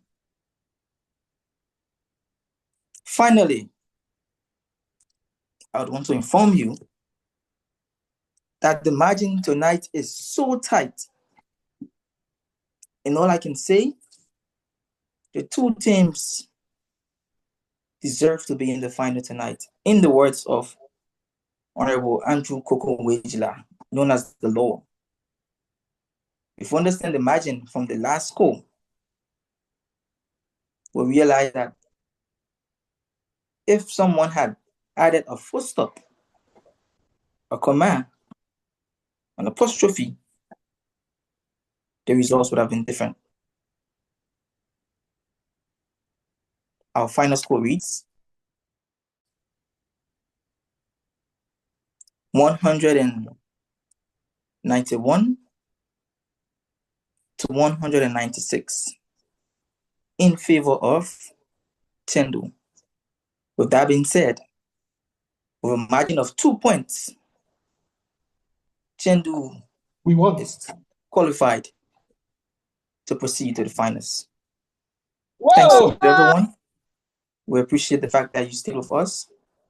We hope to see you next year, and God bless you. Mr. President, over to you. All right, thank you. Thank you so much. Request, please mute your mic. So thank you so much. So just 2 points. Just 2 points. Just two. Just two. But however, that's it. One thing I have to take the day, and we want to say congratulations. The third place game will be between Suzhou and Suzhou. Suzhou and Suzhou will play in the third place match, and Chengdu will be going against Guizhou. Both games will take place on the 28th of February, 2026. So congratulations, and we will see you guys maybe later on tonight for announcement or any other feature thing. It's a tough one. It's a tough one. It's a tough one. It's a tough one. But that's it. Thank you all. So I'm going to end this recording and basically we call it a day.